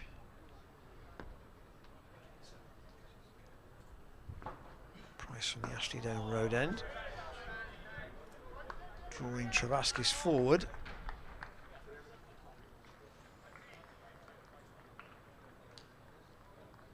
And just a nice to have the off spinning option, albeit an inexperienced one, with the 2 lefties now in for Durham. Yeah, definitely. And much better over there from Ollie Price, and you could see that he could certainly cause some difficulties with that improved line and length. I mentioned the scores in Division 1, not too much has changed there. Hampshire 35 for 4 now, so Lancashire at the moment on top, although who knows in that game the way wickets have fallen. Somerset 132 for 2 in reply to Warwickshire's 367. Just one other score to mention in a moment, as down the pitch comes Rain and whips this one high and hard over mid-wicket, and that's 4. He picked a long boundary to take on, but took it on well. And the key, I suppose, as usual, being that when he came down, he got right to the pitch of it. That was a really nice strike from Ben Rain, who moves up to 12. Again, by the time he played that, he was well outside the off stump. Light on his feet though, as Zafar is in, and oh gosh, he's come for the booming, well I say booming, he's gone for the drive, then I think sort of pulled back his shot a little bit, and then the ball goes right past his inside edge as he looked to drive, so a shot of confidence turned into a tail between the legs ending for him as Rain turns that one into the leg side. Be picked up by Chris Dent at mid-wicket. At tee, just to contrast the match that we've had here and the match that was all over within around about half an hour on the second day between Essex and Northamptonshires. Rain sweeps this one and times it well, but will only get one out to Tom Price at deep backward square leg. At tee, on day 2, Glamorgan are 611 for 5 against Surrey. This is side Glamorgan, of course, who've not been able to score too many runs in recent times. 611 for 5, and to be honest, they might as well just keep going. Zafar is in, and Travaskis turns into the leg side. We picked up by Zafar in his follow through. Chris Cook 186 not out. Has been joined by Douthwaite, who's 56 not out. That's his old stomping ground down Douthwaite, as that's left, and Bracey rises up to parry that one into the air and takes it on the rebound. 5 off the over. Rain 13, Travaskis 2, Durham lead by 5. Douthwaite, I think he is a Surrey man originally. Not sure if he actually played for their first team, but he's certainly from that neck of the woods originally, so he's on 56. David Lloyd made 121, but the lowest score, as you probably imagine, I suppose, from a score of 611 for 5, but the lowest score is 36 from Hamish Rutherford. Moriarty, Verdi wheeling away, 46 overs for Moriarty, 2 for 143. The last over before tea, bowled by Ollie Price and cut away by Ben Rain off the first ball for a single, so Durham's lead is just 6 runs, and they have 3 wickets in hand. Price forces Travaskis to go back. So in this session, Durham have scored 67 at the moment, and Gloucestershire have taken 7 wickets. Cry of no from Ben Rain. Wasn't interested in a single there. Down towards Ryan Higgins at short third man.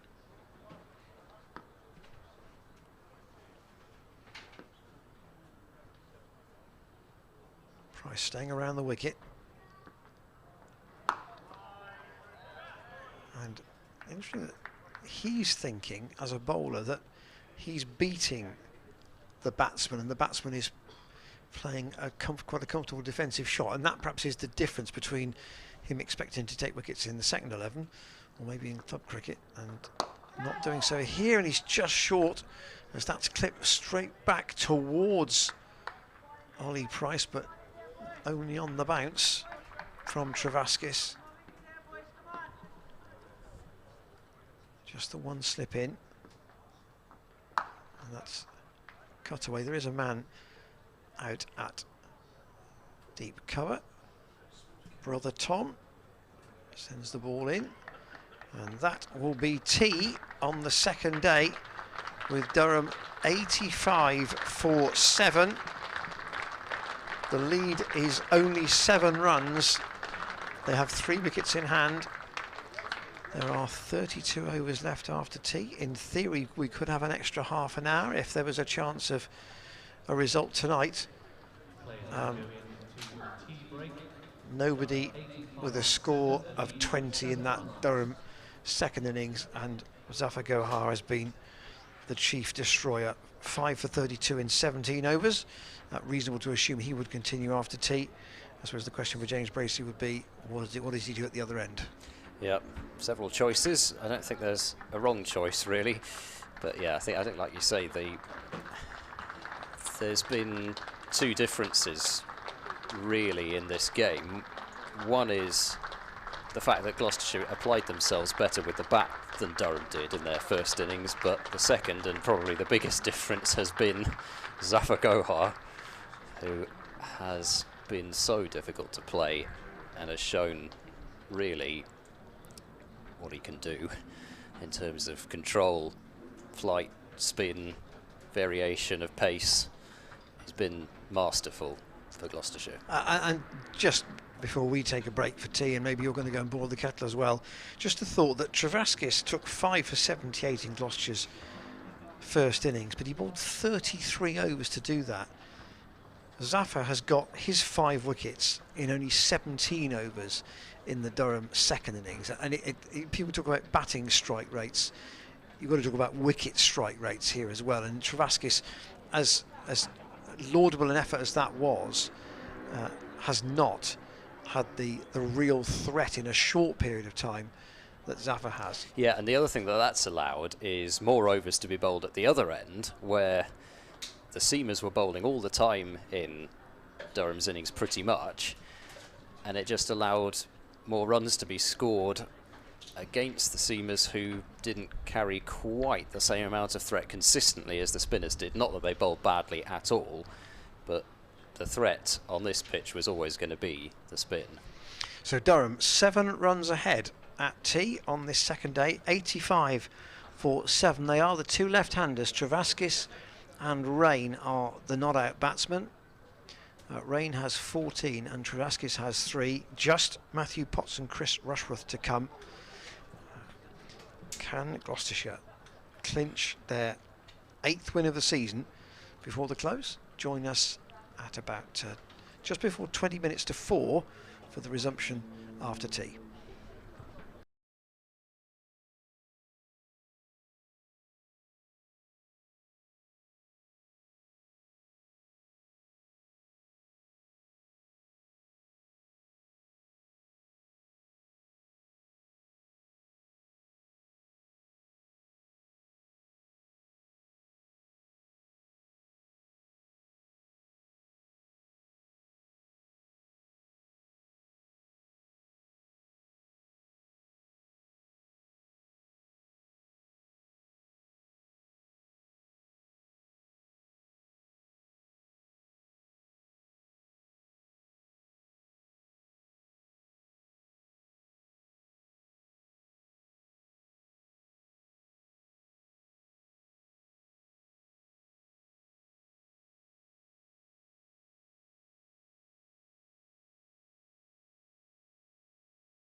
umpires have been swift with their tea and fruit cake. Out pretty promptly for the resumption here at the Bristol County Ground, with Gloucestershire close, but not there yet, to securing an 8th win in Championship cricket for the first time. Well, you've got to go back to the last millennium to find the last time they did it. And 85 for 7, Durham leader only by 7.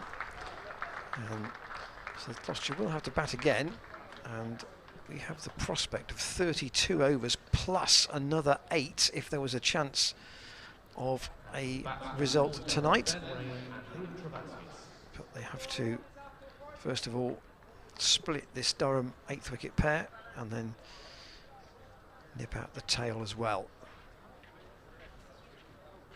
But it would mean they would finish effectively runners-up in the 2nd division, or 8th overall, and it just shows, and we don't know what the format's going to be for next season, but if it was to be an 8 and 10, 1st division and 2nd division, Gloucestershire would know that they would be in a real scrap every match to try and be competitive at the higher level for the first time for more than 10 years. Well, more than 10 years, actually. Zaffer to continue, Ed. Yep, so I suppose he knows it's a final push here. So Travaskis on 3, Rain on 14, 2 left-handers in the middle, and Zaffer is in and bowls to Travaskis, who turns that one right into the ground, and it's fielded by Tom Lace at short leg. So Zaffer persisting round the wicket, and with Ollie Price at leg slip for that turn down the leg side. As Zaffer is in, sweep shot comes out. Oh my goodness. That has hit Tom Lace at short leg, and that is a horrible sight.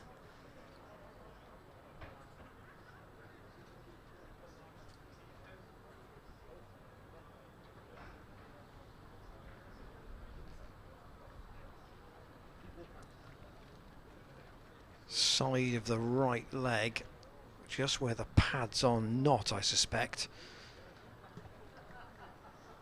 The pads are on the front, but as he turned, as Dave Bartlett trots out,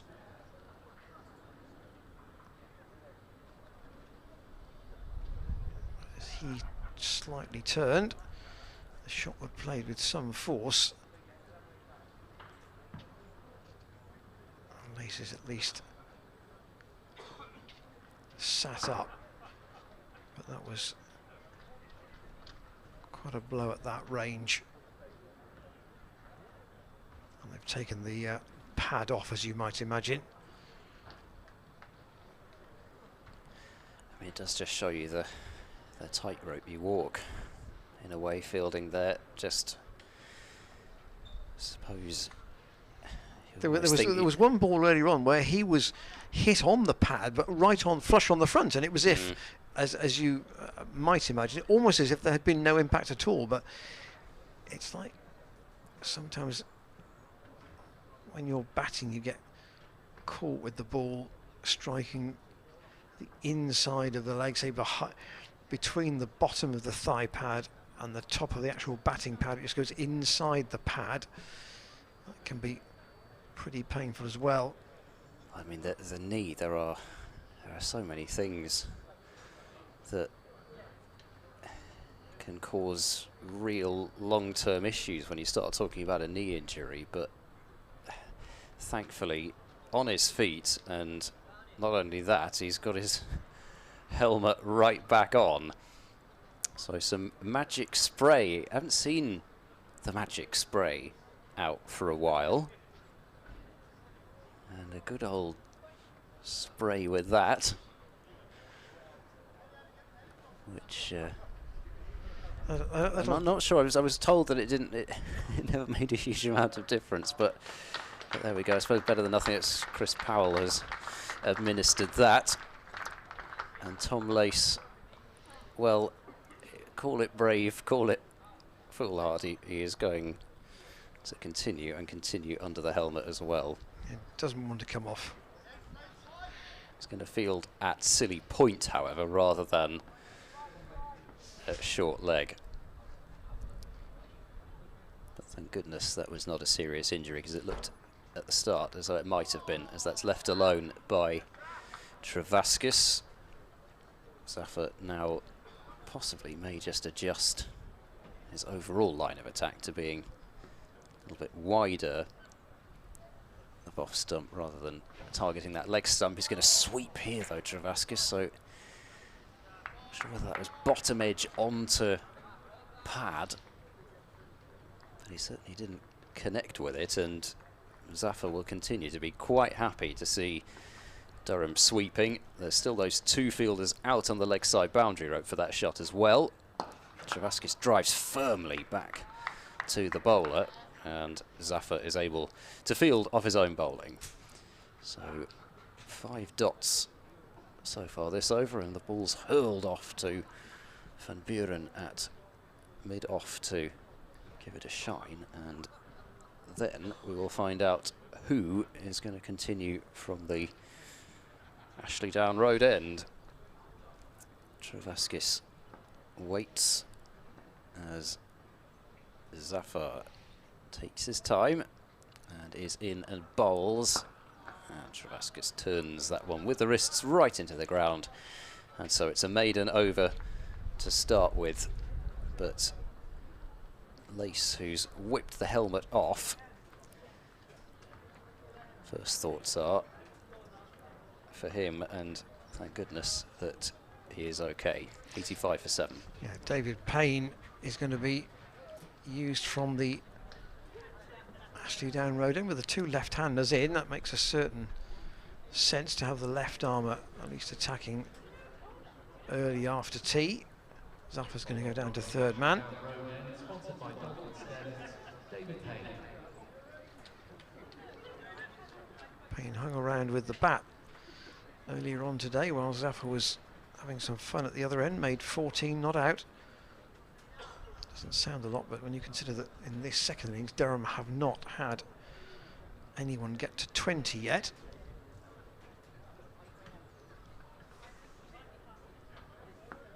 A 44-run partnership was a real bonus to Gloucestershire. Rain waits for Payne, and they'll take one off the first ball away to Tom Lace, who's out in the deep at square leg. So 2 slips, third man and a fine leg in place at the far end of the ground from our commentary position. I don't sense many people will be leaving early today. Payne to Travaskis. Cry of wait as it goes out to Chris Dent at a straightish cover. George Scott is at backward point, Higgins at mid-off. It's a fairly orthodox field. And James Bracey here as Gloucestershire captain, just trying to squeeze out these last 3 wickets with a minimum of fuss if he can, and also by just playing pretty orthodox cricket. Actually, you go chasing 3 wickets, suddenly the lead might creep up and leave you with an awkward kind of chase, which they wouldn't want. Whereas if you just keep to good disciplines, let the pitch do the work for you in a way. And Payne to Travaskis, who again defends.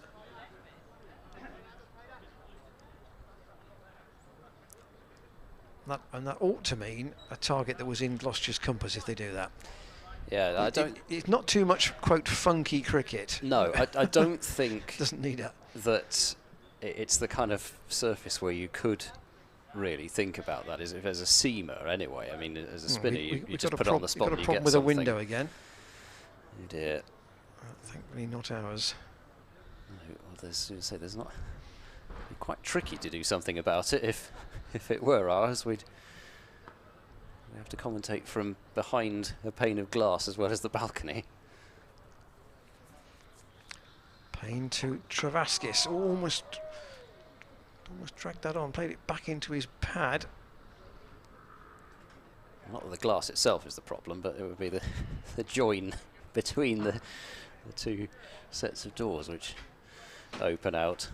I might find myself commentating almost exclusively off the monitor. Anyway, thankfully it doesn't seem to be an issue. But no, I was going to say, as a seamer, I'm not exactly sure what you do in terms of hunting wickets, because it's not as though if you put 5 slips in, you'd ever have a hope of getting a catch. If you tried to bang it in short, so I'm not sure you'd have any joy, really, with those kinds of tactics either. So line and length, and the ball's doing enough for you as a seamer. And that's it's a little bit shorter than Payne would ideally like, but Travaskis was still tempted enough to play at it. So 40 overs gone of this Durham second innings. 30 overs to go on the day, plus another 8 possibly. And Durham at the moment are 8 runs in front, and they have 3 wickets left. He's just getting a little gloomier here. There's a darker bank of cloud which has just come over. It's certainly not going to rain. Well, he says with perhaps overconfidence, but I don't think it's going to rain. It's just, I suppose, potentially it could affect the hours of play a little bit if it doesn't move away. So rain on 15 as Zafar bowls, and off the back foot it's driven. Nice looking shot by Rain, but he can't beat Payne at point. Gloucestershire do though have the option of bowling spin at both ends, because they would have, they might say, well, Van Buren and Zafar. They certainly do. But if it happens as it did at Glamorgan, as Rain defends to Payne again, then they didn't even give anybody the choice. Just went straight off. And it was certainly a situation where you would have stayed out. Zafar in and bowls, and that's clipped by Ben Rain out towards deep mid-wicket. George Scott there to field. Ben Rain has looked as confident as anyone out there for Durham this innings, possibly with the exception of that 4-over stint that we had with the new ball before Zafar was brought into the attack. He's in now and bowls, and there's the sweep shot, and it's hit Lace and it's ricocheted off and it's out. So once again, that's hit him on the head. We're left, I think it has, we're left hoping against hope that Tom Lace is okay. It is a wicket, but that is really the furthest thing from anybody's mind at the moment, because that is right off the helmet of Tom Lace, and he is still down. He has moved, but he is still down. And what would be the chance? We thought that was a freak dismissal at Cheltenham when we saw that, and it's happened a second time here this afternoon where a ball was ricocheted off a helmet and ricocheted into a player's hands, and Tom Lace has got up, but having been hit twice, surely he's got to call it a day now. He ought to be going off. And Dave Bartlett is out there. That's hit him flush on top of the head. He's gone down to try and avoid the ball, and the ball has followed him, and it's come up off his helmet, and it's been caught. And Durham are 87 for 8, but in extreme circumstances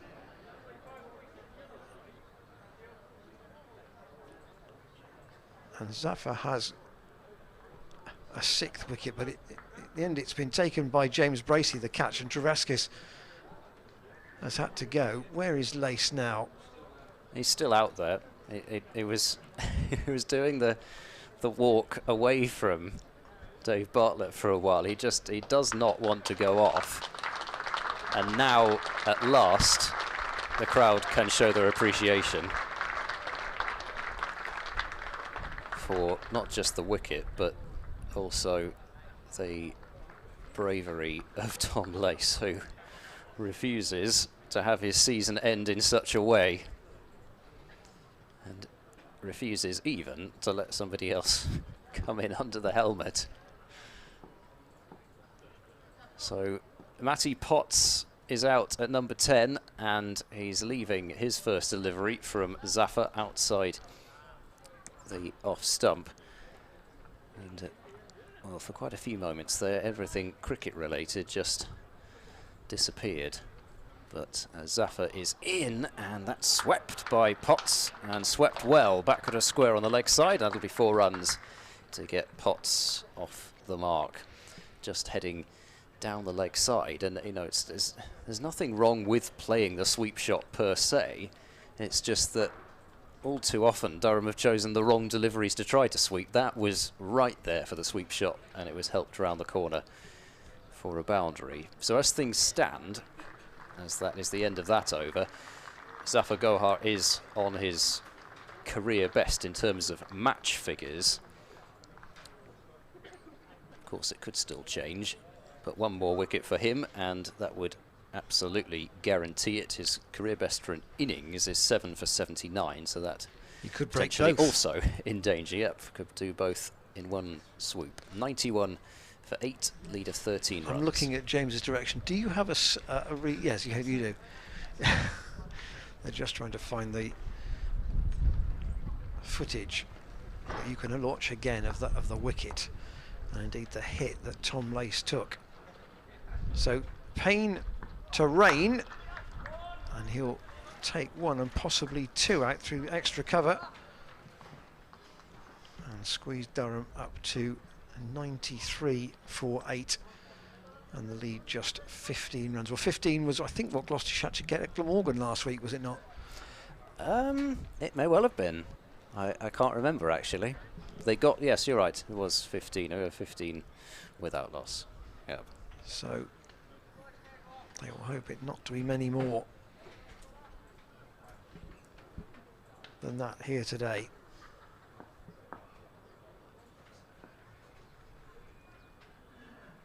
Rain waits again. That's pretty straight from David Payne. So Rain just defends. Yes, 6 for 37. And here is Travaskis's sweep. Tom Lace in the bottom right-hand corner of your picture.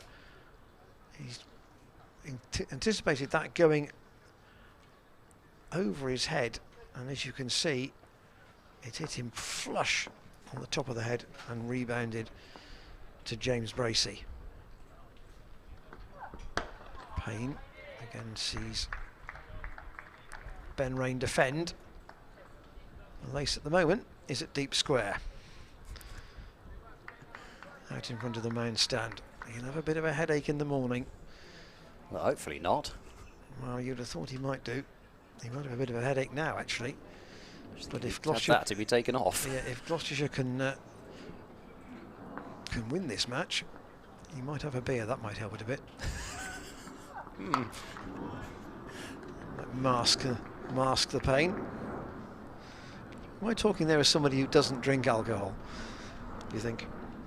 Well, yeah, so I think it's just the idea that alcohol would improve your head It would waking up the next morning. It would mask it, wouldn't it? 93 for 8. Payne wants a change with a slip removed, so Ollie Price is coming out into the covers just to give him a bit more protection in that area in case Rain goes for the drive, which he does, and that goes straight to the freshly positioned Price.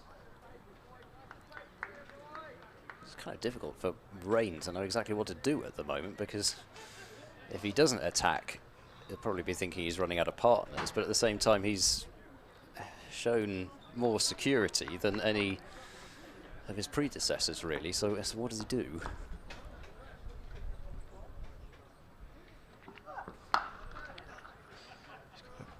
He's got to adopt the George Scott approach, I think, dare I say, where you don't need to play the ball, don't play at it, and just try and punish anything that's loose. And to be fair, Gloucestershire in that 42 overs have not bowled very much that's been particularly loose. Higgins 9 overs, 1 for 24. Graham Van Buren and Ollie Price have between them bowled 5 overs for 12 at this Ashley Down Road end. But the bulk of the work has been done by Zafar Gohar. 6 for 37 from 19 overs. Oh dear me, he's back in at, well, silly mid-off really. Zafar bowls, edged, oh, and that one has gone through Ollie Price, second slip, and I think that one was catchable. It'll be 2 to Matty Potts, but that was nearly the moment, and a very rare thing there, as Ollie Price has been so good at that short second slip position, but that one has It's a straightforward one, gone really, isn't right it? through him, and almost, I wonder if it was almost too high. He's been taking them right off the floor. He was almost thinking it was going to come through lower than that, as now Potts pulls away right as a security guard in a bright green jacket decides to walk right behind the sight screen. Good timing. As Potts sweeps and sweeps hard, and Payne gives up the chase quite quickly because the ball has gone to the boundary even quicker. So Potts is a good striker of the ball, that is for sure. And he moves now to 10, 99 for 8. Durham's lead hits 21. Fetch that one from a little outside off stump. Hit the cover off it. Zafar in bowls. Potts dabs that one backward a point, will be picked up by Tom Price. So a couple of chances have gone down this innings from Gloucestershire, despite the fact Durham are 99 for 8. As Zafar is in, and Potts looking for a cut shot, and then not sure what happened there, whether he decided just to pull out of the shot or whether he was almost beaten for pace by it, but it was probably more the former, as he gets a bit squared up by that one. I say a bit, he gets completely squared up by it. The ball turns past his outside edge, the old 2 feet facing the bowler trick. Zafar hunts his 7th for the innings, as Potts goes forward and this time is able to defend it out into the offside. So Zafar having a 7th wicket go begging in that over. Durham 99 for 8, lead of 21. There still is nothing to suggest that another opportunity is unlikely to be right round the corner for Gloucestershire, however. Just looking at their relative stands in this innings: 22, 8, 0, 9, 10, 10, 12 and 16. Wickets have been chipped away at by Gloucestershire. Payne to continue from the Ashley Down Road end. It is not the brightest part of the day now. Quite a lot of cloud cover.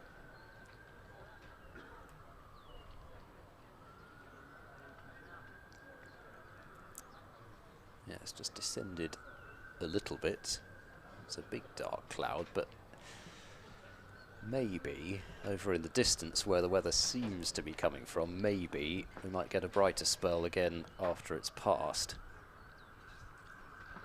Payne again to Rain.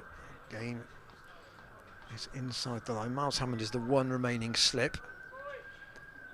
I suppose from a greedy point of view, this is a greedy point of view, you would rather have, I mean, of course Gloucestershire have not ramped it up yet, but you would rather have the number of people that we do have in the ground today rather than come back tomorrow and only those who've got the time and willing to come tomorrow will be able to see it. Payne to Rain, who turns away to the buffeted Tom Lace, who returns, and Durham's 100 is up in their second innings. 100 for 8, need of 21. As the most unexpected two-day game of the recent past was that game with Northants at Cheltenham, where Jack Taylor made 140 odd, I think, 140, 150, 53 perhaps, and Gloucestershire were all out at tea, and then they bowled Northants out in one session. That was a particularly crazy day. Payne in, and Potts gets far enough across to let the ball go away on the angle.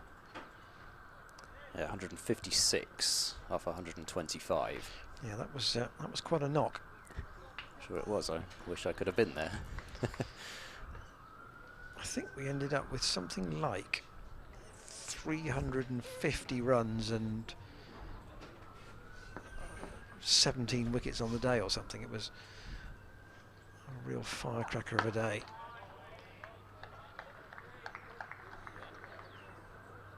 And one of those ones where, you know, people turning up in the morning, if you'd have said this much will be over tonight, you'd have thought, what? Get the men in white coats would have been around. Not the umpires either. No. I did send an email to somebody first thing this morning that said, just the slimmest of chances that this match could be over today. I didn't think it would be, and it still may not be, but the target is small enough at the moment that if it got to, we got 27 overs left, and here again is that Travaskis sweep. Look at Tom Lace, he's not watching the ball there, but he's clearly also not expecting it to go and hit him flush on the head.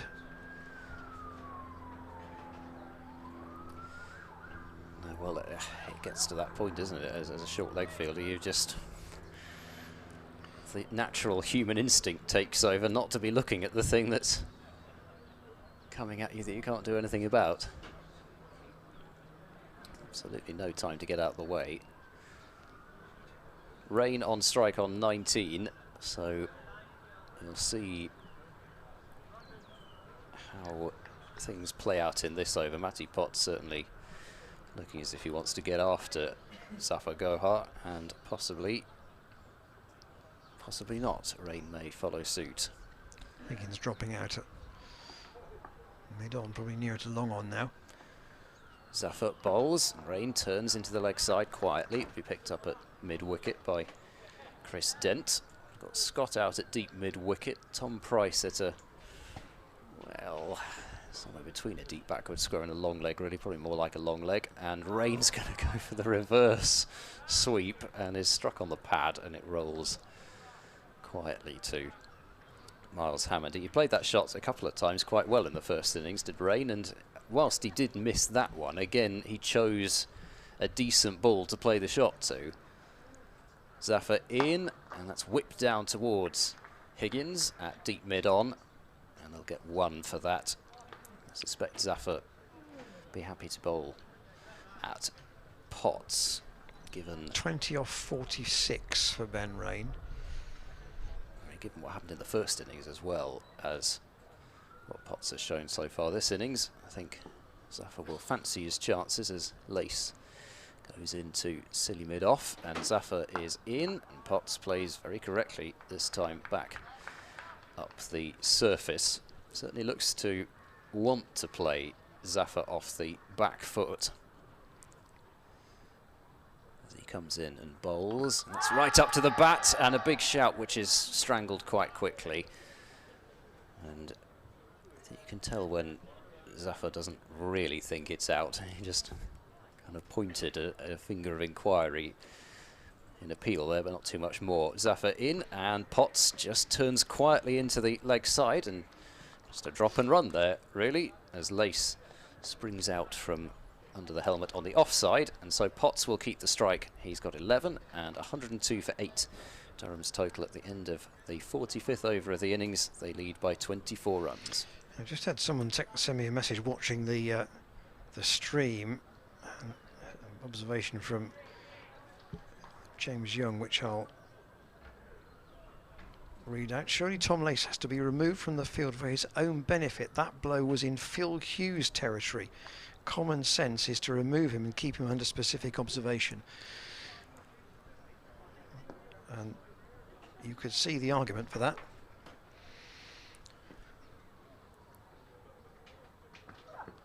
Payne in to continue this post-tee spell. Well, it is really in everybody's minds now, every time it happens. The one with Tom Alsop at Cheltenham felt like a sort of a glancing blow rather than a fully fledged sweep shot, as happened with Tom Lace.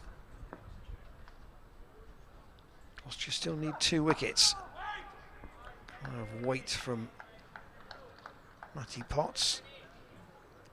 Durham with a small lead, but not a lead that should be in any way troubling at the moment. What Gloucestershire wouldn't want is to be chasing 3 times that. That might just be a little bit awkward.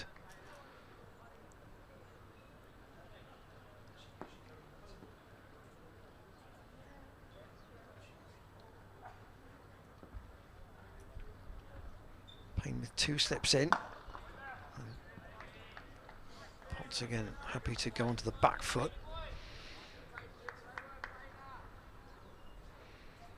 Graham van Buren next, you would have thought? Possibly. I mean, Higgins produced a real quality spell and took a wicket and probably could have had 2 more on another day, so that's a possibility as well. There's something fitting in a way about Higgins taking the final wicket of the season. Payne in, and Potts again defends. Payne is tidy in this spell, but there's not a lot happening for him.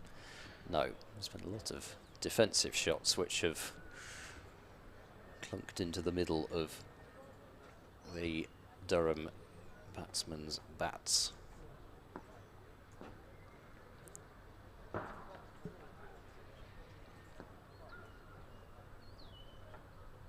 Payne gets close to the stumps, but again, just that bowling of the good line and the good length with the quicker bowlers.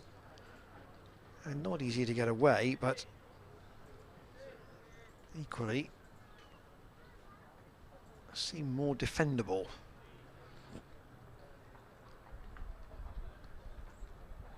So there's 2 things about what Durham have to do. There's the defending is one thing, and the scoring is the more difficult element, the more difficult layer on top. Payne in again, and difficult caught and bowled, but a caught and bowled nonetheless, which goes to ground, and they'll come back for a couple. Now Payne in the walls as well. Yeah, I'll be replaying that one in his mind a fair few times. It was wide of him.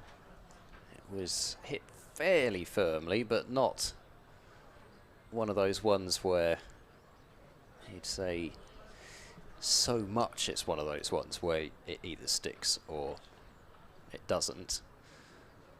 Just about did have time to react to it, but possibly not quite enough time to get down to it and possibly off the fingertips. 104 for 8 then, and they wanted Potts on strike, but they haven't got it because of the 2 off the last ball there, and Zafar starts his 22nd over, and Rain is forward in defence. Ball rolls out into the leg side. So the dark cloud is moving across, and I do think we will be getting some brighter weather soon as Rain brings out that reverse sweep and probably hit him on the side in the end, the upper side. Turning down the leg side and probably bouncing over anyway, but still. Zafar bowls, Rain turns to square leg, and Tom Lace does the fielding. Almost got a little bit defeated by the spin there, I think. But he's right by set his some feet again. As if he's not had enough troubles today, he's right by some wicked ends there. Field again here. This time it's not going to have any Which might have, difficulties. it might have an awkward bounce or two. Last thing he wants. Yeah, we've got the ends of the pitches, and you've got that grassy strip a couple of strips away as that's clipped aerially by Rain. Bat turning a bit in his hand, not too far from Chris Dent at mid-wicket, but far enough away from him that it was not too close to being a chance. One more goes to the total. So Potts on strike for just the 1 ball. Gloucestershire set the field back at the end of the last over, hoping they were going to get some deliveries at him, but they're just going to get this one here as Ollie Price moves back into that short second slip position, and Tom Lace to silly mid-off. Zafar is in, and Potts works it back to the bowler just to his right. 47 gone then, and 105 for 8, and things have just taken a brief, there's only a brief pause here. 6 overs without a wicket has been about as long as we've seen in the innings. There's 8 actually for the 8 between wickets 7 and 8, but broadly speaking, Ed, yeah, that is right. So after that tumble in the last over, I think Higgins is going to be brought back, with David Payne having just failed to cling onto that caught and bowled. He was just stretching a little bit as he got to his feet. That was off the last ball of the over, so Higgins is to come back into the attack. And Gloucestershire, remember, still need 2 wickets, and they'll be chasing at the moment a small total to win the game. 23 overs left on the day, plus a possible 8 more. A, if the light holds, and B, if the umpires think there can be a result this evening. Higgins in, and Rain defends. I think when you and I met this morning, Ed, I think my line to you was I could see this being over by mid-afternoon tomorrow. It's all progressed rather faster than we thought. Yeah, I mean, were you mid-afternoon tomorrow, or were you earlier yesterday than that? I was actually. Yesterday, I think it was possibly after Durham were bowled out for 140, it felt like that kind of a game. Higgins, just back of a length, and Rain again defends. I'm not sure I'd really thought it exactly about what my answer would be to that, but yeah, it has progressed very quickly. Yeah, I think your inference was that if Gloucestershire lost their last 4 wickets quickly this morning, we might have had a result today, but I always thought that the most likely point was probably a reasonable lead, and then Durham not batting very well, and that's kind of how it's turned out. That's a nice shot, and it's a good stop too by Tom Price. There'll be 1 run for Ben Rain, but Price with a good diving stop at mid-off. Probably had one of the right fielders chasing after that one. The younger legs are not so many miles in them this season, I suspect. Had that been maybe a couple of other names, they may not have had the briskness left at this stage to get across to field. One of those wouldn't be Dent, who chases everything. Yes, quite. So Higgins to Matty Potts. It's one into line.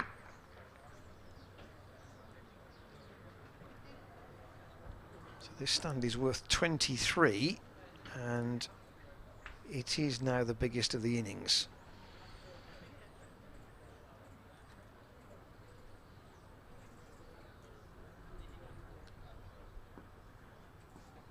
Higgins back at the end of his mark. 3-7-1 on the offside. 2 on the leg. And Potts again defends. Wind just beginning to get up a little bit as well. Not a huge amount, but Might just blow that grey cloud away. yes, just enough. Exactly, that is true. We're told that we can't have the lights for this match, so there is no concept that those may be able to extend the hours of play. Against Potts again, gets commendably in line. I can say, I mean, I take your points as she made in the first innings about smaller sample sizes, but they do still have both averages in the 21s, if you round up rates to 22. But you know, you would look at Potts and you'd say there's definitely plenty of ability with the bat, and also he's, you know, was impressed with a couple of his innings in white ball cricket. Unfortunately, you do tend to see far more white ball cricket on the TV than red ball cricket, but certainly has ability not just to stay in, but ability in terms of whacking the ball to various parts of the ground as well. 9 not outs in 15 T20 innings, strike rate 141, highest score 40 not out. I suppose that's T20 and 100 combined, once they've done the jiggery pokery there to adjust all the stats, etc. I suppose that's probably more for the bowling than the batting, really, but even so. Looks as though Zafar is going to come over the wickets to Ben Rain after that break. 22 overs remain in the day's play. Ollie Price still in at that leg slip position as Zafar bowls, and that one has struck the pad of Rain, I think, just a glancing bit of pad, and rolled down to slip. No appeal at all, because it wasn't turning anywhere near enough to even interest them in much of an appeal, as Rain turns it quietly into the leg side. And what he's been able to do, which a lot of the Durham right-handers would love to have been able to do, is just work with the spin with that roll of the wrists, playing with the spin into the leg side. Zafar wide of the crease, and that's driven handsomely by Ben Rain through extra cover for 4. And there was a real whip of the wrists in that drive. A little bit Joss Butler-like in terms of the use of the wrists there from Ben Rain. It was actually a low full toss. Zafar's trying to get a view of something, isn't he, stump-wise here, because Rain is batting almost outside off stump. 26 to Rain, who turns that one very fine, and maybe actually doesn't turn, as it may just be, yep, it is buys. So he just turned down the leg side as opposed to the batsman turning it. But it's 4 more to Durham's total. They lead by 36 runs. Certainly not got towards the stage where this partnership is a problem for Gloucestershire, but once again, as with Gloucestershire's innings really, the lower order showing what is possible out there. Zafar in, and that one bounces a bit more, and Rain works leg side.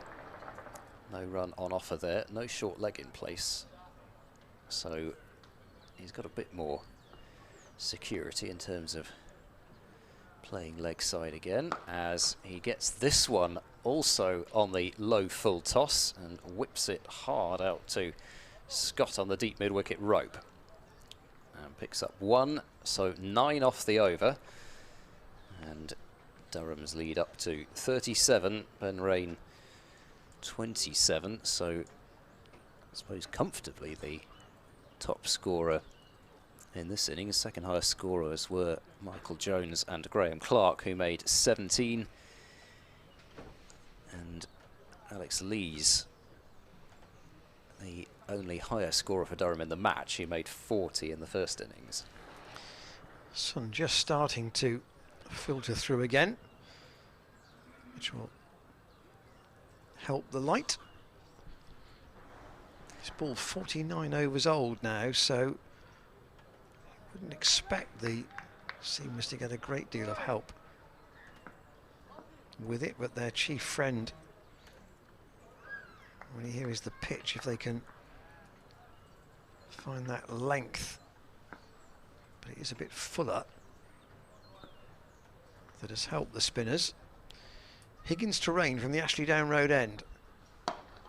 If it is back of a length like that, then these two have shown commendable concentration. They've added 28.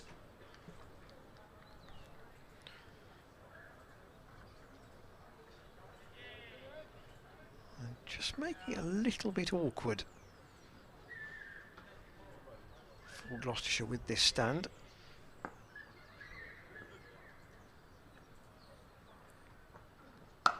Higgins is pulled into the leg side, and that will be 4. He's connected well with that, Ben Rain. There's a gap away at deep mid-wicket, and it's thudded into the boards in front of the man stand for 4.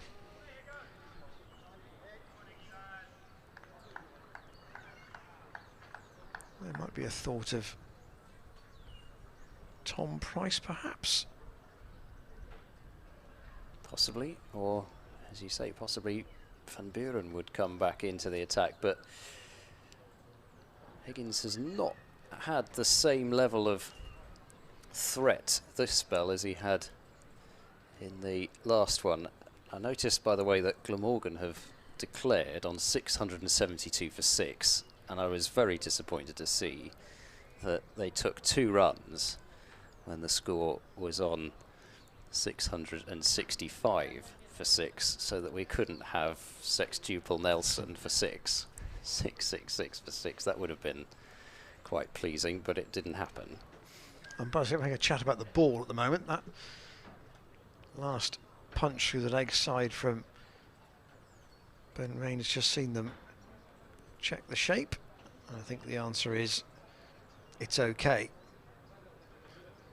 They've got the 2 hoops that the umpires carry in their pockets.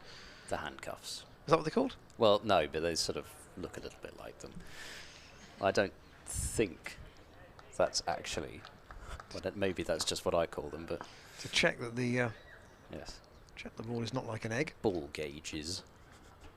Oh, that's spat from Ryan Higgins and come away off Ben Rain, maybe off the glove actually. It's gone down to 3rd man for a single. Bracey is still standing back to Ryan Higgins, but the lead creeping up a little more than Gloucestershire would have ideally liked.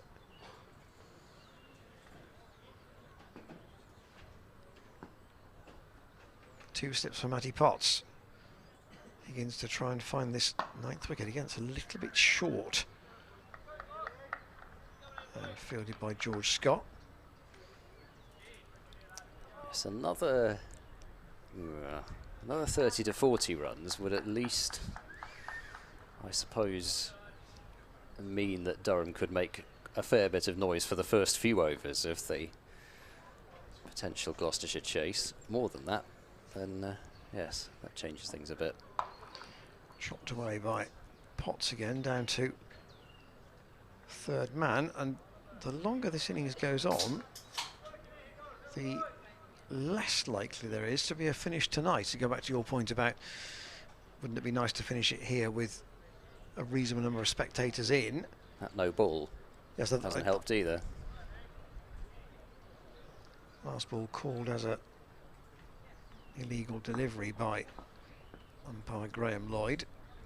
Higgins around the wicket now to Rain, and he'll get one there as well.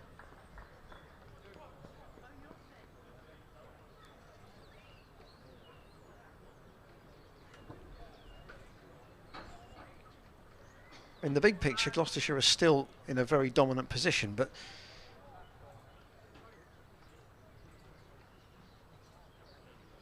they'll be relieved that they are down to the last 2 Durham wickets.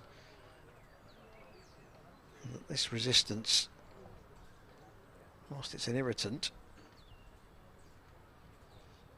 shouldn't really have any influence on the outcome of the match.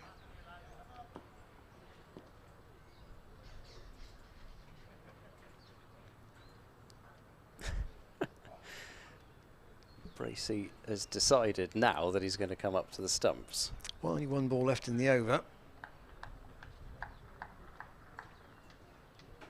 And after this, 20 overs left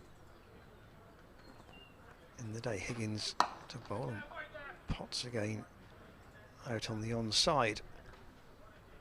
So the lead is 46. I think if there's going to be any kind of a chase tonight, Gloucestershire would probably need...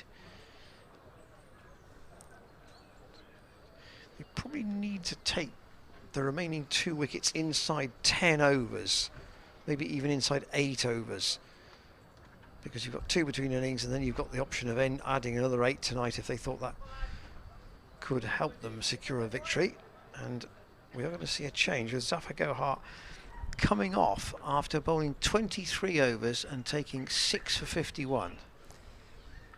Well, the question would be, is he going to change ends and see what happens from the Ashley Down Road end? But Graham van Buren back for a spell from the Bristol Pavilion end.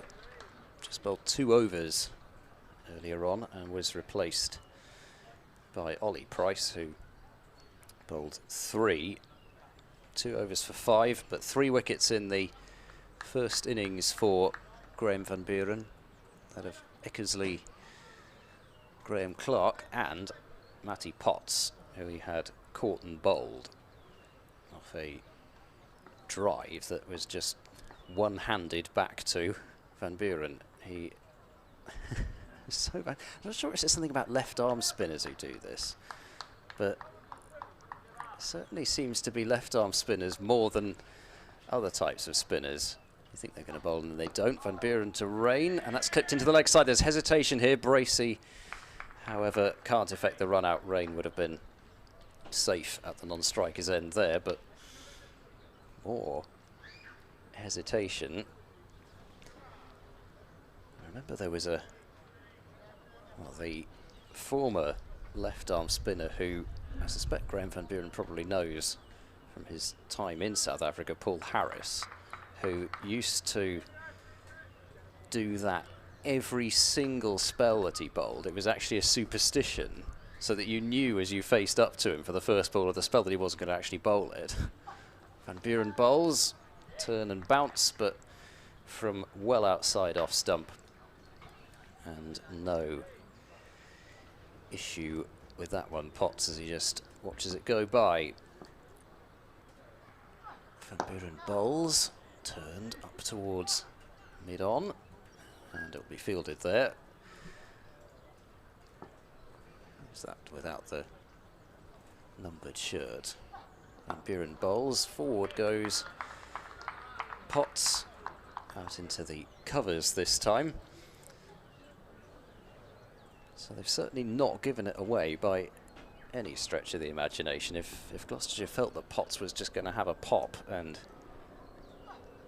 as he's struck on the pad here and out, Van Buren strikes in his first over back, gets his first wicket of the innings, and Potts, well, he didn't give it away, but he has to go now, having made 14.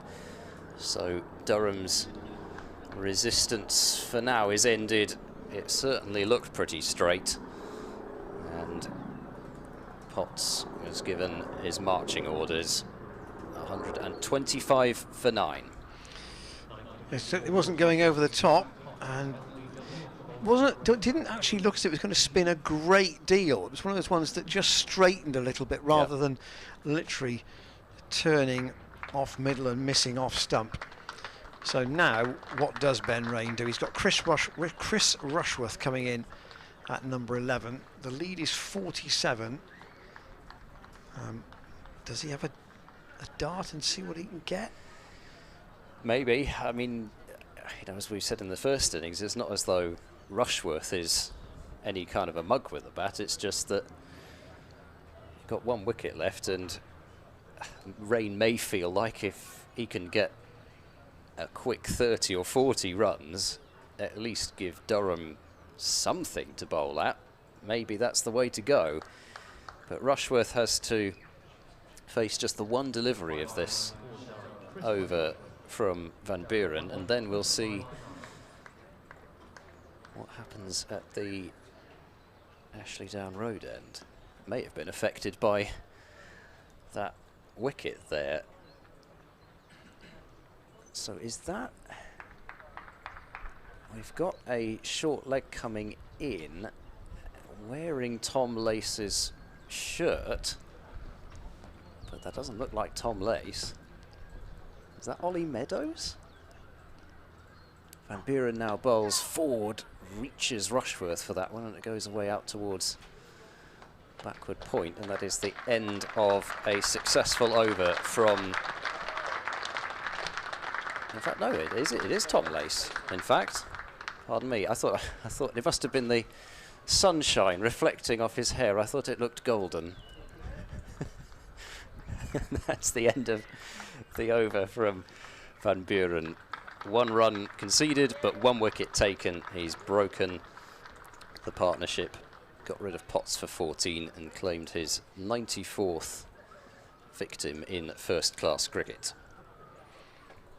So Higgins is going to continue. I did wonder whether, with Rushworth in, it might have been thought about bringing Zafar Gohar there at this end to give him the spinner to deal with. Rain has 34. And his application has been one of the few plus points for Durham here, but the question is, how much would he try and farm the strike here? And the answer you would think would be quite a bit. Yes, so, well, if he's going to farm the strike, then I don't know that there's massive amounts of points in just patting the ball back. Against a Rain. Do you want one there? No. My braces out quickly. Well, Zafar was quite content to work in even numbers, so shots for 2 or 4 would be what he wanted. I believe that was another no ball, and I thought for one moment that the umpire was signalling dead ball there, but I think he's just having a swing of his arms. Yeah, scoreboard has ticked up, 127 for 9. And Higgins with a bit of no ball trouble in this spell. Yes, we barely saw one in the match. There were none in the Durham first innings, I believe. Yeah, none at all. In fact, none in Gloucestershire's first innings either. Higgins around the wicket. Oh, that's a nice angle. Drawing Ben Rain forward. So we've seen 13 wickets so far today.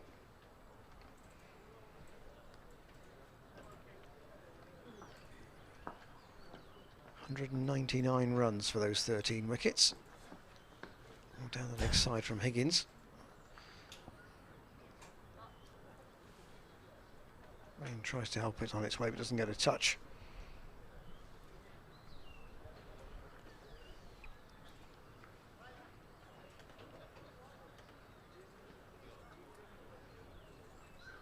bright sunshine now again. I'm pleased to say that dark cloud has largely gone, and there's quite a lot of blue sky over the Bristol County Ground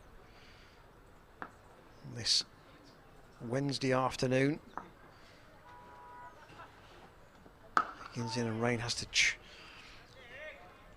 play that a little jumpily out on the leg side.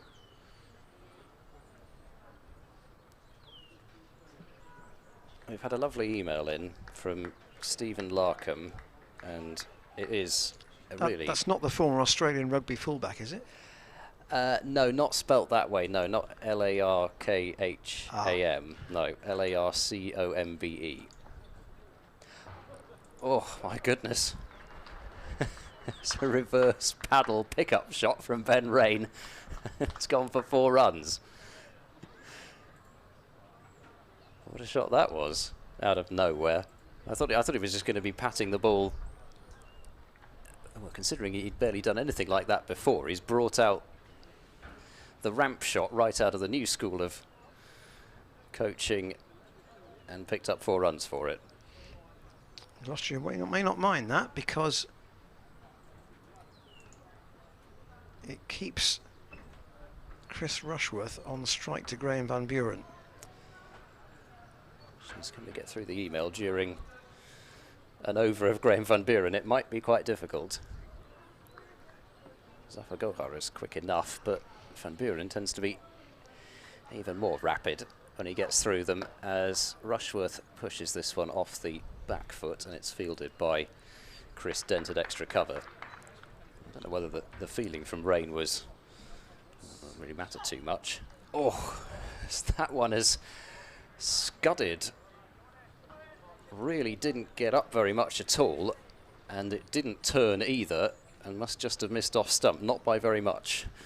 Van Buren very nearly claiming his 2nd wicket. He flights this one up, and Rushworth looking to drive, but the ball comes off the bottom half of the bat really, and it's fielded by Dent at extra cover. Van Buren is in, slog sweep, and he's bowled him. So that is the end of the innings. Durham all out for 131. Gloucestershire will require 54 runs to win the match. Graham Van Buren has come on and has mopped up the tail and picked up 2 wickets to add to the 3 that he took in the first innings, to add to the innings he played with the bat as well, 62. He has had quite a match, and were it not for Zafar Gohar, the headlines would certainly be all about Graham Van Buren. Well, he was the person selected for interview last night, Graham Van Buren. I heard him talking this morning, and Gloucestershire now needing 54 to win. So 54 in 16 overs plus a possible 8. That's the sort of chase that it's very easy to focus on, isn't it, in terms of trying to ensure that you get a result this evening here at the Bristol County Ground. The players applauding Ben Rain as he walks off, but also Zafar Gohar as he walks off 6 for 51. So am I right in thinking that is not only his best innings analysis, but it also brings him his best match analysis too? It's just match. Just match analysis, yep. So overall 11 for 101. So yeah, that betters his overall match best performance by 10 runs, but he did take 7 wickets in an innings before. And obviously his figures last week, 6 for 43. So yeah, I think you'd take that, wouldn't you? You'd just about take it for an overseas signing. Short term. Shall we get to this email from Stephen Larkham? From Stephen Larkham, yeah. He writes, "Dear commentators, as the season draws to a close, I just wanted to thank you for your consistently excellent commentary, hugely knowledgeable, shrewd, sharp-eyed, good-humoured, and above all, you've described what's going on the field rather than what you're going to have for dinner or whatever. Thank you so much for making even better what's been a pretty enjoyable season in any case. With best wishes, Stephen Larkham." Well, we don't like really to read out too much in terms of praise for ourselves, but thank you very much for that, and especially seeing as you've clearly taken some time over that email, especially. Thank you so much. Yes, and also we must say in all this, particularly as we may not, as Graham Van Buren celebrates the wicket of Matty Potts, none of this would be possible without the work of Shane McGannon, James Harrington, Cam, whose surname I don't know. Hasty. Hasty, thank you. I should remember. Cameron Hasty, and the other lads who organised the cameras for us, and also the camera operators who, for a lot of the matches here at Bristol, add the moving camera to the analyst cameras which you see most of the time. These guys are a pleasure to work with, and the teamwork within the unit here at Gloucestershire Cricket has made it a thoroughly enjoyable summer. I don't remember a crossword amongst everybody, so Here. we're grateful to be able to bring the cricket to you, and we know particularly from last year where spectators were not allowed in how much it was valued, and the whole thing. We should mention Neil Priscott, I suppose, because he is the head of the operation. I suppose we should mention Neil Priscott, yeah. But Neil is kind of the manager in the background, if you like. But it is the those at the coalface who have delivered it, and James and Shane do that. In fact, just to confirm the over situation, it will be 15 overs to get 54, plus a possible 8 if necessary. The question is, do Durham want to come back tomorrow? Well, they're probably staying here tonight anyway, aren't they? So I think they probably would feel that they've got to attack, haven't they? Here? Well, yes. There is absolutely no point in trying to defend 54. They've got they can't come straight out with the attitude of, oh, we're just going to let them score these runs, and I don't think they ever would do that. They've got too much pride. Did that happen at Glamorgan with the 15 last week? Well, yes, it did. Yes, Kieran Carlson opened the bowling, but I think that was a slightly different situation because it was at the. Well, maybe it wasn't a different situation. Well, it's a much smaller score, isn't it? Yes, there's. I suppose that's it, isn't it? That there's no belief at all that you can defend. I can tell you that there were some noises of unrest about that happening anyway. But yeah, I think, as you say, just given the fact that there are some runs to play with, you cannot just give up immediately. And because, you would think that, you know, Travaskis might open the bowling. He may well do. Rushworth and Rain might have a couple of overs, I suppose, but Travaskis will be into the attack pretty soon, and there is a heavy roller going out there. So yes, Graham Van Buren, as you say, 5 wickets in the match and a half century, which is considerably more in terms of runs than anybody else has managed in the match. Yeah, he's proved the difference, and this spinning pitch has given us 2 pretty eventful days cricket, and there is probably now, you would think, about an hour or so left in the day's play. There is a bit of dark cloud coming our way, but I don't think it doesn't look rain-bearing. The question is whether it actually blocks the sun and affects the light very much. That would be the issue. Again, there is blue sky behind it, so if there were an interruption, it may just be a case of waiting until the darker cloud had passed over. I don't think it would be terminal to the day's proceedings.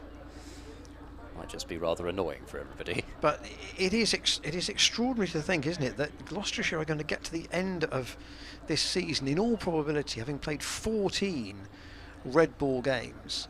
They will have won 8 of them, and the record at Bristol, I think I'm right in saying, will be played 5, won 4, drawn 1. Surrey, Leicestershire, Northants, and now potentially Durham, all beaten. Yeah, which, when we first started doing this, I think one of the first things that you had up your sleeve were the relative records at Bristol versus Cheltenham, and also in terms of home and away, just to compare that. And yeah, the last time we've just seen Gloucestershire, a complete reversal of it since we've started doing this. the only year since the millennium where Gloucestershire have won 4 games at home was in 2009, where they beat Leicestershire, Middlesex, Surrey and Kent. Now, and those matches were all here in Bristol. They didn't win a game at Cheltenham that year. In fact, they didn't win a game at Cheltenham for a long time, between 2002 and 2011. Their white ball record there was very good, but the red ball record was very poor. But yes, 2009, the only year since the millennium was turned that they have won 4 games here at Bristol. And I think actually, sorry, just to expand upon that, I think a lot of the credit for that has to go to the ground staff, who obviously this pitch is very different in that they've really prepared it so it will spin, and that's an anomaly. An anomaly. Yes, it's an anemone. Yes. So I think in general, though, the pitches have been.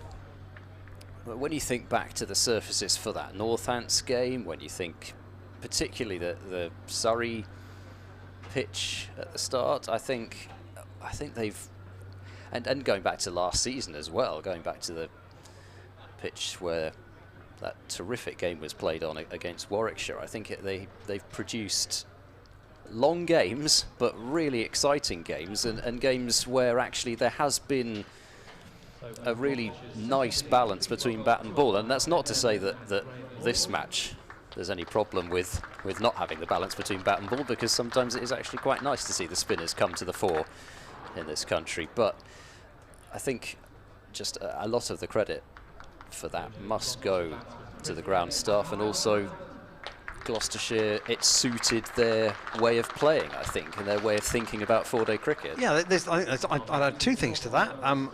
One is nobody really knew last summer how the pitches were going to play, because we'd had that fallow period where the square hadn't been used, and therefore the fact that the pitches were used more on fewer occasions or not at all last year may have had an impact in what the square was like this year as well, to some degree. And the other thing, and I think we may have touched on this either off air or indeed on air, the concept, I think you mentioned it yesterday, of the fact there is now a genuine toss, rather than the away team having the option to bowl without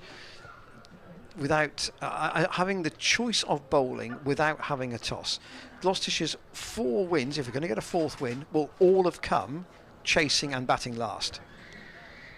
And the old argument used to be, it's very hard to take 10 wickets bowling last at Bristol. Well, that's kind of been borne out this season by Gloucestershire deciding that what they'd like to do is chase. And if they can't chase, well, they're probably in a better position to try and defend on a 4th-day pitch. So 54 to win, 15 overs plus a possible 8 more available. Chris Rushworth to open for Durham from the Ashley Down Road end. 2 slips in. Oh, that's gone straight past the outside edge of Miles Hammond's bat. And Beddingham and Borthwick in the slips didn't get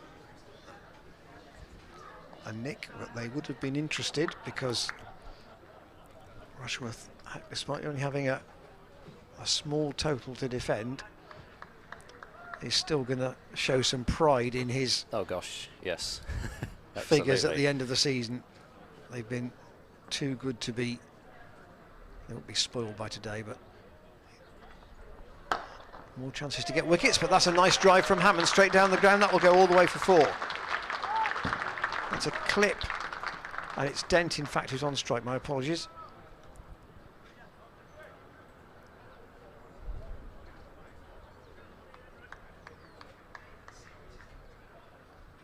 Pitched right up, and just that little bit fuller length from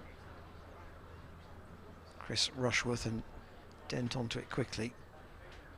Virtually everybody is saving the single for Durham here, other than the close catchers. And Dent's worked that off his pads, way down to Travaskis, and they're going to get back for two. He's quite wide there. Well, he's more deep backward square than long leg, really. And those who have been here today, and two friends of mine from up the motorway have said they would come down to today's play. I think they will be pleased they made that call, along with everybody else who was here. Rushworth again in on the pad, but Dent works that away. And Gloucestershire away in pursuit of 54, and these two have played enough white ball cricket together to know that they can just treat it as an old-fashioned short chase. I'd be curious to see how Miles Hammond goes about it if he faces Travaskis, because when there was the 15 to chase last match, he came charging down to Salter the very first ball he faced. Rushworth to Hammond, who defends. Dent would like a not out at the end of a season where he hasn't got the volume of runs he would have expected. At the start of the season, I thought he had a chance of getting to 10,000. He would have needed to have a good summer to do that, but in the end he's finished up quite a long way short, so that will be a target for him for next year. And of course the first game of the season, it looked as if, well, not quite nobody could get him out, but it looked pretty difficult to remove. Hammond again, out on the offside, fielded by Graham Clark. Yeah, there a lot of people in that Gloucestershire squad will have felt they've had good phases to the season. Hammond couldn't get in the team initially, then when he got in the side, he's got some regular red ball runs at the top of the order. Dent started well, but hasn't quite been able to maintain it. Bracey's season has been a real curate's egg. Some very good stuff for Gloucestershire at the top, and then it's been a bit hit and miss since he came back from his England experience. Tom Lace, the 100 at Cheltenham, but not in a match-saving cause, but a tremendous innings here to help the side beat Surrey, and indeed again in the partnership with Van Buren against Northants. Higgins has got 50 wickets. Tom Price has come on a bundle, I would say, Yep. with the ball in particular. Definitely. David Payne has had another terrific year with the ball. Been particularly good at the start, that performance at Lord's, which secured that win. So just to emphasise, if it is going to be 8, it's going to be Travaskis, by the way. Yep. So they do elect to go with the spinner to open the bowling, and Travaskis can continue to add to his haul of wickets for the match as he bowls round the wicket to Dent, who turns that one aerially but has managed, whether it was luck or judgment, not quite sure, but he's picked the gap between short leg and leg slip, and applause as they come back for 2 there. So Dent has rapidly moved on to 8 from just 5 deliveries. Well, I think probably, judging by the replay, did look to be more judgment than fortune that it went right between short leg and leg slip. Travaskis in, and that's inviting the drive, but Dent's got the bottom hand involved in that, and Travaskis swoops to field off his own bowling. Travaskis in and bowls. Down the pitch comes Dent and clatters that one over mid-on, and that's 4.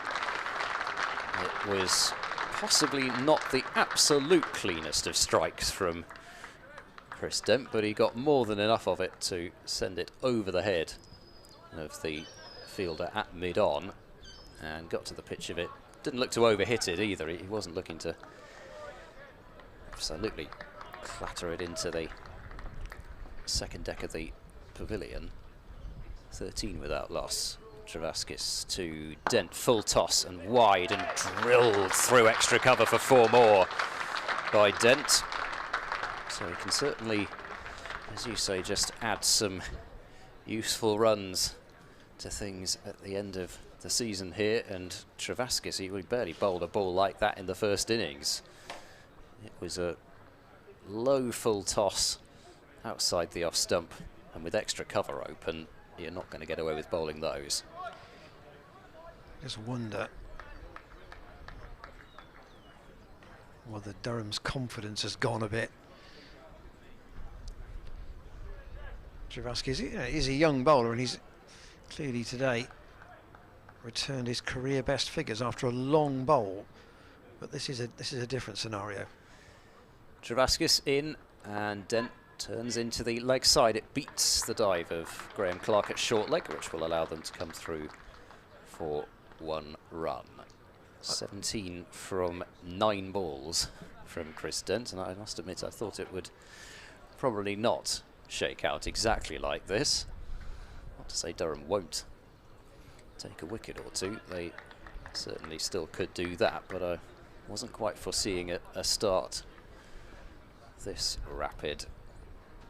Travaskis over the wicket to Hammond, who gets a full delivery and drives pleasantly. Mid-off will slide across and prevent runs further than just the single. So Hammond gets 1 to get off the mark, 19 without loss after 2 overs. Just in view of Stephen Larkham's story, and I know that he has appreciated the fact that we haven't had too many diverse topics during the season. We tend to be talking about cricket, but I just wonder whether, as somebody said, they hadn't quite realised how long Chris Dent's hair was and how big his beard was. Is he in any way superstitious, I wonder, and whether he wasn't going to get a haircut till the end of the season, and whether the thought of 2 days off might enable him to do that. Here's Rushworth in, and Hammond doesn't time it out under the offside to extra cover. I find as I walk about the place, I want to walk about Bristol as I do, I see somebody who I think might be Chris Dent almost every day.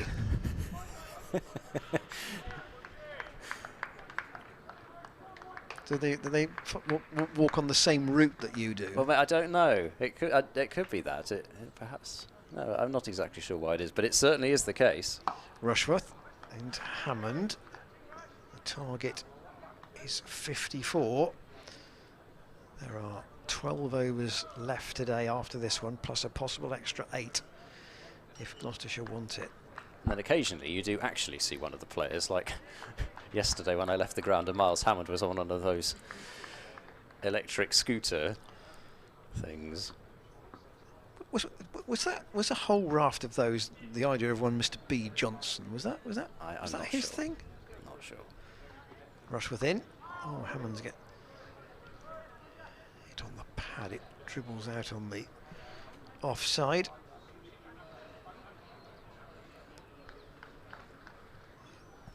Gloucestershire season, just thinking again that we are finishing here with a home game, tends to be in the pattern in recent years. The Northants game last year obviously was the last game of the Red Bull season. That also was here. In 2019 they finished against Northants. That game was also here at Bristol. Alan gets hit with a combination of pad and thigh pad. The ball dribbles away on the offside. I think when Alan Fordham, who sorts all the fixtures out, and all the best to him over the next month when the schedule is put together. I mean, he's probably got about 16 different options on his computer at the moment, I would guess. But I know when Gloucestershire look at the schedule, they tend not to worry too much about the beginning and end. It's the bit in the middle that concerns them. Here's Rushworth, that's pulled away by Hammond. He's picked that up very nicely. It's gone away over mid-wicket, and it's gone all the way for 6.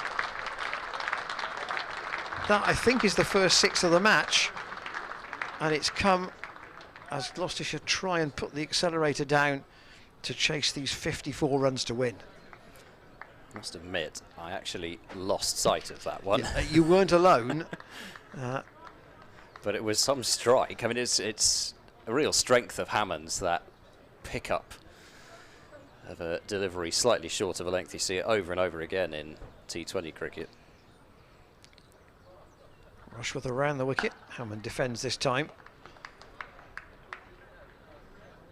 And the end of the third over of the Gloucestershire second innings, and the way things are going, they're going to race to their target. 54 is the target, so 29 more needed, and the concept of needing the extra 8 overs, I think, has gone over the horizon. Yep, I think so. With Gloucestershire basically Quite some haste. Almost already halfway there, and we've only had 3 overs. And Travaskis, whether he'll get to bowl the entire way, or whether somebody fancies turning their arm over for Durham, I'm not sure, but it will be Travaskis for now. Do wish that seagull would be quiet. Travaskis bowls and Dent defends. There was one game earlier in the season. It might have been which game was it? One of the defeats in the championship. Travaskis bowls full and driven hard by Dent through the covers. There is nobody there, so that's 4 more. Nobody between backward point and mid-off. Nobody out on the ropes. Travaskis bowling quite full and wide enough, and Dent gets his 4th 4 already. 29 without loss. Dent has 21 of them from 11 deliveries, and they're still going to leave cover wide open. Travaskis is in and bowls, and this time Dent works it into the leg side, but fielded by Coghlan at mid-wicket. Dent twirling the bat as Travaskis is in, and Dent this time just quietly defends, picked up by Graham Clark. There's a fielder down at long on. So I can't recall which game it was. Jack Taylor bowled right at the end of one match. Yes, it was Worcestershire. Worcestershire Bob Willis Trophy match, I think it was. And that's, ooh, down the leg side. And it'll go for 4 somethings. All clatters into the boards in front of us, and yet did just beat everything. I thought possibly that's what had happened, but wanted to double check with the umpire's signal. Plenty of turn from Travaskis, but too much for Eckersley and 4 unfortunate byes really to the total. 33 without loss. Travaskis bowls and Dent goes on the front foot in defence. 4 gone then. 33 for no wicket, and Gloucestershire eyeing back-to-back 10-wicket victories here to finish the season with. Yes, 10-wicket victories and innings defeats. It's been the way we're saying that so many of the games in the first swathe of the championship were real slow burners, and you'd have to go, to the last session of the last day to find an outcome one way or the other.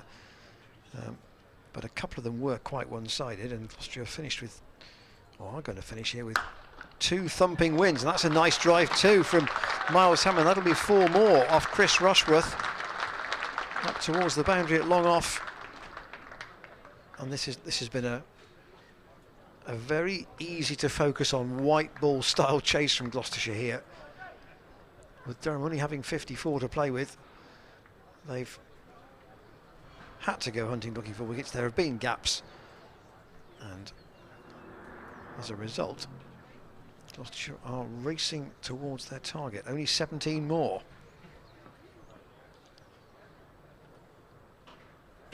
Rushworth again to Hammond. Defends back up the pitch to the bald-headed Rushworth.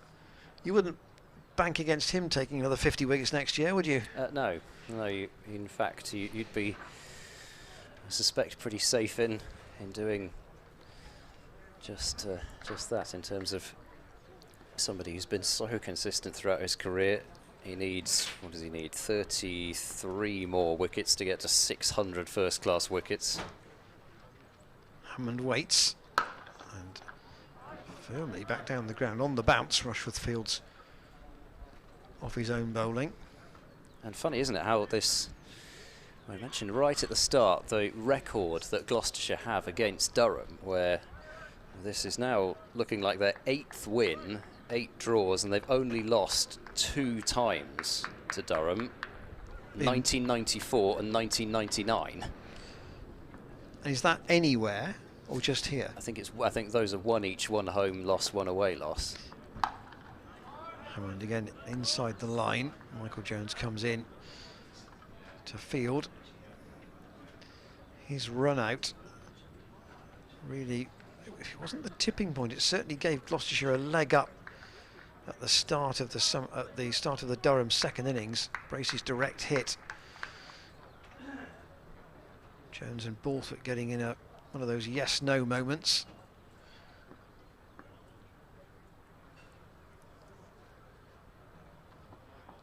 Hammond is hit on the pad, but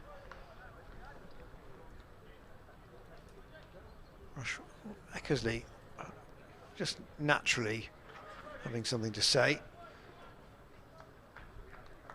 Keepers are busy, aren't they, vocally? Always. Always an opportunity for verbal point scoring, isn't there? Even if you can't win the match, you can feel as if you might be buying a wicket for the legend of the club that is Chris Rushworth. Hammond has 7. Oh, that's gone high in the air. That should be Eckersley's, and it is. And Rushworth does get a wicket. Hammond goes frustratingly cheaply for him, having pulled that 6 into the leg. So actually Hammond's squashed, I think he's 11. The board said 7 a moment ago, but Hammond has skied a chance which has been taken by Eckersley, and he does indeed go for 11, and Gloucestershire are 37 for 1. They need only 17 more though to win.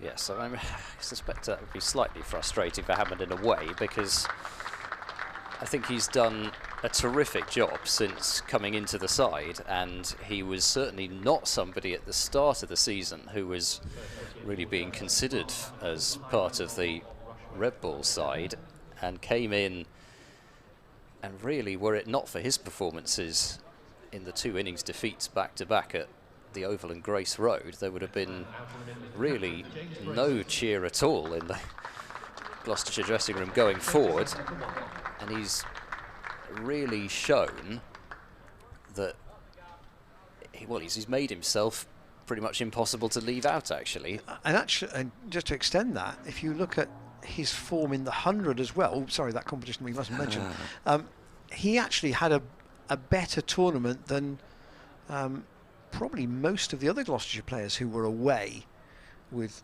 those representative teams. So we have the former captain and the stand-in captain together now. James Bracey's in at number 3. Travaskis to Dent.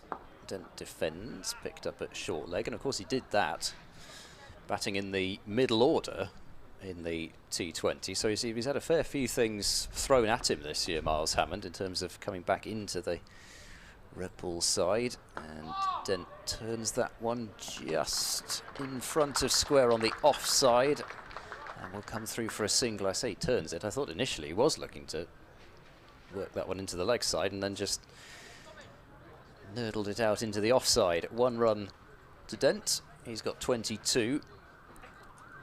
And then, of course, not just what he's had thrown at him in terms of Red Bull, but yes, white ball, new competition, new side, new position. Certainly gives food for thought Gloucestershire-wise, possibly. Travaskis bowls to Bracey, who is forward and defends. They thought about the quick run there as Eckersley moved out from behind the stumps, but it was not there. And of course, Chris Dent, where does Dent bat? If Hammond and Charlesworth were to open the batting, is that the right way round? It should be. This as Bracey sweeps in the air over the top of backward square leg, and that's 4 runs. So off the mark with a boundary. Bracey never really bothered to keep that one down, and just looked to clear the fielder at backward square leg, Alex Lees.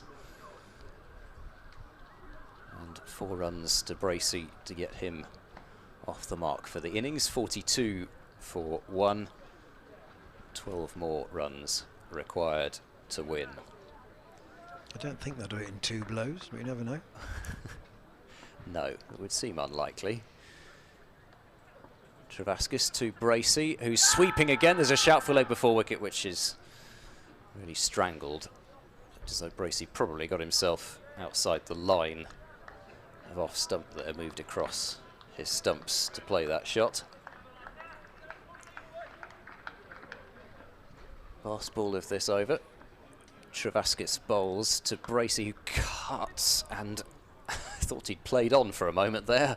I'm not exactly sure how he didn't.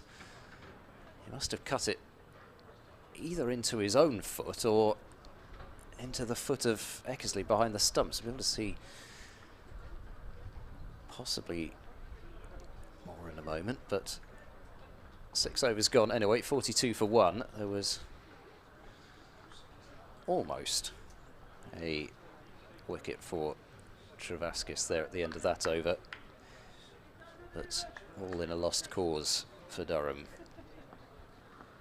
Gloucestershire supporters getting ready to applaud their team at the end of this season. They will be, if you look at the overall analysis, they will be 8th in the county championship. They will have won 8 games, and yeah, if we would feel that if they are to have the 3 6s next season, that will help their seeding considerably when it comes to group selection. And of course, if they do go to the 8 and 10, they'll be in Division 1. Dent defends to Rushworth against Rushworth, and there is absolutely no clue on that. I must say, we have asked, as much as the club have asked, about what the format will be, and there is no final decision on that yet. No, and I can't remember the date that they're convening on. It's something like is it the 29th of September or something like that? It's next week. Yeah, I think it may be. Rushworth in and dabbed by Dent into the gully. Yes, I mean the difference, the interesting thing for me, and I think again we may have just rolled back on this on a couple of occasions, there was a stage at which the 3 conferences seemed to be the favourite, and then over the last week the thought of the 2 divisions seems to be the favourite, but where there is a myriad of options in between. Yes, and it's not necessarily just about which format, it's what time of year. Yeah, oh, there are all sorts at play. Then bat and pad together there, off both in the end and out on the leg side. Because it may be that you select a format, but it doesn't necessarily work calendar-wise. So there's a fair bit of toing and froing. I gather there will be sort of options put on the table, so to speak. Gloucestershire need 12 more. It's a big call there for an LBW, and Rushworth has had it answered in the affirmative. And Dent is out for 22. Umpire Graham Lloyd at this Ashley Down Road end.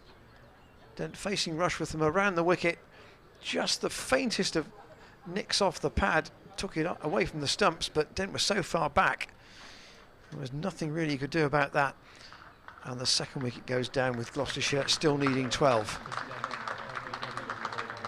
So I'm not sure, I'm sorry to say that I'm not exactly sure. Perhaps Ian has the printed figure in terms of Rushworth's wickets for the season from the start, but I'm not sure whether mine is now refreshed or not as to whether that is Rushworth's 59th. So 56 at the start of this match. Right. Now we extrapolate. So Rushworth, it was just 1 in the first innings. So yeah, so 59. I just wasn't sure whether that was his 60th for the season or not, but I suppose that's one of the reasons why he was possibly keeping on bowling. Needs 1 more for the 60th, and the new batsman is Zafar Gohar. Well, I'm not surprised it's not Tom Lace, if that makes sense, after that True. clunk on the head. So,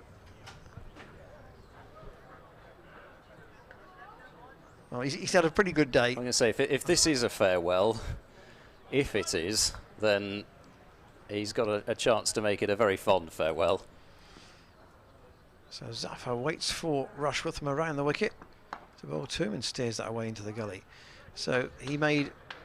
When was the last time he batted? It was no ball, by the way. When was the last time he batted twice in a day, I wonder? In a red ball game?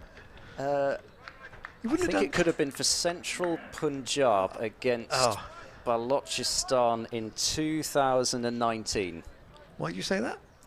Did you buy it, though? Did you buy it? Because I just completely making that up. Zafar waits again, and Rushworth fields off his own bowling. Yes, he's taken 6 wickets. He's made 30, and he's come back in for a second little dab at the end. 12 to win. Bracey has 4, and Zafar yet to score. And we do hope Tom Lace is okay after that clunk on the head, by the way. That was, obviously, it was an integral part in taking a wicket, but at the time, it looked very worrying because he just had a ball swept against his right knee, and then in the same position. And to be fair, he wasn't looking at the ball, but it was a low sweep that clunked him right on the head.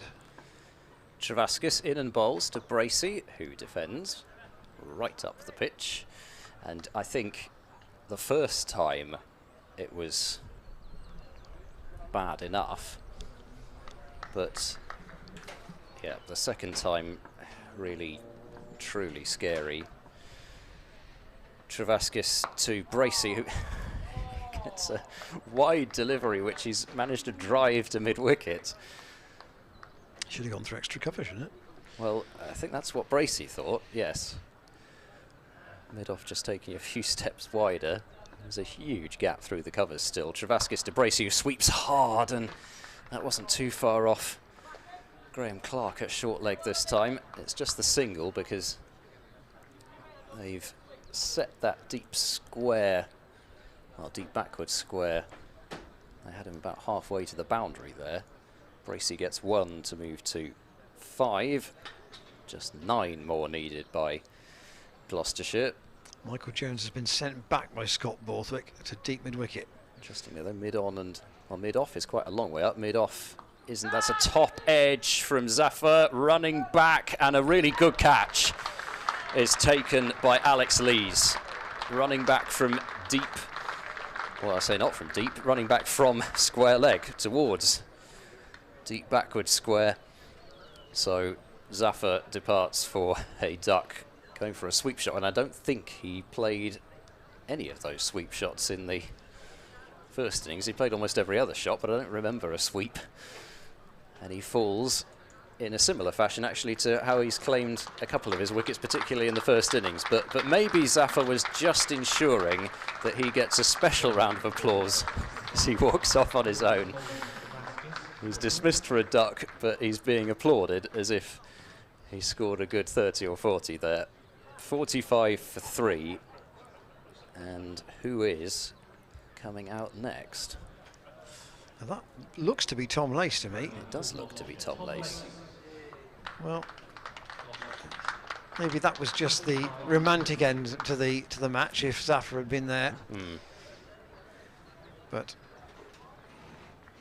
Tom Lace now, despite that clunk on there, I must confess I'm slightly surprised he's come out to bat.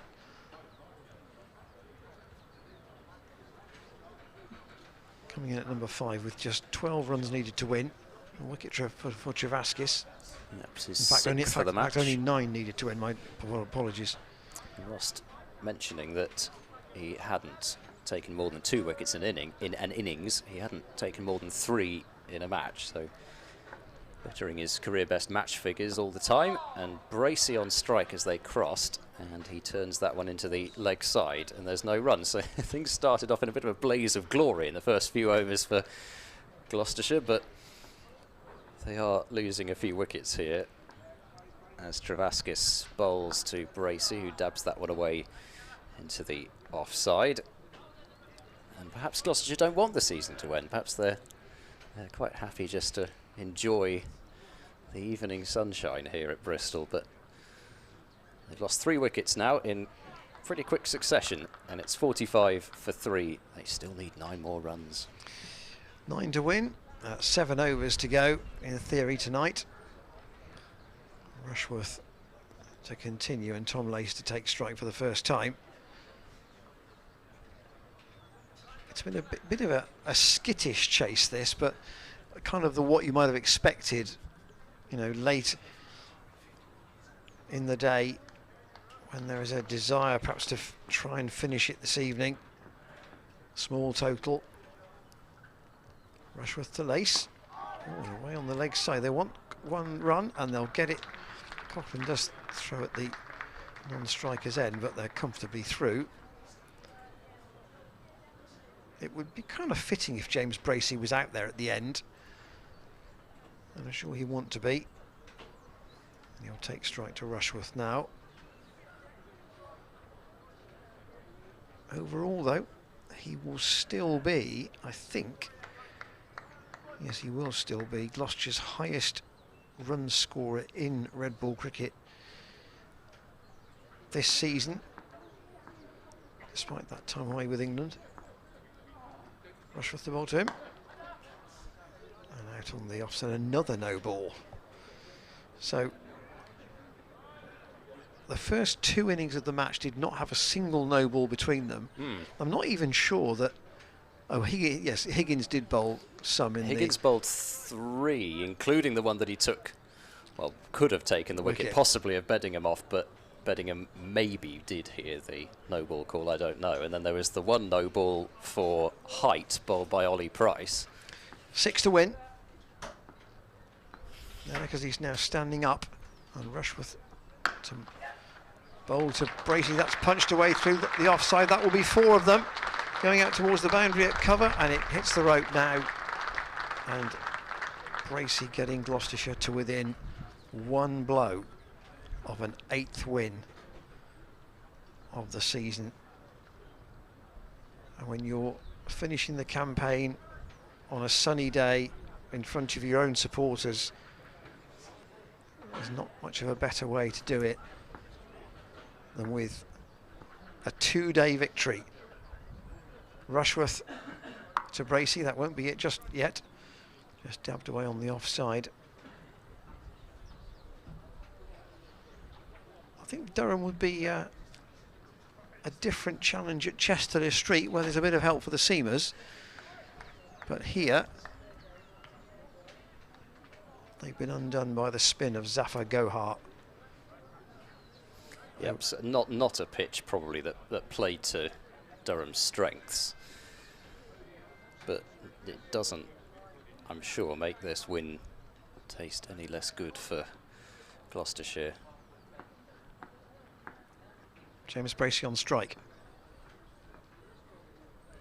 2 to win. Rushworth in, and Bracey, can he pierce the gap? No. They'll take 1 though, and the scores are now level.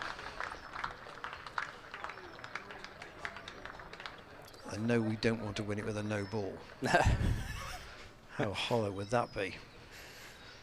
Yes, the number of one-day games you've seen over the years that have finished with wides. So Tom Lace on strike after being struck himself earlier today.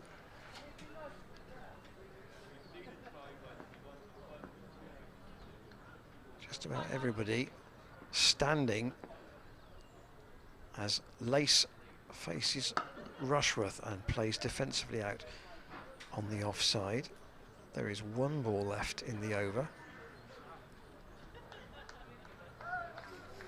And how good it's been to have a week that's not been spoilt by damp and Yeah, well, it's amazing actually overcast and dull weather with light and rain interruptions. how more often than not, obviously not a hard and fast rule, but more often than not, the weather has been pretty good at the end of the season. Scores level. Rushworth to Lace, who's dabbed it off an inside edge. Somewhere for it to end. Inadvertently down behind the stumps. So Rushworth has got through another over, and Gloucestershire have taken 9 overs only to get the scores level. They were set to get 54 to win. 53 for 3 they are, with 9 overs of the 15 that were left today gone. And it will be the thankless task for Liam Travaskis to bowl from the Bristol Pavilion end. Yes, I'm almost surprised that Travaskis is being forced to, having bowled so well in the match, is being forced to bowl here. Almost you want to give it to a part-timer just so that Travaskis doesn't have the ignominy of having the run scored off him. But it is Bracey on strike to Travaskis, who is in and bowls, and Bracey's forward, and they're just going to take a tip and run here out into the offside, and that is it. Gloucestershire have beaten Durham by 7 wickets to end a fantastic season for them, in which they have compiled 8 championship victories. And this season, despite the fact that Gloucestershire were not up in Division 1, has to go down as a massive step forward for this side in red ball cricket, and they have ended the season, a season in which they've contended in all 3 formats on the best note possible, with a resounding 7-wicket victory over Durham. Terrific performance from Gloucestershire, and Zafar Gohar obviously right at the heart of this one and the last win against Glamorgan. But over the course of the season, it feels as though every match you could point to somebody different who has got Gloucestershire over the line. This has been a real squad-wide effort, this, from Gloucestershire this year. And really, this team that got promoted in 2019 has gone, I would say, a step further forward this year in their red ball cricket, which is incredibly pleasing from a Gloucestershire point of view. I've just scribbled down here the 8 wins, the 3 away wins, the one at Somerset. Really, James Bracey's batting probably was the difference in that game. At Middlesex, David Payne's bowling undoubtedly with his 11 wickets. And at Glamorgan, Tom Price got 70 when he was not expected to, and Zafar Gohar got the 6 wickets in the second innings. Go back to the home games here. The chase against Surrey was really Graham Van Buren's 100. The Leicestershire win was Ian Cobain got 100 in that one, as I recall. Yeah, and Tom Lacer 96, I think it was in the end. The Northants win was Lace and Van Buren. But Miles Hammond's 90 odd as well. The Middlesex win at Cheltenham was Matt Taylor's 4 quick wickets, 4 for none in 10 balls, I think, on the last day. And then Zafar Gohar again here today with 6 wickets for him. And it's been a season where there have been very few dull draws for Gloucestershire. They've been hard-fought wins. A couple of them a little more comfortable than the rest, this one in particular, and the one at Glamorgan last week, but the rest have been hard fought. They've had some drubbings, to be truthful, but they've responded well from those, and you could isolate those and perhaps say that the turning pitches have been the ones that have outdone them away from Bristol. They have, and possibly another reason there why this victory at the end will taste especially sweet, because of the fact that they've won on a surface very similar to the 2 which they did not perform up to the level that they would have hoped. And if that's the final piece of the puzzle in some respects, if that's, you know, playing on turning surfaces, if that's something that Gloucestershire had to find out about themselves this year, which they haven't necessarily had the opportunity to find out about themselves, how they perform on them in their Division 2 days and in the Bob Willis Trophy last season, then those 2 big losses there could turn out to be as positive as some of the wins in some ways for this side going forwards, as silly as that is to say. The number of the day then, the day that's moved forward as a match very, very quickly to a point where here we are at 25 past 5 with the game being over late on the second day. 146 for 6. Gloucestershire at the start of today. They took their first innings to 218, helped by a last wicket stand of 44 between Zafar Gohar, who made 30, and David Payne, who made 14 not out. Liam Travaskis finished with 5 for 78, Ben Rain 3 for 39, Rushworth and Coughlin 1 wicket each.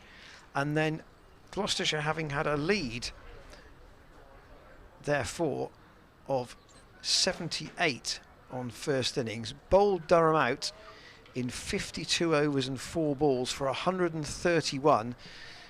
Ben Rain made 38 not out, but he didn't get much support either from the top order or from those around him. Matty Potts made 14, Clark and Jones 17 each, but Zafar Gohar finished with 6 for 51, Higgins 1 for 40, Graham Van Buren 2 cheap wickets at the end, 2 for 6 for him, and the run out of Michael Jones gave Gloucestershire a leg up as they tried to restrict their final victory target. 54 is what they were left to chase, and they got them in the 10th over. Dent 22, Hammond 11, and Zafar Gohar for naught the men out, but Bracey 11 not out and Tom Lace 1 not out saw them home, and there concludes the 2021 domestic season.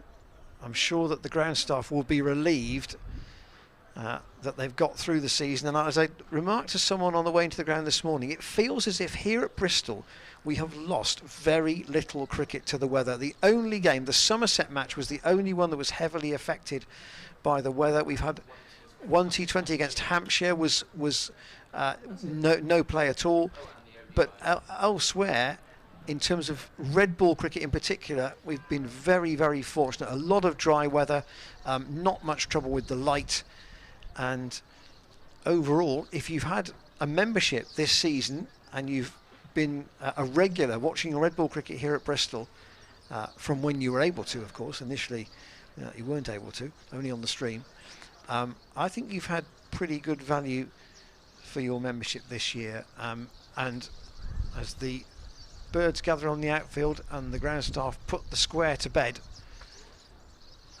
it'll be a chance for them to have a bit of a breather. They I know have traditionally had a break in October, and that'll be well deserved. Devon Malcolm just coming out to have a chat with the ground staff. He's been the CLO here in this match, but it's finished in 2 days, not quite as early as the game at Essex, but it's finished in 2 days, and Gloucestershire have won by 7 wickets and 8 wins in the championship. And just lastly, we'll finish on that, will feel like a very good, positive record for the season. You can scramble some draws and beat some of the weaker sides, but when you've actually gone out and won 8 games out of 14, that's more than a 50% win record. 8 out of 14. Yeah, well, what a journey it's been. Started off this season with us down in a marquee with nobody in the ground, freezing our tails off in hat, gloves, coats, looking on at Gloucestershire winning, and it ends with us here in the skybox in the block of flats looking out over a delightful scene in very pleasant temperatures with Gloucestershire winning again. And I think we can just about hear the sound of the glorious Gloucesters ringing out over the Bristol County Ground. There have been so many tremendous memories from this season, which I shall certainly take with me for some time. I think back to that start of the season, that chase against Surrey. You think about the win at Taunton and the glorious Gloucesters ringing out over what was an empty ground. And I've got to say, I never missed fans being in cricket matches more than I did in that match, when the atmosphere with Gloucestershire defeating Somerset at Taunton in a red ball game would have just been tremendous. And for nobody else really other than me, there weren't even any travelling staff there. I was about the only pro-Gloucestershire person in the entire ground, other than the players and staff and playing staff themselves. And that was a tremendous memory. And then you look back over the two extraordinary chases that we've seen here. The Leicestershire chase, where really it looked as though there was no hope of doing anything other than batting out for the draw, and the chase that we had against Northamptonshire as well. Again, you wondered whether a score like that would be possible on the pitch, the amount that it was moving about. And then some of the away performances as well, a couple of games that I didn't go to. The Middlesex win, comprehensive win there, tremendous performance of David Payne, and from a personal point of view, having just welcomed a child into the world, to go out just a couple of weeks later and perform like that, just so heartwarming. And then the other away performance, which I guess probably stands out, is the Josh Shaw-Dom Goodman partnership, which I can remember watching with, well, maybe one eye open and the other eye shut, hoping for hoping for it to end. And that was an amazing day as well. So as you say, it's not necessarily just been the victories, but it's been such an incredible year in red ball cricket. So many memories to cherish, and it's been a real pleasure, Ian, to be able to share so many of them with you as well on the stream. Yeah, and I was going to say that too, and we also ought to thank everybody who has joined us on the stream, whether you've sent us an email or not, whether we've read it out or not. We try to read it as many as we can, but hopefully you have enjoyed what we've been able to bring you away from the club, if you've not been able to get to the ground to watch, but you've watched, and someone's already texted me to say fabulous stuff all summer. And I think he was referring to the team rather than us, but you kind of get the idea. It's been a pleasure for us to bring it to you. Hopefully you've enjoyed it, and we'd love to do it all again from next April. There'll be a reaction, I'm sure, to today on the club's social media channels and on the website as well. But this is a junction point in the year. The cricket bag is put away for a while until we all meet again. So from us all here at Gloucestershire Cricket, those of us involved on the stream, all those involved behind the scenes, the ground staff, those supporting the players, indeed the players themselves, see you all soon.